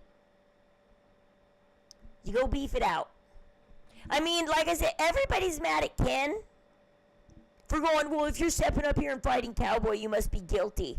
No, Ken's getting up on panel in a dog pile. So that's pretty brave. And he's going, "All right, let's fight this problem one-on-one. Cowboy, me, you, let's do this." That's how you do it. Ken stepped up on the internet and took care of the internet problem. Because this guy, he can get him for so much slander. So hard. But no, he got on the internet. He was brave enough to come up on panel, deal with it head on head, face to face, or not face to face, but whatever, avatar to avatar, ma'am. Well, what this guy is saying is you need to make it one-on-one on panel. You can't have your buddies up there because it can't be a dog fight. Everybody needs a clear panel, and it needs to be you and the person that has the beef with you. And that's what he's saying, and I love the way he explains it. Where he's like, if you have to resort to doxing somebody, take the loss, you loser, because you can't handle your problem on the internet, so you get petty enough to go attack somebody's real life. That's wrong. We all know Gypsy's on probation, but I don't feel like it, unless Gypsy does something exactly to me illegally, I don't feel it's my right to call her PO unless she does something to me illegally. If I see her smack her kid around, I'd call CPS. But generally, like, I'm not going to just call CPS to be mean. Because I don't like Gypsy. You know? But yeah, I like the way he explained it. He did. He explained it very well because they're having this doxing problem. And I just wanted to see who Starlight was before Gypsy came along. I wanted to see what she was like.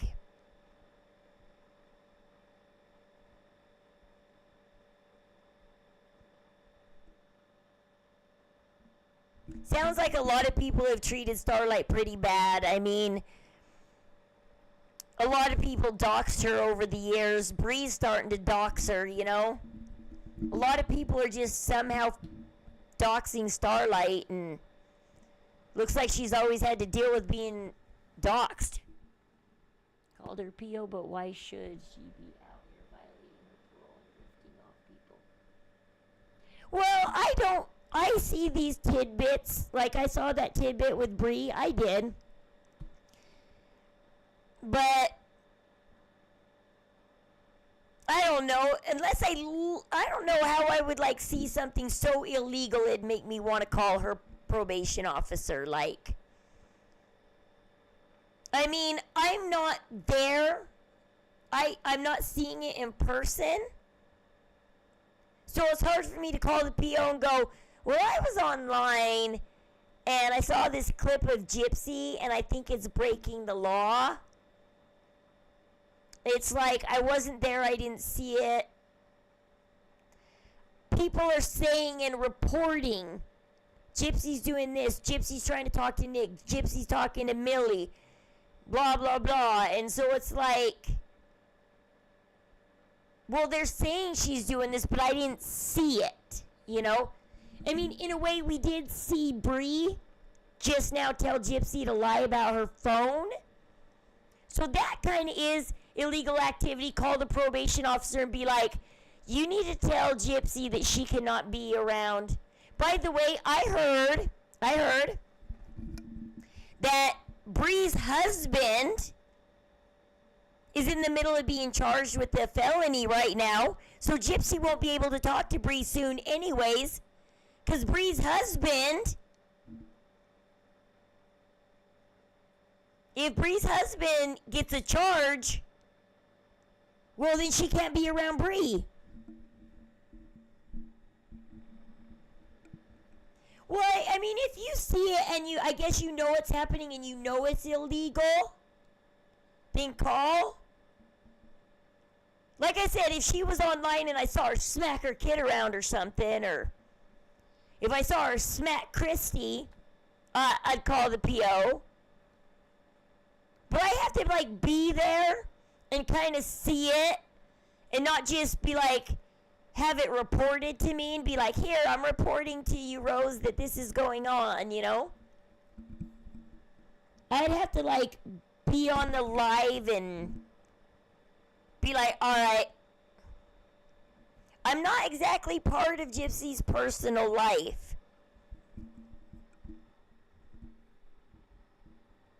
I mean, if she's directly texting Millie, well, I know she texted the girlfriend and said, tell Millie, which is, if she said to Nina, tell Nick this, that would be a parole violation. So it should be a parole violation that she's like, hey, Zora, tell Millie, you know, if she ever texts Nina or somebody and said, tell Nick, boom. If she says Nick's name, that's a parole. I think it should have been a parole violation when she shut down people trying to talk to Nick. When she shut down creators trying to talk about Nick, that should have been a violation right there. Because that is dealing with Nick in a way. People contacting Nick. That is dealing with Nick. That is a PO violation. I would be calling the PO, but I don't remember whose channels she was shutting down and ruining. Because, like, if I was on a channel And it was like if I was on MPG Cornerstone Nation and they were live and I saw Gypsy in the chat, that would be something to report. Because Gypsy being in NPG Cornerstone Nation is speaking for Nick and his dad and his family. They are Nick per se. And I heard Gypsy was there, but I went to look for the comment and I didn't see it. I didn't see Gypsy's comment. So I can't report it because I only heard it. I didn't see it. I need to literally see the illegal thing go down. I can't just be told, Rose, she was talking to MPG Cornerstone Nation. It's like, she was? Oh, APO. No, I didn't see it. I was just told it. Yeah, secondhand information. No prob. You know? I gotta literally, like, be there and see this.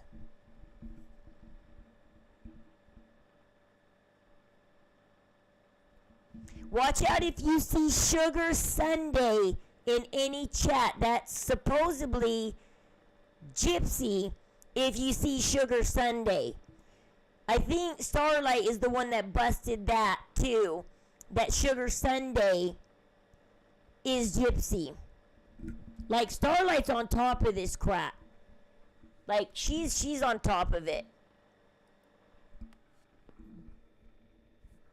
Yeah.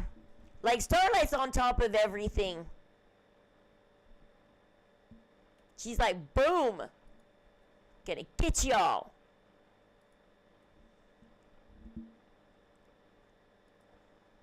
I appreciate Starlight. I'm just having a hard time because I really like Starlight. But every creator is either backing Fancy or Katie Joy. This is becoming a Fancy or Katie Joy. It's coming down to choosing a side. All creators need to choose a side or suffer the consequences. I got a DM telling me, Rose, if you talk about Fancy on your lives, and I don't know if Fancy watches me or not. I don't know. I don't know if she got the no blood on the bed from me, because I know I talked about it. I don't know who else talked about it.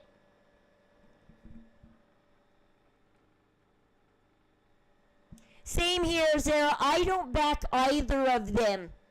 I have watched Fancy lie about Sarah and Sarah Beth. Pink Cat Sarah? I'm watching her lie right now and control the narrative. I can't back that. I know Fancy's lying. I've heard too many stories about Katie Joy to back her. And I have a lot of respect for Starlight. But she is backing Fancy. And she let Fancy bully KJ the other day, which is a little upsetting. Because she was interviewing KJ and they were doing fine until she let Fancy up there. I've been watching your stream with Becca Scoops and others.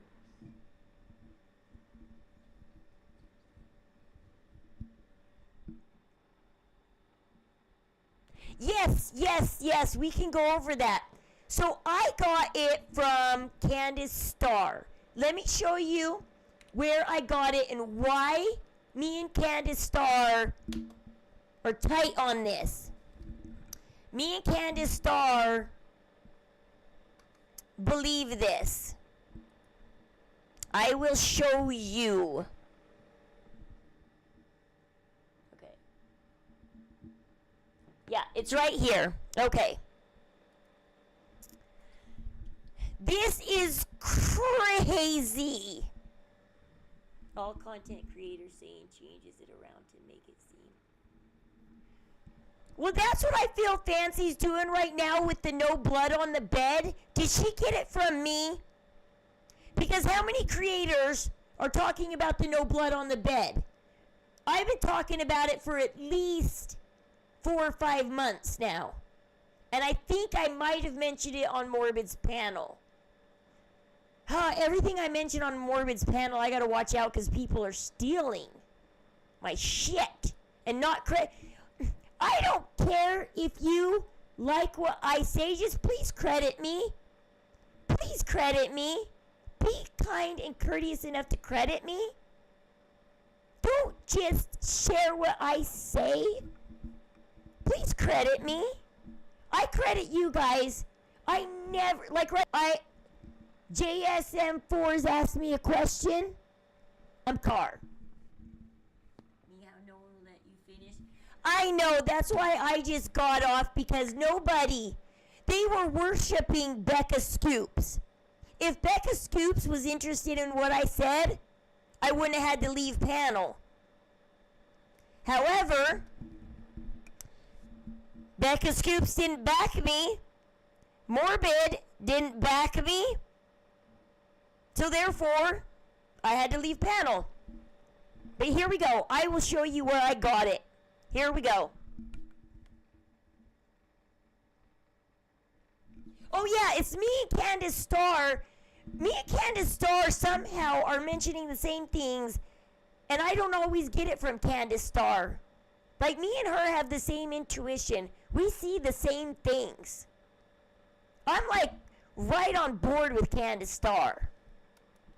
Okay. Like, it's amazing, like, how well we see each other eye to eye. So, first and foremost, this is some of the new released crime scene photos. So this is the crime scene photo. The cops, this is before they touch anything. They have not touched the bed. They have not touched Dee Dee. They have not touched anything. All they've done is confirm that Dee Dee's gone. And now they're taking their pictures. This is undisturbed. Yeah, I'm glad you found my channel, because some people feel like that, and I feel like that. I feel like I get disrespected, talked over, pushed to the side, and I'm glad you found my channel so that you can ask me directly, because I am happy to answer this for you. I have an issue with Becca Scoops. Why does she say cops spill the beans when there's no interview with any of the... Yeah, she's like, well, I talked to them. We got to take Becca Scoop's word for it that she talked to them. I'm trying to like Morbid. It's kind of funny. This is how Morbid works. Go watch him. When he first brought up Cowboy, he was so into Ken is good. Cowboy is telling the truth. And then... when I got brave enough in the chat to say Cowboy's a liar, and so did a couple other people. And so then a couple people started, me and like 2 or 3 other people got brave enough to be like, yeah, call Cowboy a liar, yeah. And so people were like, there's people in the chat calling Cowboy a liar. So all of a sudden Morbid stopped and took a poll, because he wanted to see what side he needed to stand on, Ken's or Cowboy's. And he realized only 30% were backing Ken, so he was still kind of safe to back Cowboy, with a little bit of joking that he was lying. And so, yeah, he does funny. He caters to the population of his audience. And once the audience on the second video calmed down and we went to like 90% backing Ken, everything flip side changed.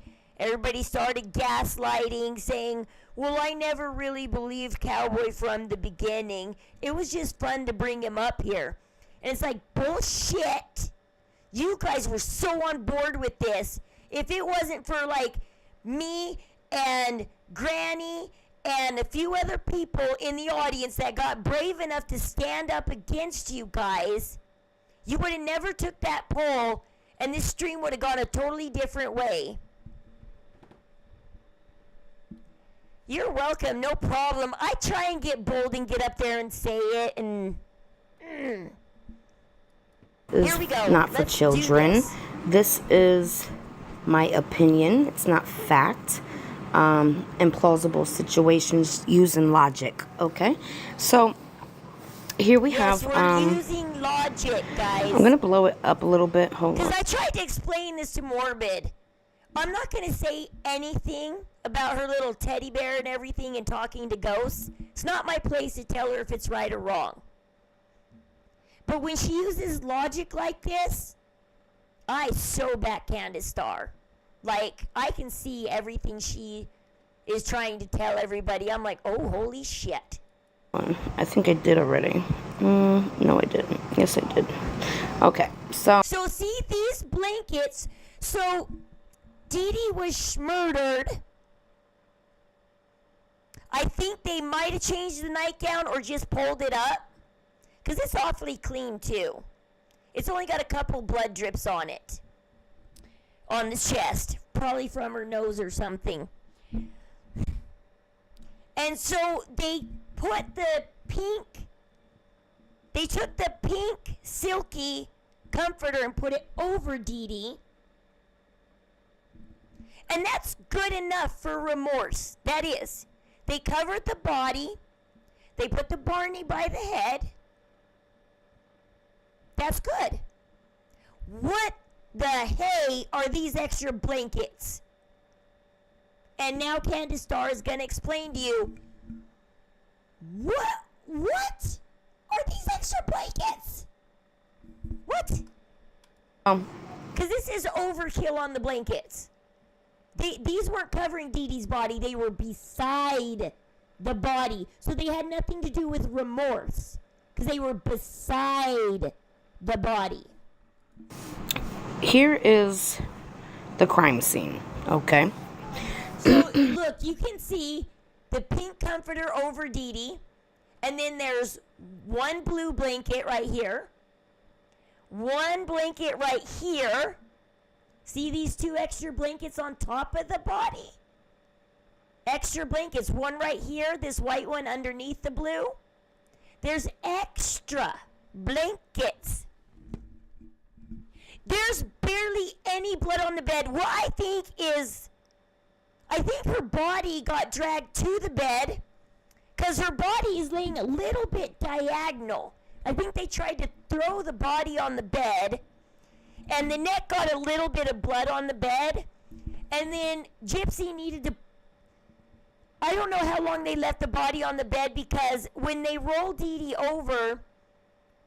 So the mattress without the sheet has an imprint on it. That imprint of the mattress is on Dee Dee's body. But the sheet has some blood coming out this side and this side of the neck, but there's a blank spot right here where her neck was laying that has no blood on the sheet. I think Gypsy was either changing the sheet or putting a sheet on and dragging it under the body, and as she moved the neck, it spilled a little bit of blood on the sheet. Or she was adjusting the sheet or something under the body, and the head moved, dumping a little bit of blood on each side. And there's a tiny bit of blood on the pink comforter where it was laying next to her neck. Like, her neck is the part that bled the most. And basically anything close to the neck got a little bit of blood on it, but her back was clean. There was blood in the jab wounds, but the back was cleaned. Like, the body was cleaned. It's like Gypsy cleaned the body and then threw it in the bed. Like, I don't even know... Even if she unalived the mom in the shed, what'd she do with the blood in the shed?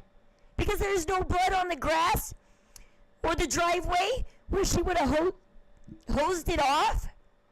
I mean, for a first-time murderer, Gypsy got rid of a lot of blood. A lot of blood. Like, it's crazy amount of blood for a first-time murderer. She must have watched a lot of TV or Googled a lot.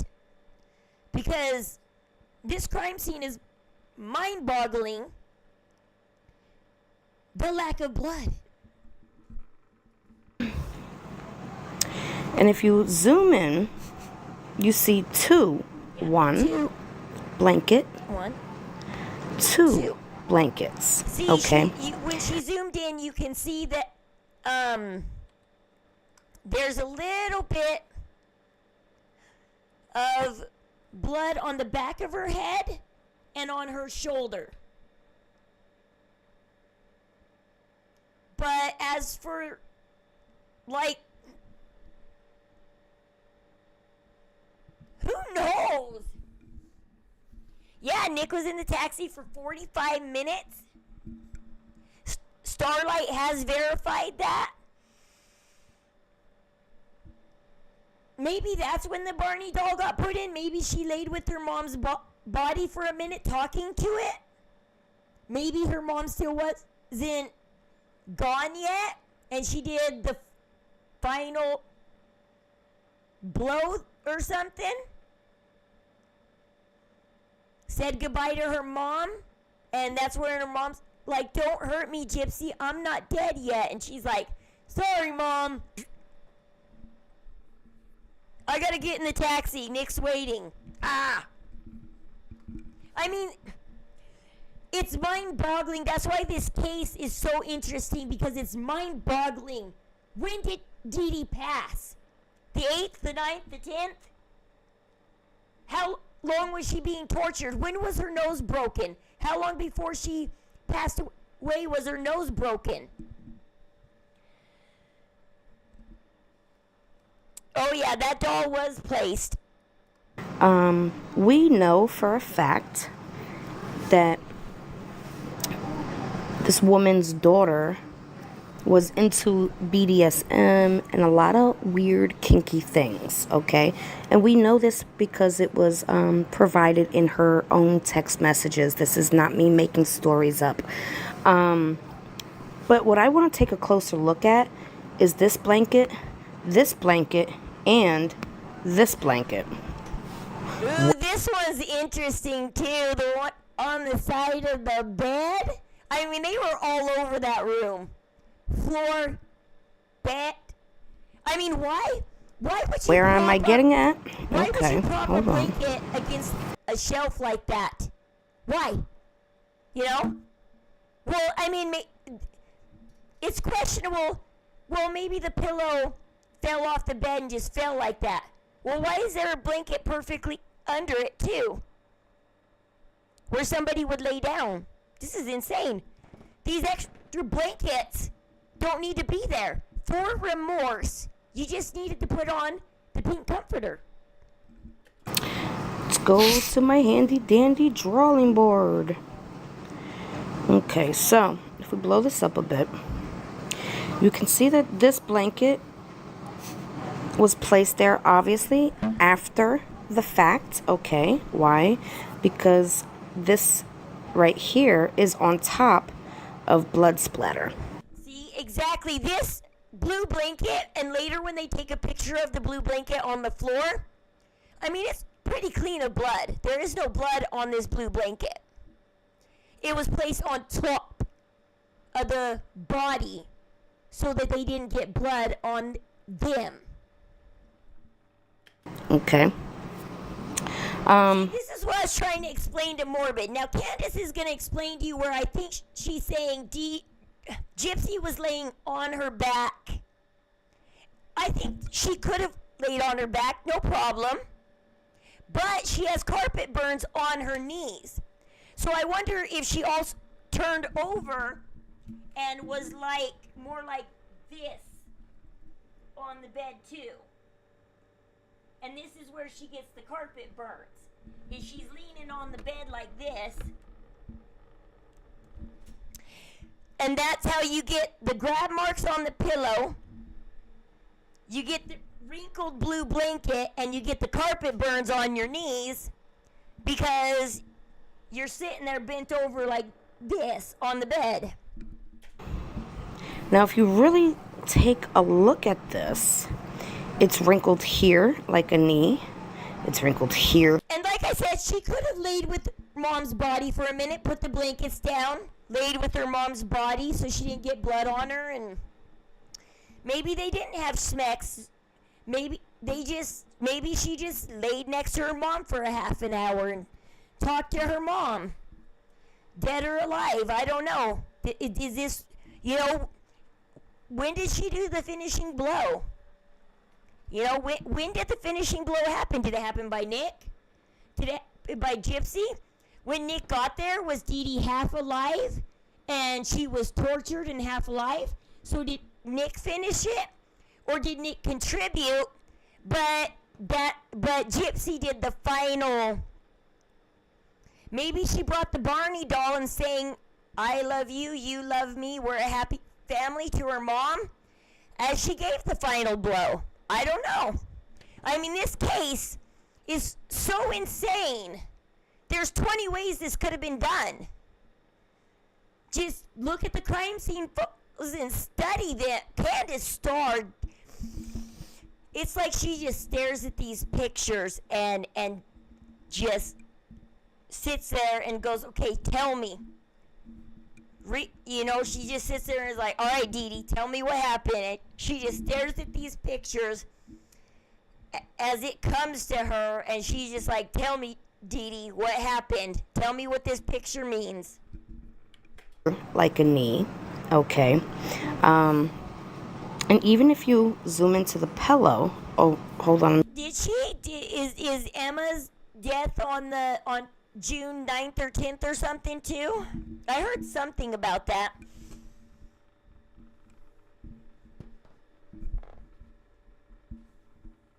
Let me go to the pillow.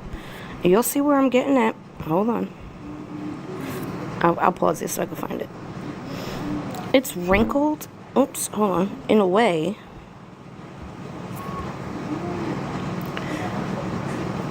Right. Can I make this smaller? Yeah, there we go. I'll be back. I'm Wrinkled. gonna go get some water. I'm trying to get rid of these hiccups and they won't go away. BRB. Oh my gosh, stupid hiccups. Man.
I think my hiccups are gone, hopefully. Huh. Thank gosh. Woo! Go away, hiccups. Okay. Now we can watch this in peace. In a way of bunching, like as if a hand was placed here. See, and the hand could go either way. Forward this way, gripping the pillow, or backwards this way and gripping the pillow. That could be a head mark also. It could be a hand gripping it. It could be a head mark. But you can tell there was pressure on this pillow. But the way the blue blanket is all wrinkled up too, you're kind of going, Here, as if a knee was placed here. This is bunched up as if somebody was laying here. Okay, And this I'm looks saying like this either way, blanket was front laid or upon. back or Hold both. on, let's go to the next picture. I mean, Nick said in the interrogation, they covered everything. Everything. They did it all. They got wild. Here. See this blanket? How? Yeah, see, this is the third blanket. See, there's the blue one. Then there's this one. And then there's this one. Third blanket. Third blanket covering the pink silky comforter. I'm a few minutes behind because I napped in the middle of... No problem, Susie. I'm surprised I'm awake because I haven't gone to bed yet. I'm like, what? I'm still awake. If I start falling asleep on you guys, I'll just check off and go to bed, but I'm still awake. Made out like it was a random day. The death dates and interesting. Hey Heather, she was in the house for you by minute. Yep. How odd. So yeah, see these 3 additional blankets? That's just odd. Because that's not for remorse. This isn't for remorse. These additional blankets. This isn't remorse. This isn't warmth. Remember, she turned down the temperature in the house because she didn't want her mom's body getting hot. So she's not going to pile these on to keep her mom warm to help decomp because she turned the temp down. She actually wants her mom's body to be cold. Because if they can't tell when decomp started, they can't guess what date she passed. Right? But do you see how pressed down it is? This blanket was put on top of the schmurder scene. Okay. And it's crinkled. It's not flat on. See, there's that's got crinkled up. It's like they laid it across and then they did something on it and it's all crinkled now. Everything is crinkled. Let's go to the handy dandy drawing board. So here's the murder scene, but this is placed on top, just like this one was, right? Now let's look at how indented it is, like pressure was placed. Okay. Yeah, she could have rolled over right there. Like and pressure over there and, was placed. Look. Knee.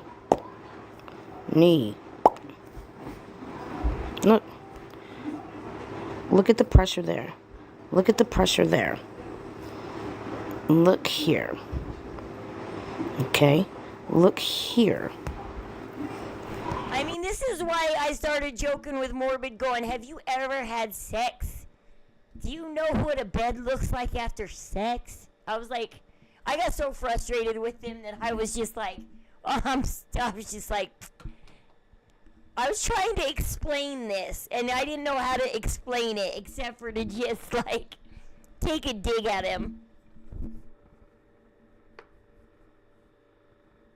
My husband was looking at me like, no, you did not just say that. And I was like, yeah, I did, honey. I'm sorry. I'm like, I got so frustrated trying to explain my point. Hold on.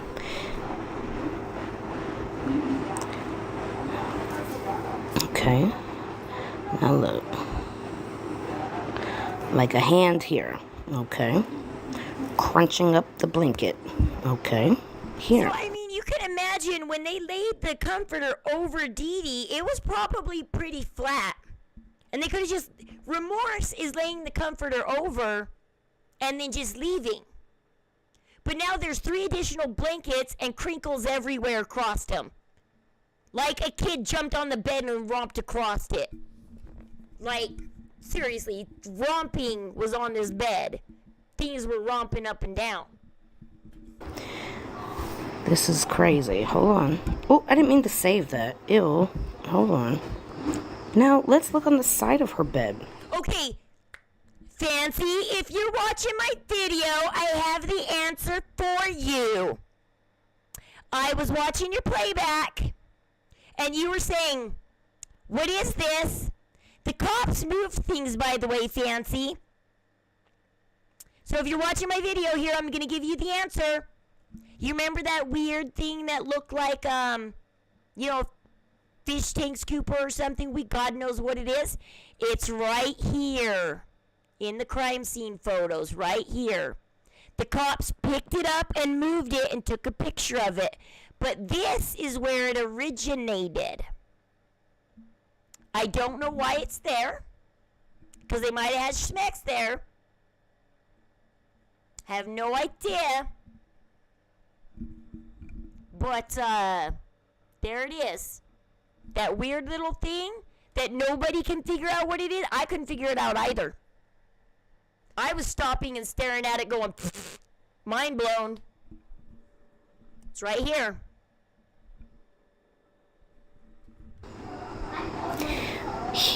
If you look, hold on, I'm sorry.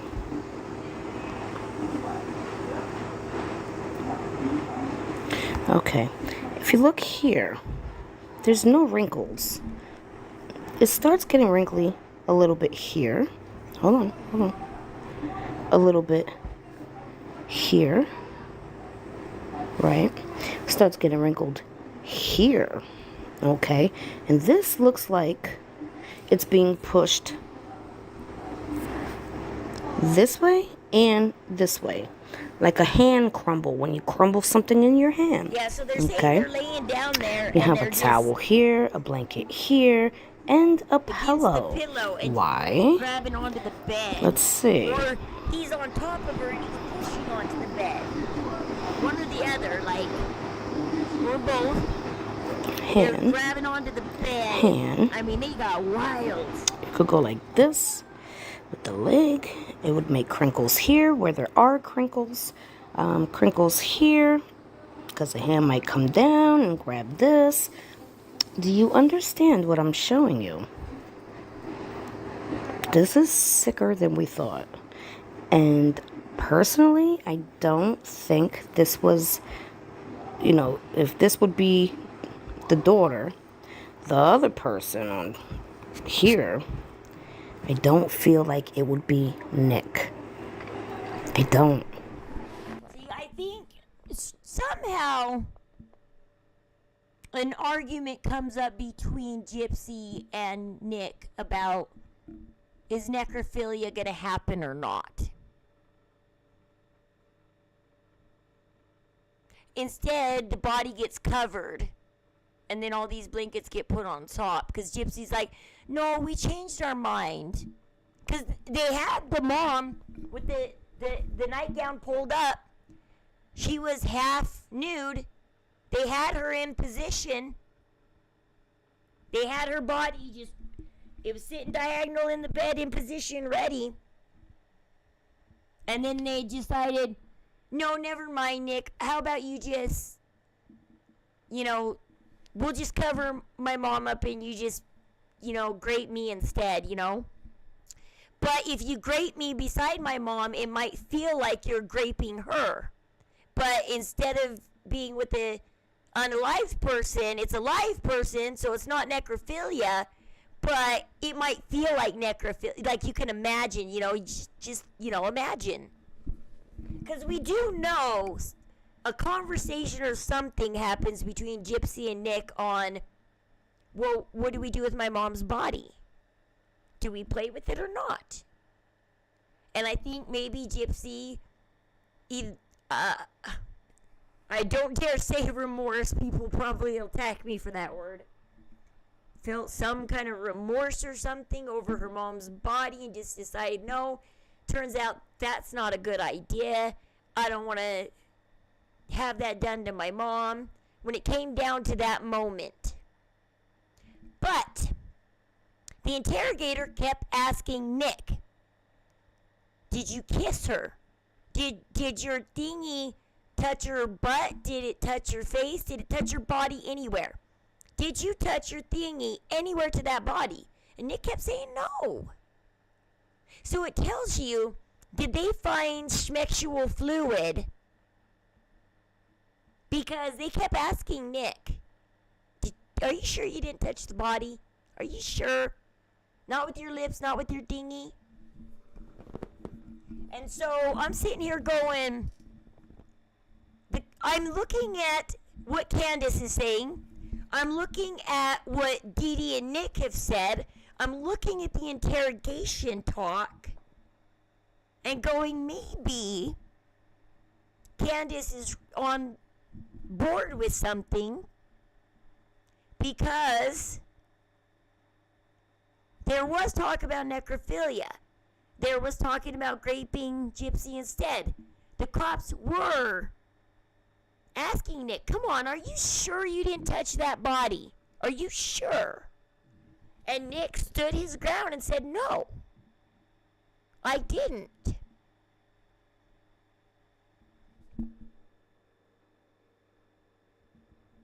But I don't know how schmexual fluid got on the body, though. Unless it, I don't know, like, if all these blankets were there, though, so that is kind of weird. Maybe Nick tried, but was nervous and couldn't do it. And Gypsy's like, never mind, don't grape my mom, just grape me, come here, just, maybe Nick was fumbling around the body and just was like, I don't know if I could do this. And Gypsy's like, okay, never mind. Here, let's cover up my mom. And she's like, never mind. Just grape me instead. I mean, this is why this case is so fascinating. I mean, how many scenarios can we just sit here and we look at the interrogation videos, we look at the interviews, we look at the crime scene photos, we look at everything and we start playing with the puzzle and saying, could this have really happened? Could this have really happened? This is insane. This is insanity. Did Gypsy get this dark? She did have that Devona Wolf Facebook for her werewolf side, where she was into sadomasochism. Sadomasochism. Like I said, satanic BDSM. I called it satanic BDSM, but its official term is sadomasochism. And so people weren't understanding me when I was yelling about sadomasochism. They say that it's cool you took your kids to Comic-Con because my husband and I are there. Oh, nice! Yeah, we used to be heavy gamers. Just make sure that you make time for family and not on the game, off the game. We were gamers too, but I regret how much we let our kids game on their own. We should have enforced more family time. But we did go do cool things, like I did Comic-Con 3 years in a row. It was fun. It was amazing. And then I started letting my sons go on their own. By the time my oldest turned 18, he was going on his own. And then I just started staying home. But this case, man, this case throws you for a loop. I don't. I think, well, yeah, I already know what I think. Oh, I saved that too. Yikes. Oops, you saved your drawing. I think the first two people that were into the BDSM are the people that did one here, okay, are the people that did another. I mean, the bed shouldn't be Here. that wrinkly if they were just covering Okay, her up for remorse. and a third time here. Just my thoughts, just my opinions, just my observations. Tell me what you think in the comments. Oh, So yeah, I'm adding in a little extra context here for Candace Starr, saying, well, if you've seen the interviews and you've seen the interrogations and you think about it for a second,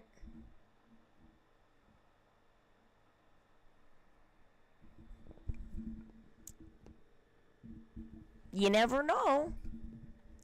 Like I said, what do you think Nick's going to take to the grave?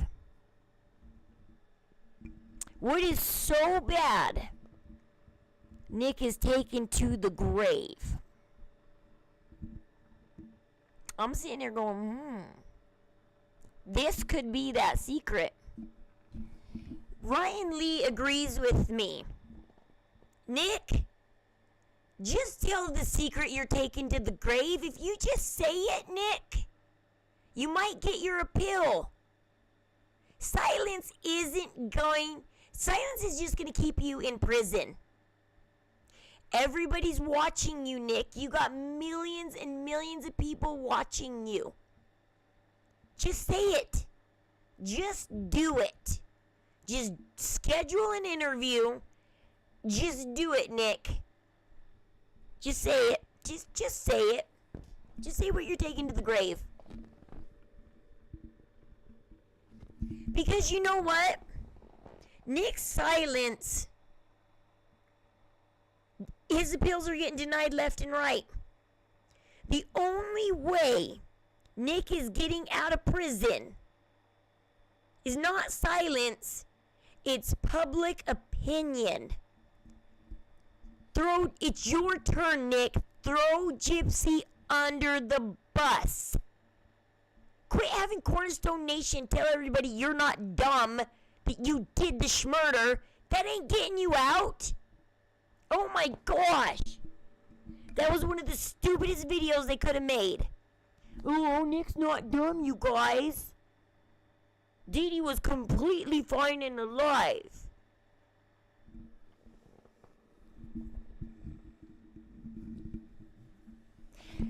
Everybody that kind of went to Comic-Con with Dee Dee and Gypsy,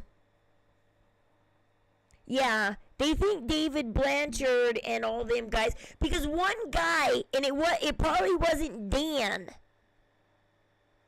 at the convention, took Gypsy into a hotel room. Gypsy did get that guy in trouble because she was over 18, but Dee Dee told everybody she wasn't over 18. Got him in a lot of trouble.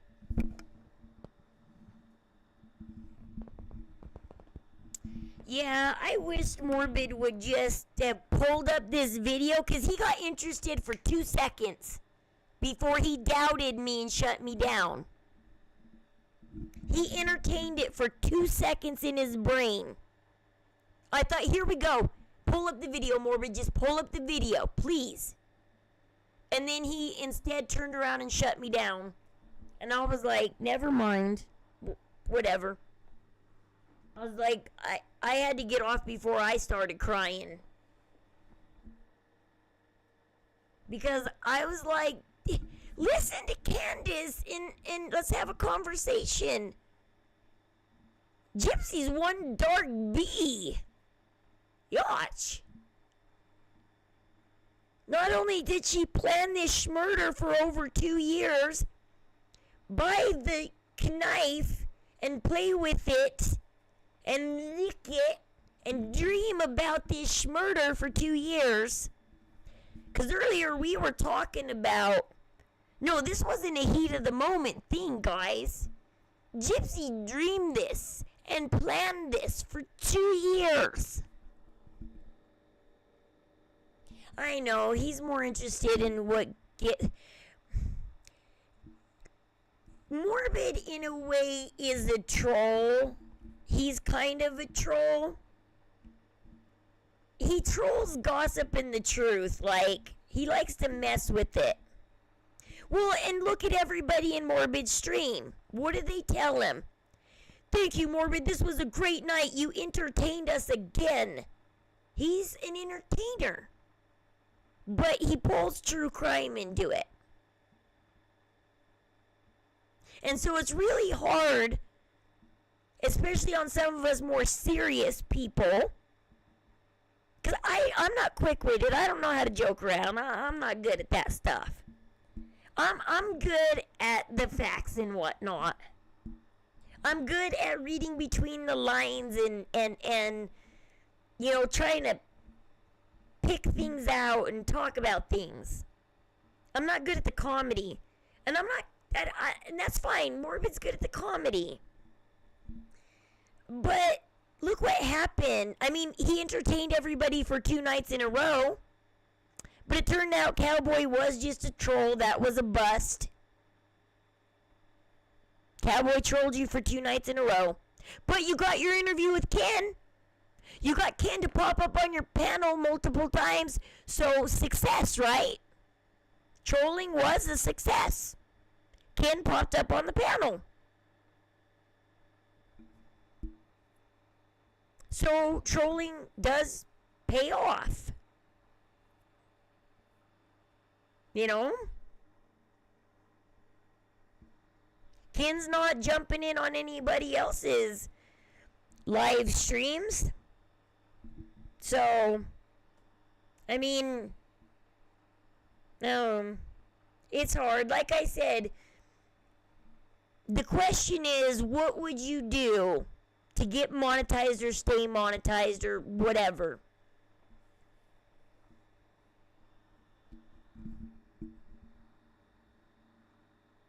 We were talking about, because I was on Morbid's panel a few nights ago, and I mentioned this Candace Star video where Gypsy was having schmecks next to Dee Dee's unalived body. And Candace Star explains it. And Morbid shut me down and talked over me and wouldn't let me explain.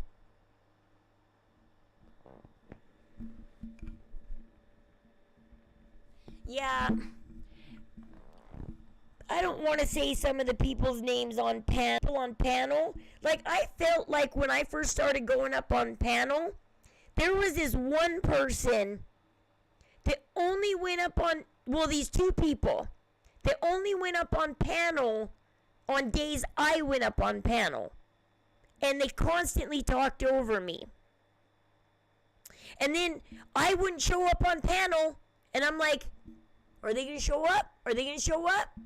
And then one day I was like, okay, they're not going to show up. Morbid stream is boring. Nobody's on panel. I guess I'll slide in. So I ding ding. Morbid, I'm on, you know, I'm in the back room. Bring me up. Next thing you know, all of a sudden, that person was going to go to bed. Now all of a sudden they want to be on panel. And I'm like going, of course. You're on panel because I'm on panel. You were going to go to bed. You just told us you were about to fall asleep. And now all of a sudden you're on panel? Is it to argue with me? What? I don't know. Yeah, he kept interrupting me and shutting me down, and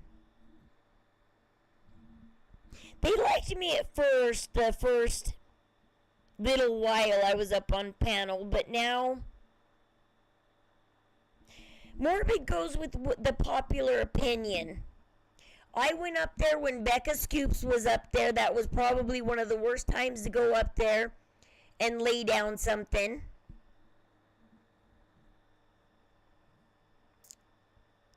Because they were busy worshiping Becca Scoops.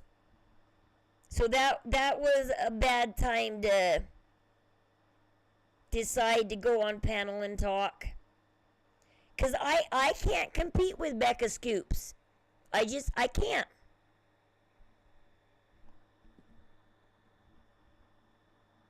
I don't have the same credentials as her, popularity as her, and video making skills as her.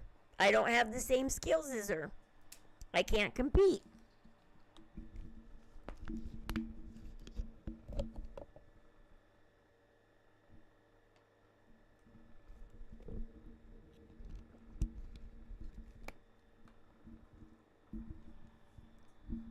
What upsets me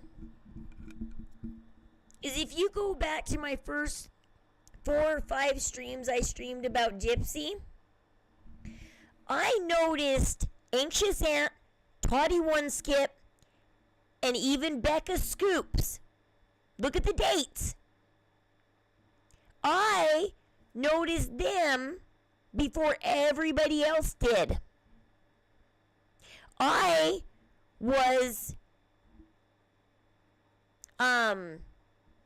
this is why I don't get how the algorithm and everything works, because I was crediting Toddy One Skip, Becca Scoops, and Anxious Aunt in my videos, telling people go watch them 2-3 weeks before everybody noticed them, maybe even a month before everybody noticed them and started talking to them and featuring them in their videos. I was putting them on my videos before anybody else noticed them. I noticed them.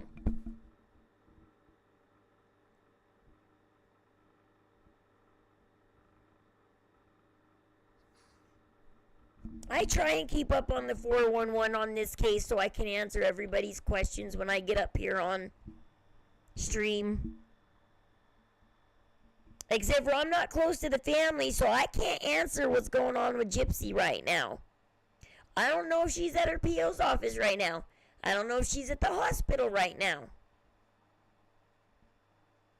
Should we call every hospital around Cutoff and be like, is Gypsy Rose Blanchard there? You guys want to start calling hospitals? Just kidding.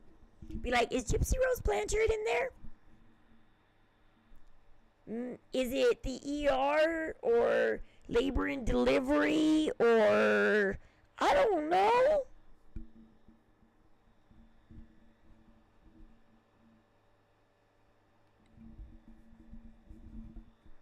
I mean, that's why I started getting angry, wondering if people were watching me, copying me, and not crediting me, because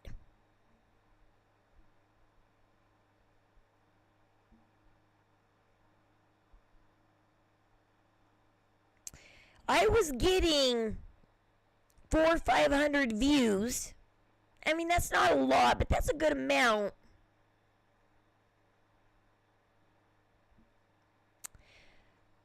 But I noticed them guys first. So did people get it from me? Or me watching them made the algorithm go around and recommend like Anxious Aunt to Toddy One Skip because I watched them both and somehow the algorithm crossed them or something? Because I just accidentally came across Anxious Aunt one day and was like, hey, here's Anxious Aunt. Here's Toddy One Skip.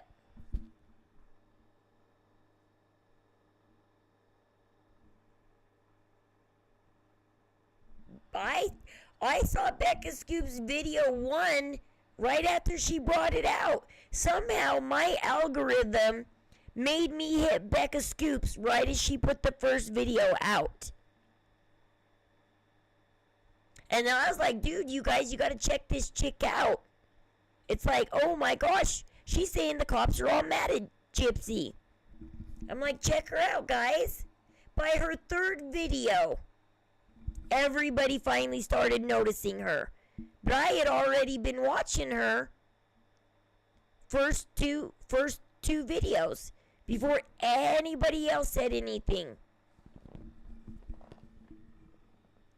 And so that's why I wonder. I don't know.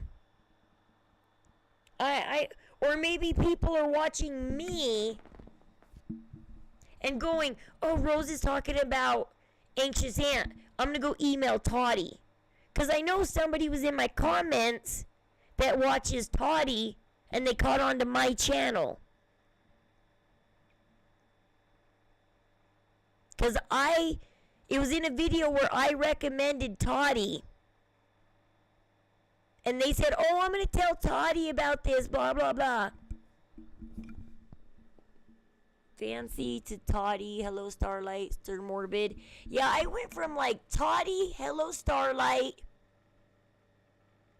And then eventually I went to Fancy. And then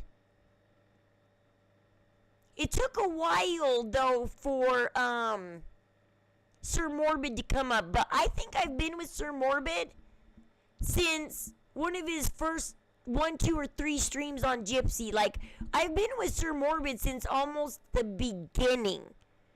From the moment he started doing Gypsy, the algorithm sent him to me. I don't know, maybe the algorithm sends me new people, because I watched Toddy go from 1,000 streamers to 10,000 streamers. I watched Toddy's channel grow faster than mine, and I was like, shit. I was like, what the fudge, Toddy? I was like, how'd you grow in 5 months? I was like, holy shit, Toddy. I was like, I'm covering the same topic as you. I was real nervous when I first started covering Gypsy, though. And so my first few videos are not as casual as I am now and comfortable in front of the camera. I'm very nervous. I'm very anxious. A couple people from my Twitch are in my chat. One person wants to talk about Gypsy. One person doesn't. Oh, and I am the first person to say that Gypsy, on my very first video I made of Gypsy, I'm the first person that said Gypsy's leg should have been atrophied if she never got out of that wheelchair on a daily basis. If her mom literally beat her if she walked out of that wheelchair. No, she walked behind closed doors because she's got perfect muscles in her legs. I was like, no, this girl is walking. There is no sitting down every day. Yeah, see, that's the hard thing. You didn't know I had a channel to the algorithm isn't passing me around very well. I'm getting more likes. I'm getting a lot more likes. Like, I was surprised the reason I went up on Morbid's panel for the first time. It was like my 3rd time watching Morbid, I think. And I came in and said, hey, all. Like I always do. I come in everybody's stream and just say, hey, all. And Morbid goes, oh, talk with Rose. And Starlight's like, what do you mean talk with Rose? And Morbid's like, her video came across my algorithm and I watched it. And they invited me up on panel. So I was like, I'll come up. I was like, where's the panel link? I was like, how do you get on panel? I've never done this before. It's like, show me the way.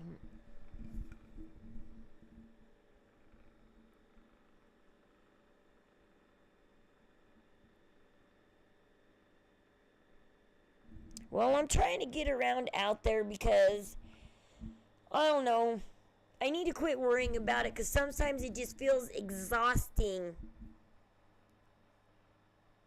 Knowing I said it first and going, did you get it from me and didn't credit me? Or did somehow you just think of it? I'm the first one who said two can keep a secret if one is dead. Because I watched Pretty Little Liars. I had that song in my head when I was researching Gypsy's case. And I was like, holy shit, this song fits. And I explained that in the video. And then literally 24 hours later, another streamer says it. The very next day. A few days later, Fancy says it. And I'm going, okay, 500 people watched that video. Were you guys one of the 500? Because I'm like, why all of a sudden? I'm like, I finally say it, and now it's getting around. Yes, I do have an email. It's talkwithrose16@gmail.com. I did put it in the comments section of this video, in case people want to email me. So it's easy, just talkwithrose16@gmail.com.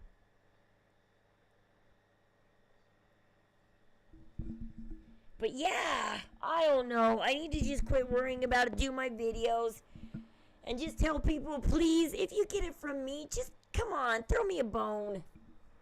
Just credit me. Because I think me and Candace are the only ones who talked about the no blood on the bed.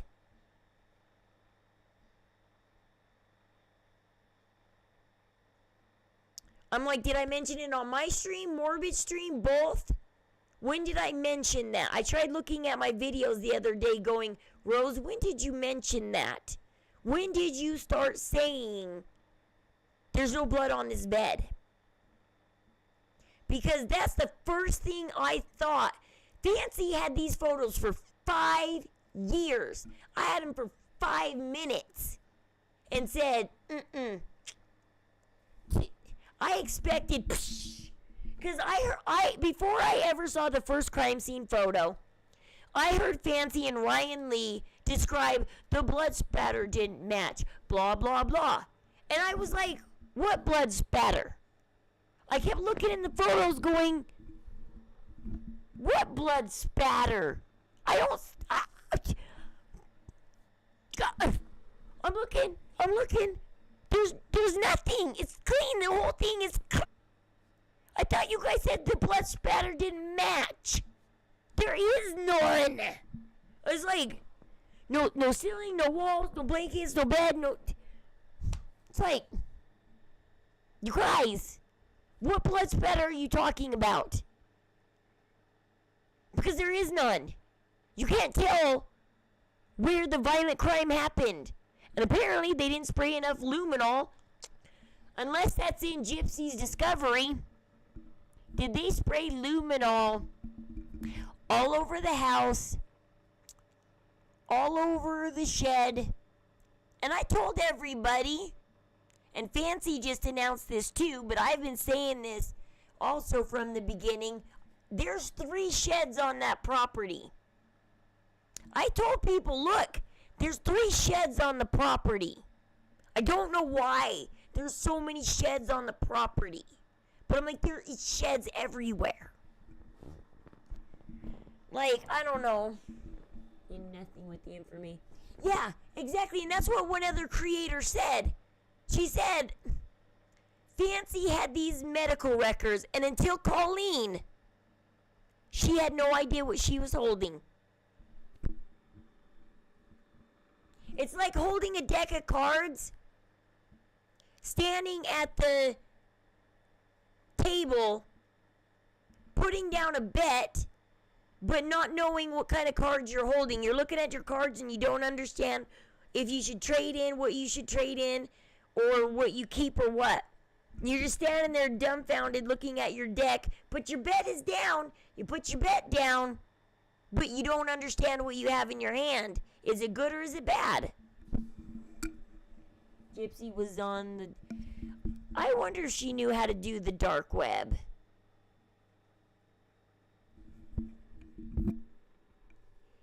I mean, she could have either found it on her own, Googled it, or asked people in Facebook groups. I mean, she was in crazy Facebook groups. She was in BDSM ones, 50 Shades of Grey ones. I mean, she was in it all. But the cops did catch a lot on her Google search, too.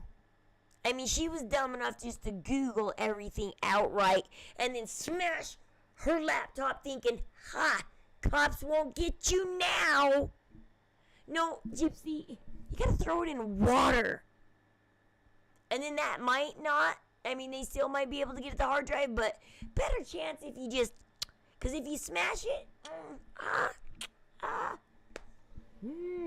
they might still have ways. My husband's an IT guy, and I've seen him try to save dying hard drives. I mean, as long as the wheel is spinning, they'll get the info. As long as they can get that wheel inside to spin, info. They just plug a little box into it and suck the information out of it. Tried to do that with my sister's laptop, but it quit spinning and I couldn't save her stuff.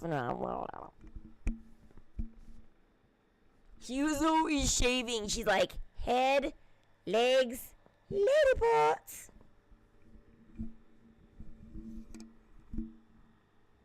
Yeah, she's Gypsy's.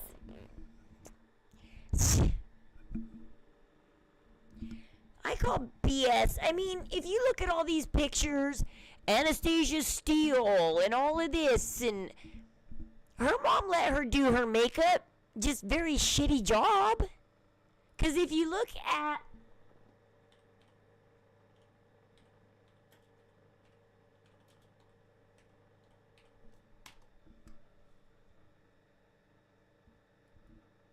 I mean, look at this shitty makeup job. She's wearing makeup. She looks like she's crying or something. Did she cry on purpose? Or, I mean, her mascara is running all over the place. Did her mom see how slutty she is? Or is this when she was chained to the bed going to the bathroom in the corner, but at least she had the computer? Just kidding.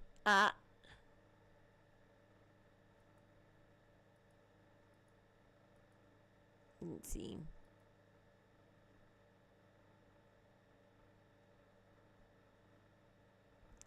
Because she did wear some makeup, but she did a shit job. Her mom needed to teach her a little bit better how to do makeup. How can Gypsy say her mom didn't let her care about her looks? Wigs, crowns, dresses, first place, ribbons. Come on. This is the little girl one. This is when she's playing the personality of the little girl. It's a bad little girl that's in the shed, and she plays on the bed, and she's a bad little girl. She's bad little girl. This is a bad Gypsy.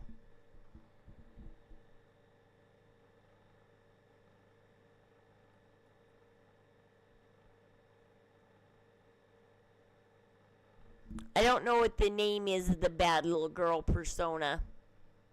I mean, but her mom let her care about her looks. I mean, most of the time they were trying to make her look like a little girl. I don't know how they hid those boobs of her, but she must have been just really skinny and not had any. Because it's like, how did they hide those boobs? Because see, right here when they get the pink house, she's 16, almost 17. She looks like she might be wearing a sports bra. That could be a sports bra. I mean, this right here, 16, 17 years old. I mean, it's crazy how old she is in some of these pictures.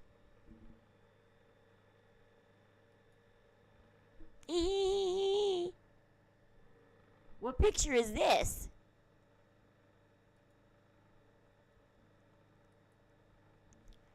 Looks like something off of Fancy's thing.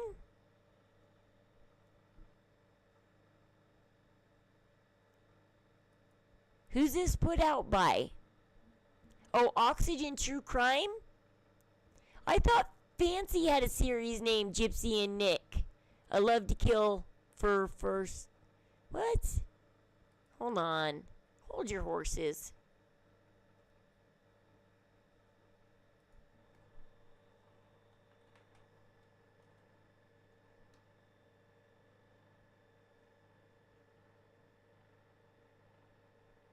Let's see what is Morbid saying. Two things wrong with this Instagram post. One is the mango, and the second thing is the wifey shirt. Because last I checked, you don't have a man. I mean, the last I checked, Ryan Anderson was your husband. So I do find it a little odd that Ken's taking this picture of Gypsy wearing a wifey shirt. Girl, you're in the beginning of a divorce. And what in the mannequin type of shit is this? Gypsy altered this photo so much it looks like... See, I told you she has the filter on because her double chin is gone. I knew it. like her neck is broken. Yeah. Death Becomes Her. Love that movie. So let me get this straight. Wifey gets pregnant out of wedlock with Ken. Yup, makes sense. Also, Jip Dip claiming she conceived May 24th, but Mango means 19 weeks. So 19 weeks ago was Friday. Uh-oh, Gypsy, that's the day you left Ryan. Bad girl. March 22nd, 2024. Oops. Google, what's the size of a baby at 15 weeks? Your baby or fetus or little cute possum is around 10.1. It's an apple, right? Because Gypsy said apple. Why is she holding a mango if she told everybody an apple last week? She's like, when I'm 15 weeks, it'll be an apple. Centimeters long from head to bottom, which is about the size of an apple, not a mango. And I see that her social media influencer plan, made by her Temu PR team, suggesting produce aisle pregnancy pics is going to be happening. Oh, you're doing great, Gyp. I guess Gypsy mixed up the fruit from her actual due date with the fruit from the fake due date. I just hope every post like this makes Ryan Anderson want to show no mercy when it comes to the divorce proceedings. Oh, and by the way, where the hell are you, Ryan? We miss ya, big guy.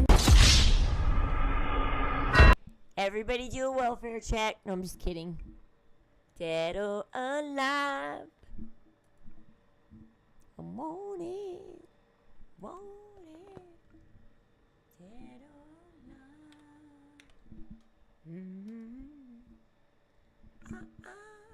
alive.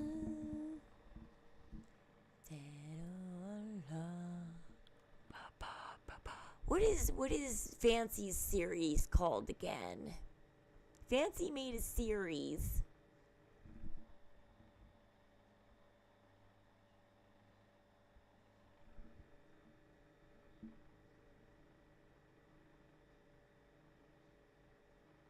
Cause she makes a Gypsy and Nick series. What'd she call it?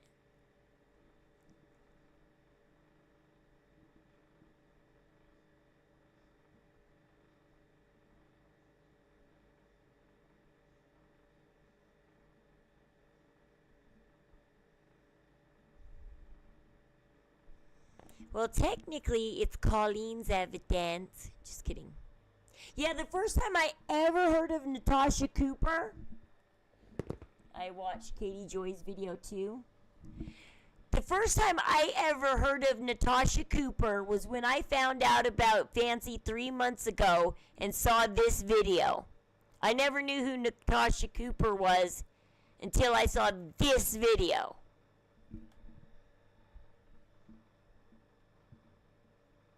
Well, Fancy, I started talking about Gypsy before I knew you.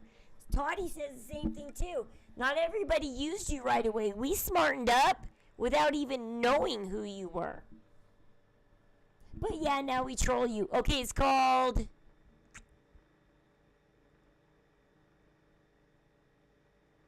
Gypsy Rose. Text between Nick, America's Sweetheart Murderers. It's called Gypsy Rose and Nick, America's Sweetheart Murder. Okay, it's not the same title. I was wondering. It sounded kind of close.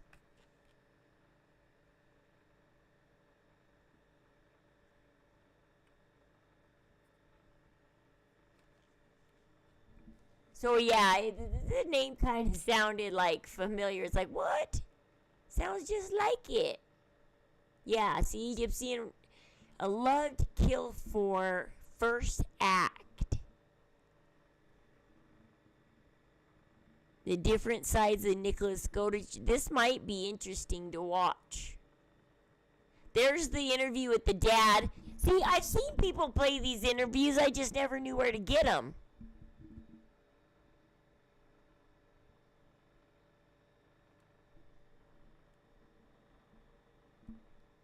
Well, they're not America's sweetheart per se, but there's been other couples who have schmurdered. But here's the thing I was thinking about the other day, and this is probably bad of me to say this, but Fancy needs the Good Wives Network. Because without her team, I don't think she's anything. She had the medical records. She had the crime scene photos. She had everything. She was in touch with the family. She was in touch with Natasha Cooper. She was in touch with everybody. Katie Joy. She had opportunities I'll never get. Then that's okay, because I hear talking to the family's insane anyways. However, 2 nights ago she just discovered that there was no blood on the bed. Come on, Fancy.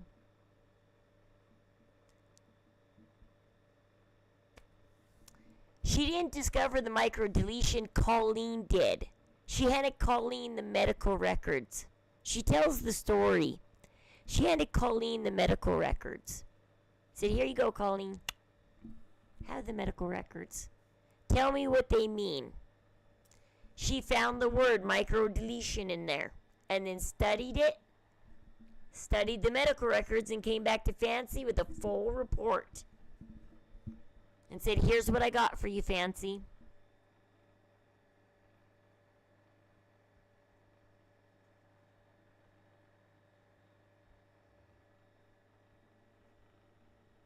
Yeah, that Anastasia Steele is insane. We were talking about how Twilight sucks.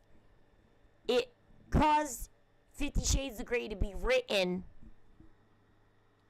And now it influenced Gypsy to be her. I told everybody when Twilight first came out, I told everybody they were a bad influence on people. And they were. These books did not influence people for the good. But I know it's harsh of me to say that, but I think on her own, she knows how to yell at people and put people down and call people names and tell people to F off. She knows how to be mean and pushy.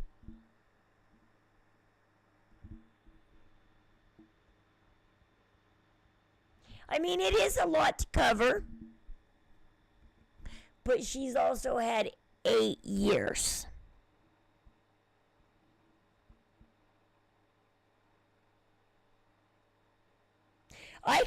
What I'm getting at kind of is a little bit. I can see why the family felt like they were lied to and betrayed when she didn't get that documentary off the ground. When her connections didn't come through. When people like Katie Joy and everybody are saying, Nina and everybody are saying that Fancy lied about the connections and stuff.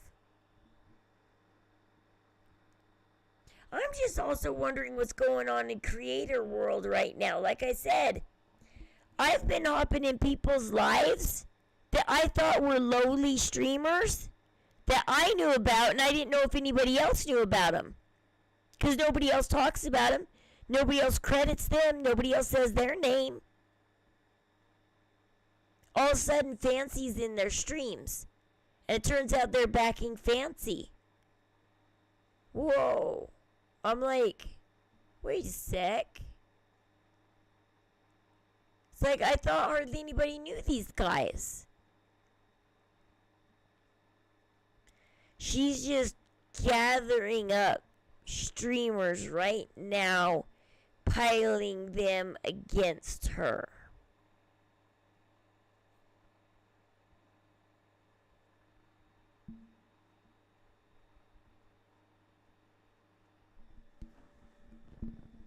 But yeah, blood's the first thing I know. I'm just sitting here going, I mean, I took one look at Dee Dee's back and I was like, this is clean. What's going on here? I shouldn't be able to see every jab wound. You know when your kid cuts their finger, you cut your finger, you're quickly like wiping it away going, I gotta find the cut. I can't find the cut to put pressure on the cut. I mean, when you cut yourself, you're frantically wiping blood away going, where's the cut? I gotta put pressure on it. Because you know, as soon as blood flows, it doesn't flow in one direction or the other, or nicely trickle down your finger. No, especially if you have your hand kind of just...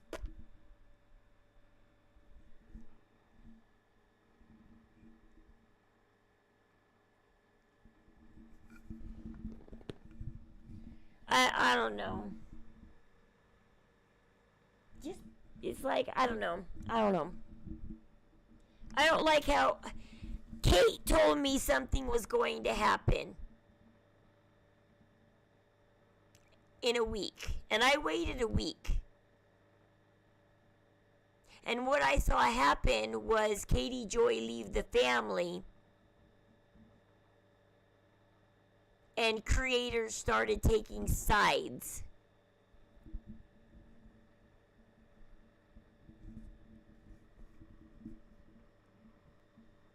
That's what I saw. I don't know what she said was in the works. She didn't give me any detail what was in the works. What was going to stop the gossip. I don't know.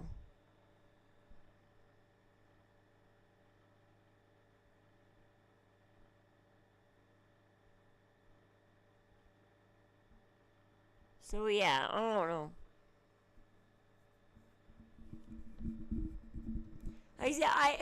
I like Starlight, but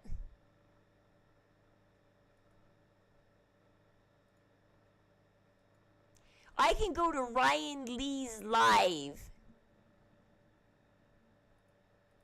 and point out so many lies in that live. She's going around to every creator and making sure she tells her narrative. Fancy should know we're all working on the Gypsy Rose case. We're all getting schooled and educated and polished in the area of narrative and who controls the narrative. And be careful of who controls the narrative. Like, we're currently learning that right now. And then you're going to play that game in front of all of us who are just learning this right now. So we're recognizing it. Because it's in our everyday life. We're constantly watching videos and everything that lead us there.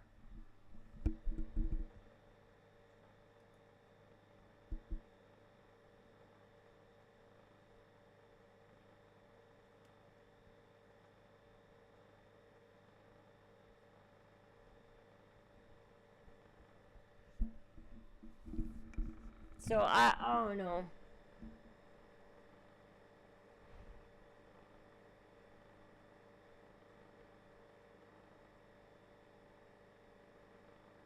I'm standing on Toddy One Skip's side.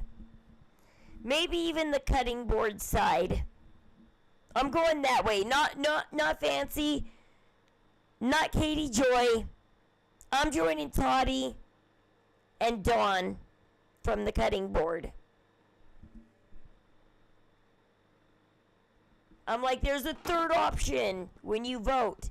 There's always a third option when you vote, guys. Vote for the smaller party. Ha. Right? Vote for the smaller party.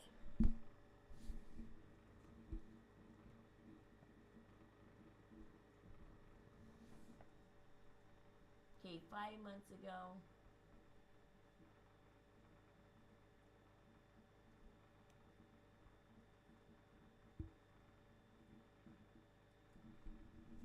Maybe this will show. Did you know Ken was arrested? Yep, back in 2014, and I have his mugshot. A video just came out of Ken's reaction to finding out Gypsy is pregnant. Christy and Gypsy's friend Bree is showing Gypsy's medical records to prove she is pregnant. I haven't seen the medical records, Bree. Did you fake them, Bree? And Without a Crystal Ball claims that Lifetime was trying to... By the way...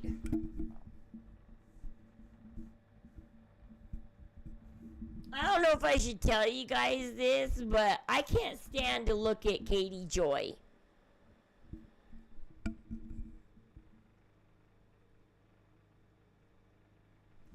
Her face bugs me. It bugs the crap out of me.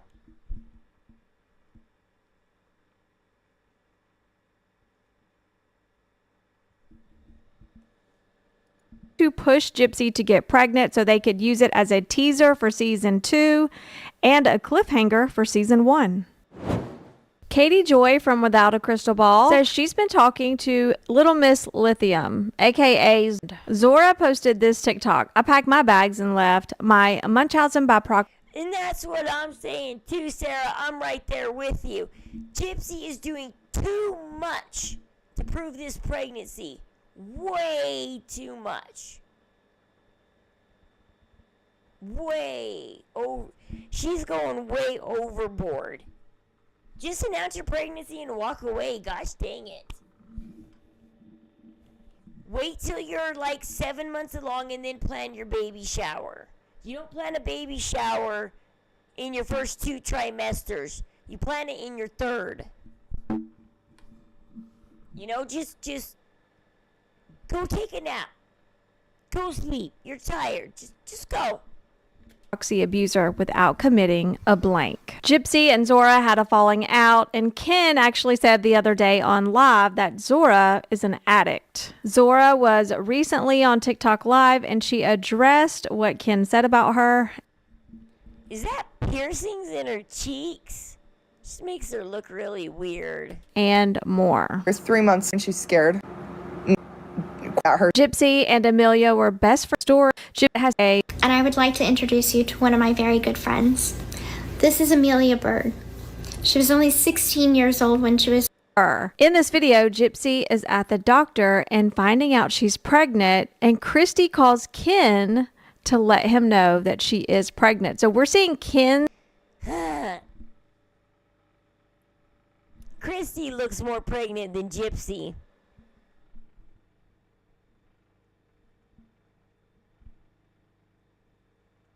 Look at that. Look at Christy's little baby. Just kidding. Christy looks more pregnant. I'm sorry, Christy. His reaction, his very first reaction to finding out Gypsy is pregnant. You are a daddy. Oh my God. They're going to do an ultrasound next time. Yeah, the ultrasound will be next time. It's confirmed for confirmed. It's like, yeah, but when was this video taken? So we can count the time of, well, how much longer till she... Oh my God. Well, she's blonde here. She was blonde when she found out she was pregnant. How far along was she when she went back to the brown?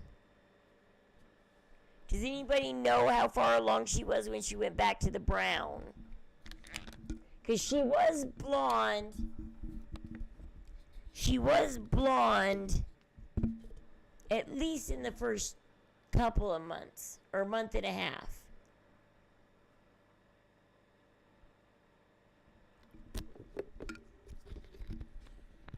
I know I'm finally getting tired.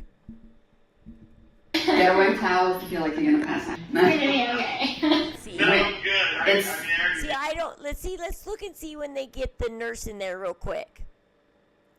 Is the nurse joins Hello Starlights live on the video where Okay, so what I think, what I've gathered, right. I mean, don't. Oops. May 27th at 1:48. Oh, this is what they're saying. What's abnormal? What?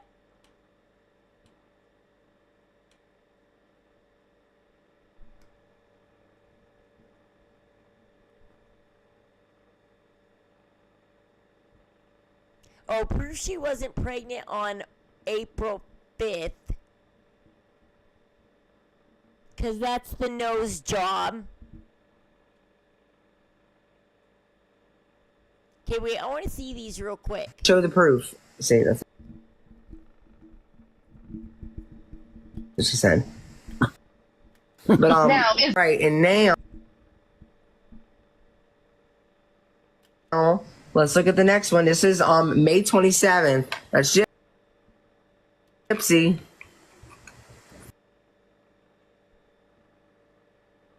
Where does it say Gypsy? I don't see May 27th. POC pregnancy test.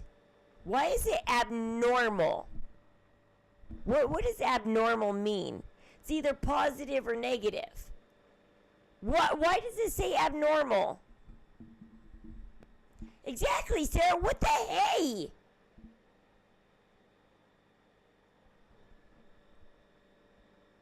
Abnormal is not positive. Abnormal means something's wrong. Once again, Fancy, something's wrong with Gypsy's cookie. Ah, revenge time. She keeps showing us something's wrong with her cookie. Ah.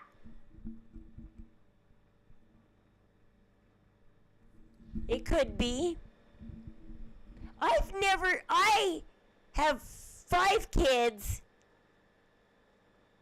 I've had at least 6 pregnancies that I can count. Because that tubal one.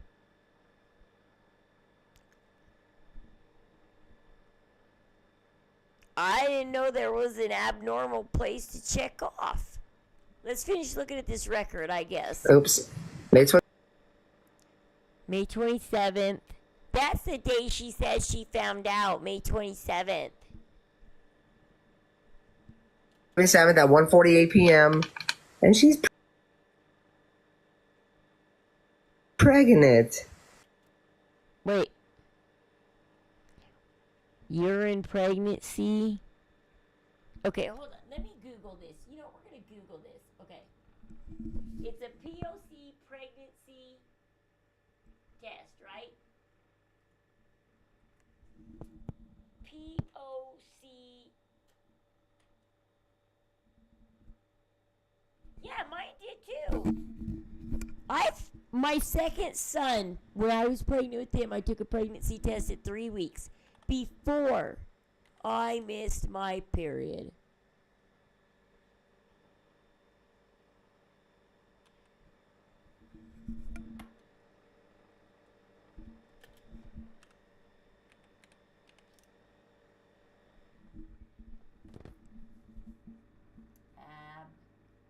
Abnormal.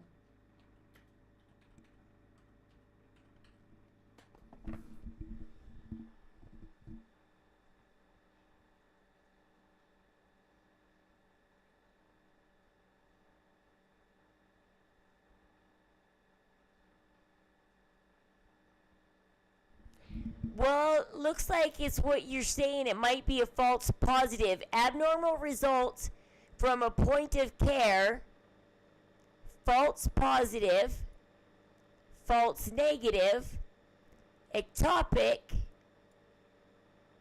miscarriage, and molar. See, yeah, abnormal means something is wrong. Something is not right. So, the only way Gypsy can be pregnant is if it's a false negative.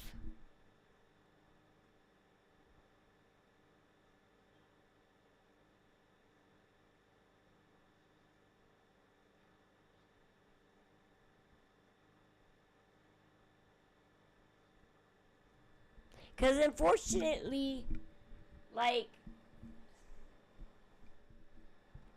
I don't know, doctors might take your word for it. You're pregnant without doing a urine test. This is so odd.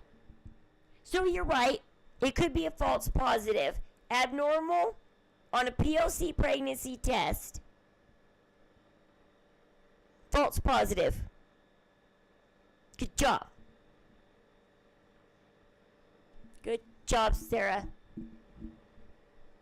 So, yep, false positive, false negative, ectopic, miscarriage. Oh, look at that.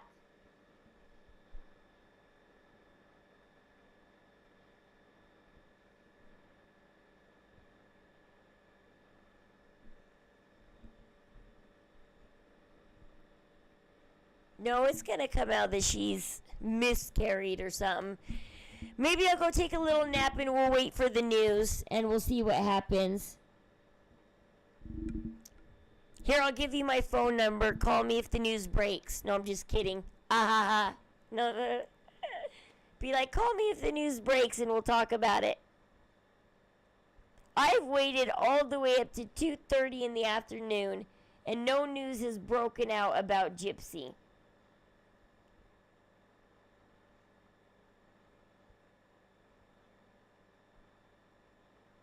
Nothing. No news.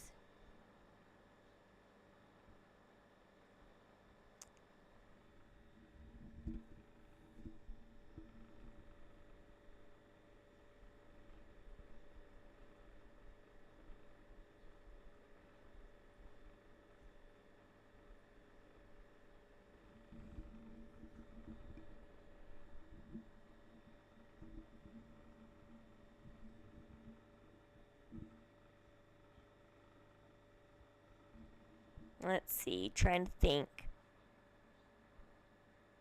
Oh, what was I gonna look at? Oh, I was gonna see if I got any DMs or something real quick. Yeah, that's what I was looking at.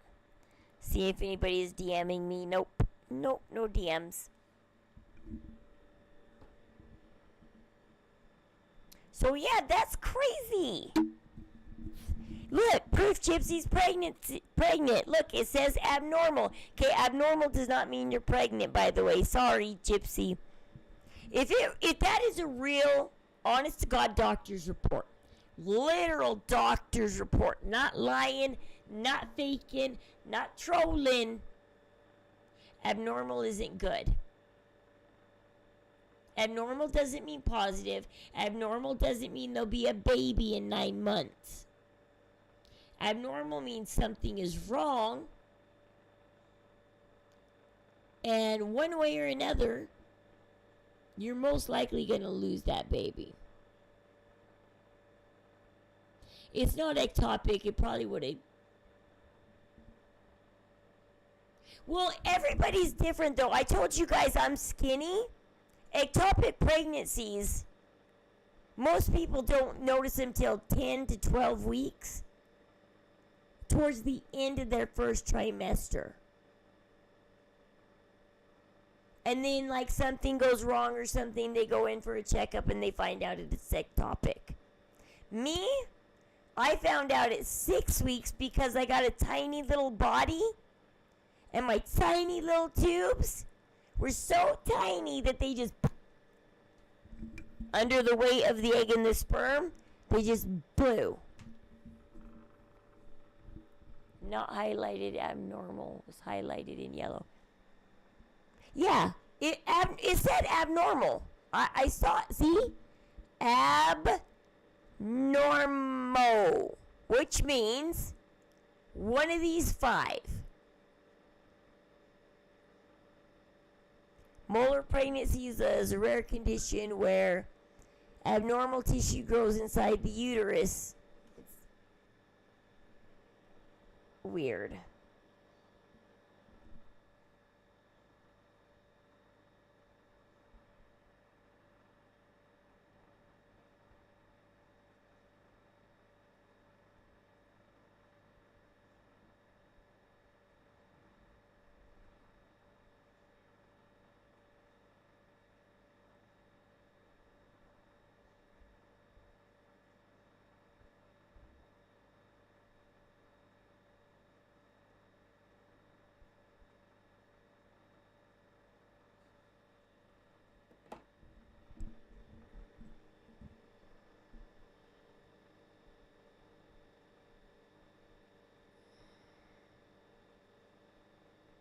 So yeah, that's really bad actually.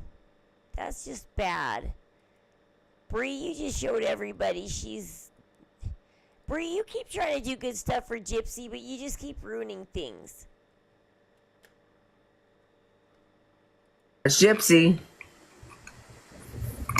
May 27th. Oops. May 27th at 1:48 p.m.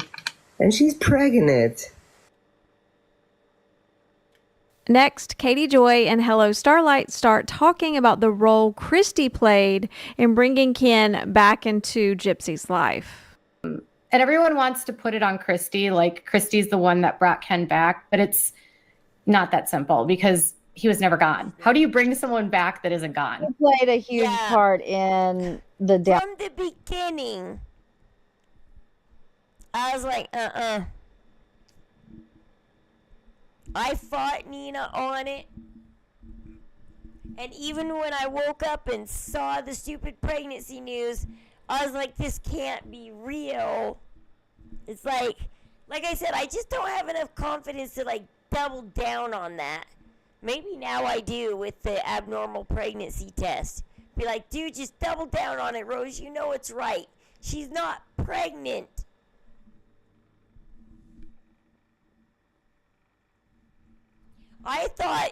My first thought when she said she was pregnant was, yeah, miscarriage, cry mental health, blame the internet, take another mental health break. Ken might even blast everybody, put everybody on blast, because it's all our fault. It's all your fault. It's all your fault. And so I was wondering how that little mental health break was going to go. And I think she started that mental health break already, but just didn't say it. Because where has she been? When's the last live she did? She hasn't done a live since, I think the one just after her mom's birthday where, well, she does the one in the bathroom. Like, I think she's just sitting in that chair talking. And then she does the green face one. Which, when you're pregnant, you should probably check the ingredients and see if it's safe for pregnancy, Gypsy.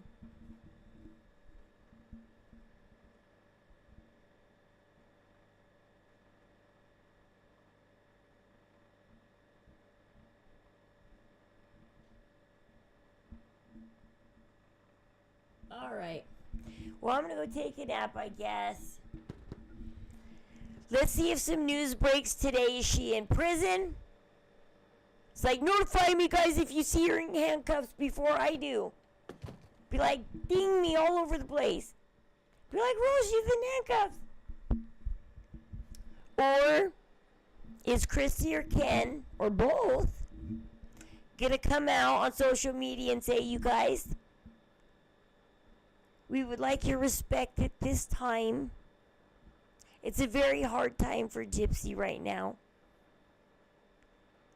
She has, unfortunately,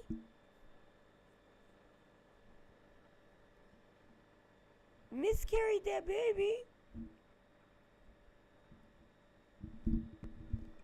Yeah, more like that. Yeah, you go cook dinner, Sarah. Thanks for watching me. Thanks for being here, guys. Love you guys. Remember, stay warm, stay happy, stay safe, and definitely stay loved because you are. And I will catch you guys later.